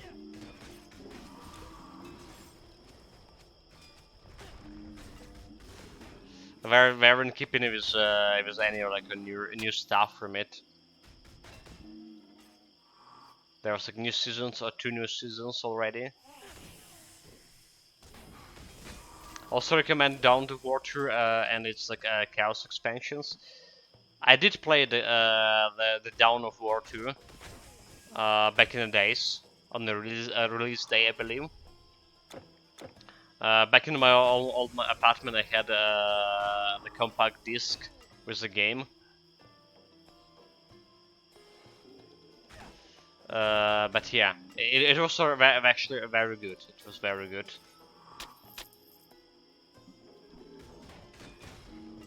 I was not, you know, like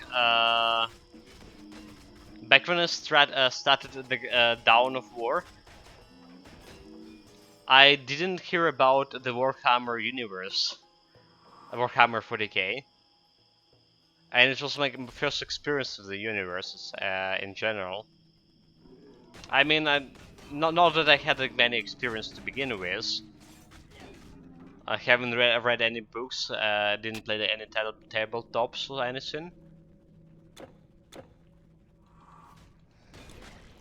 But I know it's like very popular and very massive.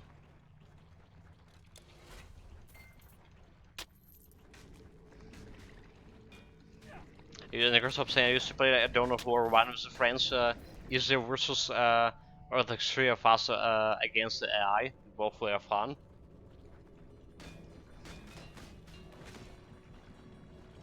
You know, like I haven't played against like AI in terms of the matches. You know, like co-op matches in Dawn of War that much. At least I can't remember. Mostly I was enjoying the campaign. You know, like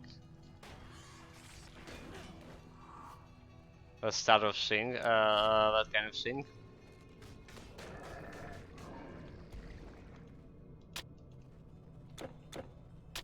So we have a little experience with that stuff, with the co-op.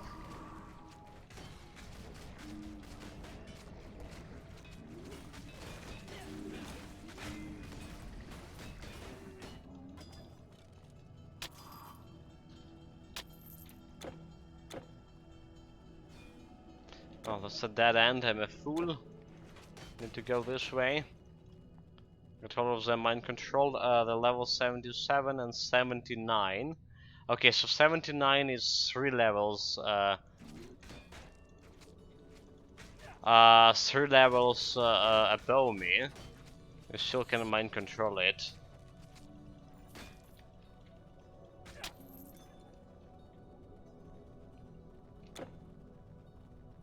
Still can mind control it, no problem.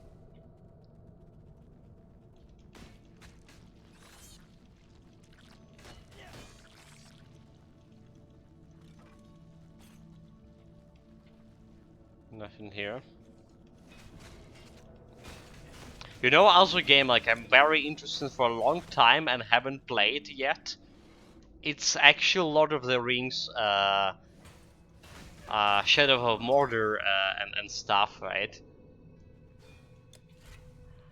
Like back in the days, when the game came out, I stopped playing for Lord of the Rings Online, and I still was keeping in touch with my friends from the community, and they were like, "Oh man, like you know, that this game came out, the Lord of the Rings Shadow of Mordor, and it's like so good, so we're joining it." I like was keeping the eyes on the game for a while, and even have it in my library right now, but I didn't find any time to play it. I know that the Sophilux played it recently. Well, half a year ago at least. The stuff that before the war started, it's kind of recent to me.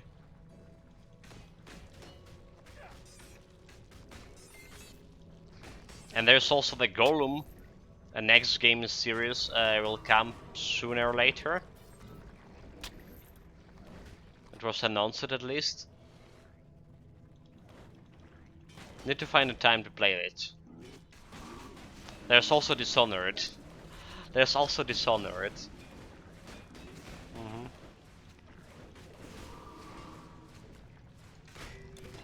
And talking about 40k, I think they was making Space Marines too. That game was like a little junky, but it was also a lot of fun. A third-person shooter melee, but with upgrades and skill trees. Was amazing when you got the jetpacks. It has a multiplayer as well, which was a lot of fun.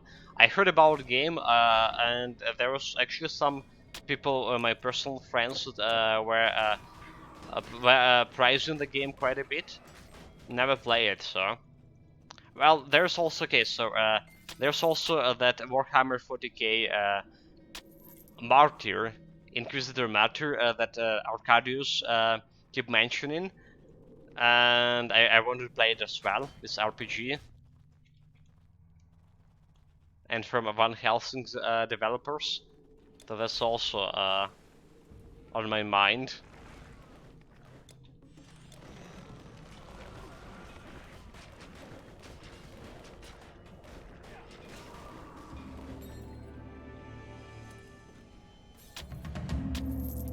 Okay, the ancient dude down. Did I pick up? Okay, we have two puzzle scenes, so we're good. We're good. Did I miss anything? The city of Atlas? Nope. We're good on quests as well.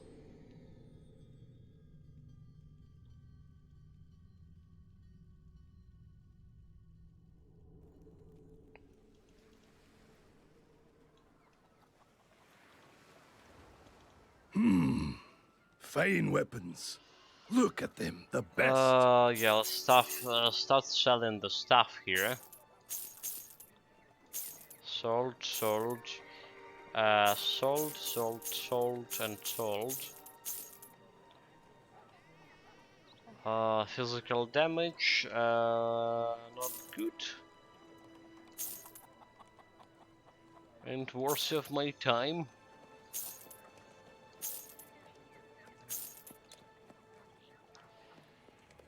Minus recharge.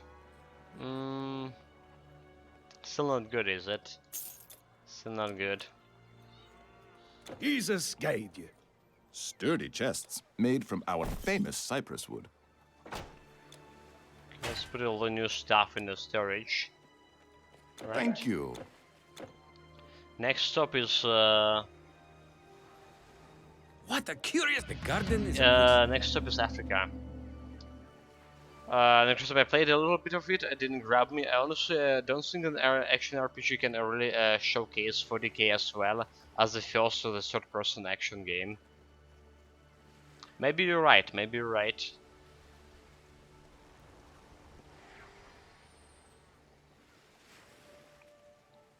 There's also that new a tactical game, tactical Warhammer 40k game. What it's called?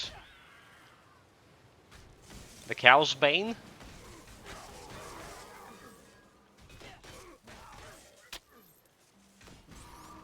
Have a decent reviews on the Steam, if I understand.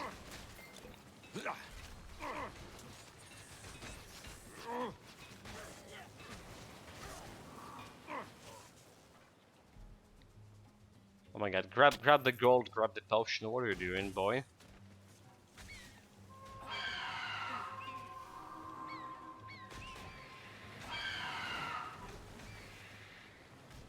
Okay, guys, we're gonna get here to the fountain probably, and then we're gonna go and loot some electrum orbs. Yeah, that's the thing we're gonna do. That's what we're gonna do. So we're getting like almost 4.5 hours here. Still want at least 6 hours for Elden Ring.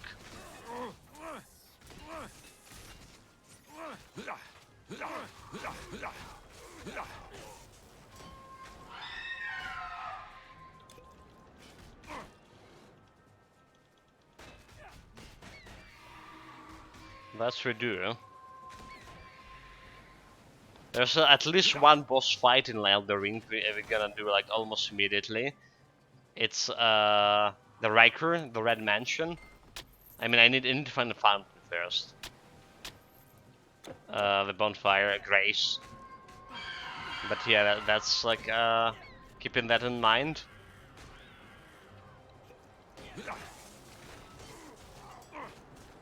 I'm keeping that in mind.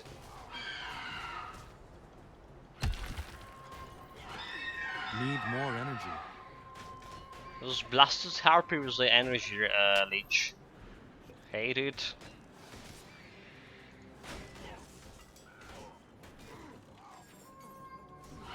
Okay, no energy again. Good thing there's like no skills of mine require energy per second, right?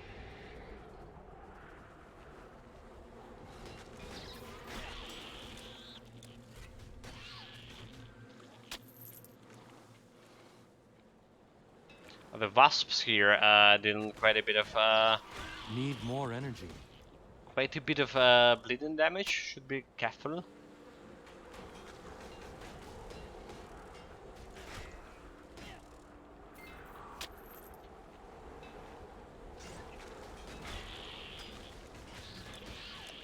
Mind control, very good. There's more ant lions.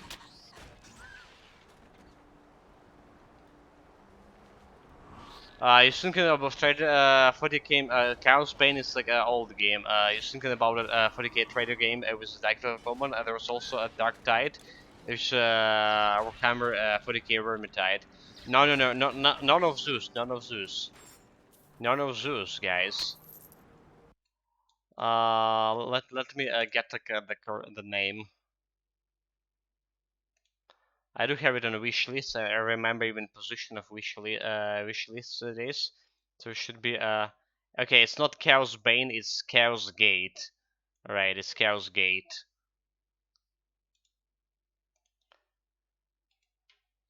This one. I just found it to say like trader game. I literally call it Rock Trader. Now the Rock Trader is from the Owlcast, right? From developers of what is called Kinsmaker. Oh my god, the Pathfinder developers. I meant this one, the Chaos Gate.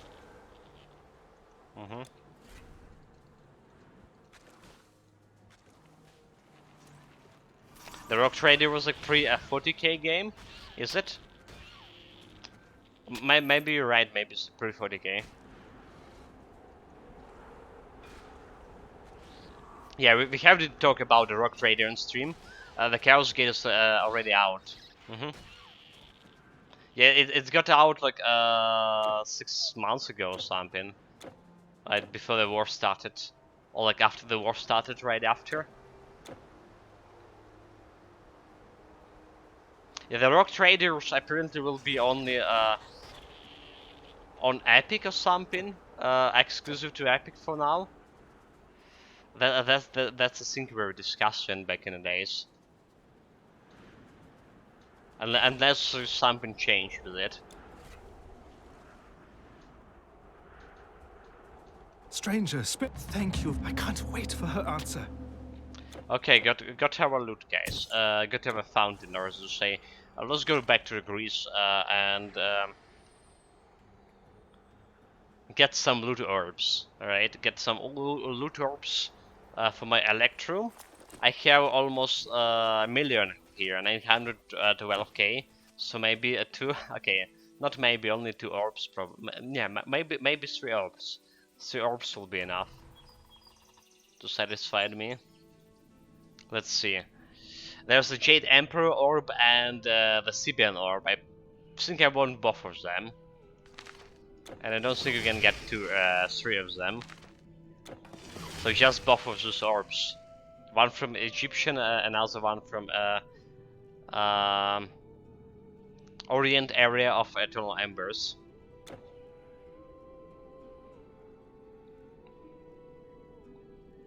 Okay, Jade Emperor orb. Please give me a key. Got 2 legendaries from it. Not bad. Give me a sec.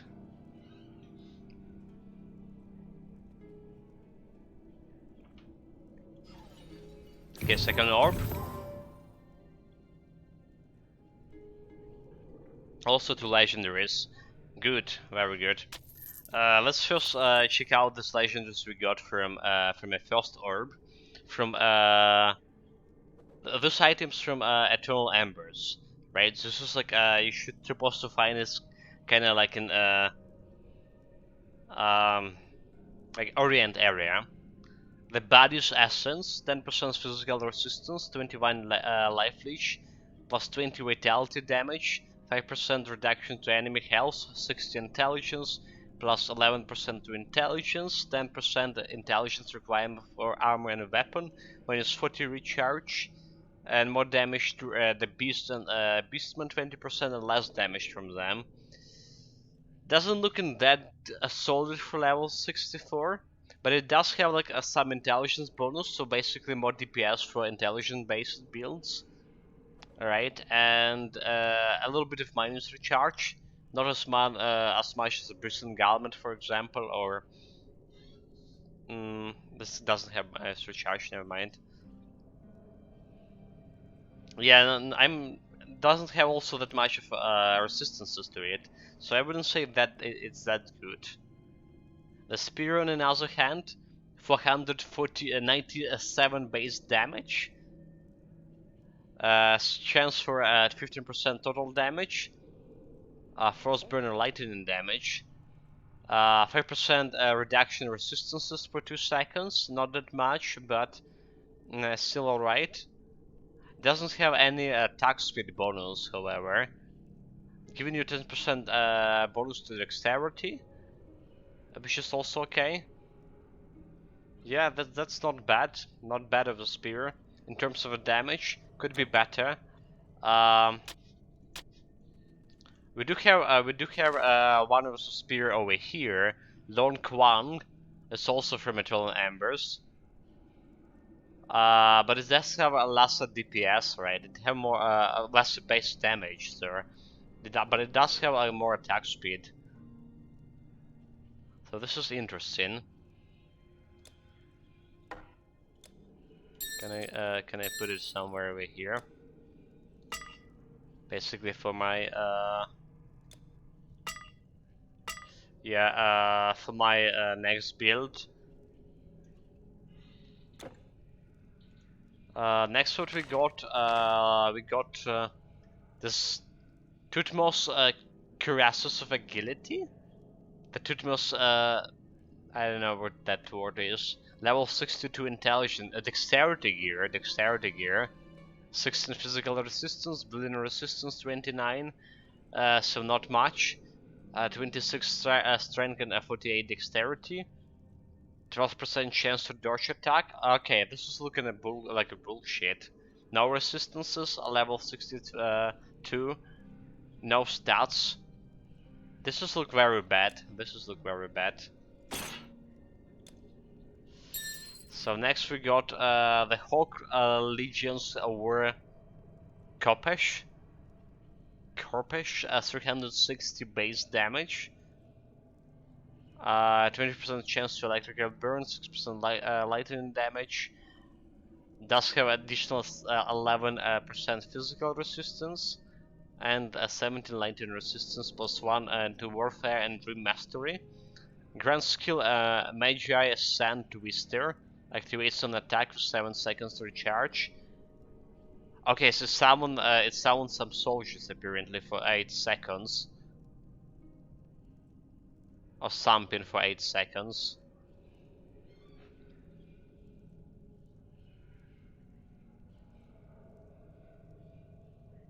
So Memento Morrison, the Rock Trader was like a Warhammer 40k RPG from 2008 and 2009 if I recall. So the new one is kind of recycled. I didn't know about that. Didn't know. Didn't play the tabletop's, read the books. Haven't read Samsor. I used like 40k in the generic sense to mean the sci-fi settings rather than the fantasy. To me, it's like a new and aesthetically speaking looks no different from any other 40k stuff I played. Yeah, I have a lot of experience, so like I say, on reading, playing maybe 40k games or general Warhammer games. I had a friend back in the days, he was playing tabletop Warhammer, So I visited a couple of sessions when he was playing it. It was fun. It actually was fun. You know, people fighting between themselves about the rule book and about the having some ruler. The having some ruler trying to measure those distances between the units. So that was fun to watch. Maybe and then maybe finally participate as well. Uh-huh.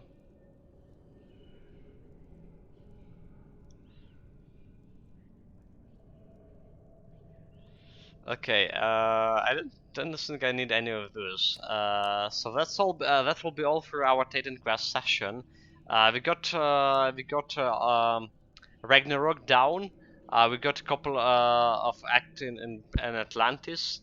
All right, a little bit of Atlantis done as well. So tomorrow we can finish Atlantis. We're starting Eternal Embers. That's the plan. Uh, build wise, we haven't done anything to my gear at all since we changed into the Immortal Hero set. We still have 16 attribute points, so maybe tomorrow we're gonna put them into strength. If I put it right now, it's like additional 200, more than 200 DPS, so it's not bad. We can also put it into dexterity if I need more defensive ability. I think like 110 defensive ability is more or less okay for at this stage of the game. Don't know how much we would need for legendary chaos dungeons. That's why I'm keeping those attributes in check. Maybe I'm actually gonna put them all into dexterity. Apparently dexterity is my highest stat right now. Skill wise, we didn't done anything to warfare mastery, but for defense mastery, we finished the conclusive blow, and that's actually all we did today. 5 points on the conclusive blow. The cross I'm saying, I did play the original Chaos Gate, so that was also a fun game, but it visually looks horrible now. I'm, I'm not sure if I'm familiar with the game. I mean, I heard the name, sir. I was just like, yeah. I have played a Warhammer Fantasies for some times, but they keep like rewriting the rules on an almost early basis, and I grew tired of rebuilding and repairing my army all the time. Yeah, that's gonna be troublesome. So they want to sell stuff, so it's like dangerous. I'm cousin Warhammer, casual Warhammer 40k player. All the interaction comes from PC console games. Started reading the books, and honestly, they are good. But the fact you can just buy them on Amazon for the Kindle was a turn off when I went fully digital on books. Oh, you can't? That's interesting. Is it like some licenses issue? That's very interesting. Like yeah, that friend who played the Warhammer tabletop game, he was also in the Warhammer 40k books. So I haven't read any books, but he was sharing his opinion about a lot of them.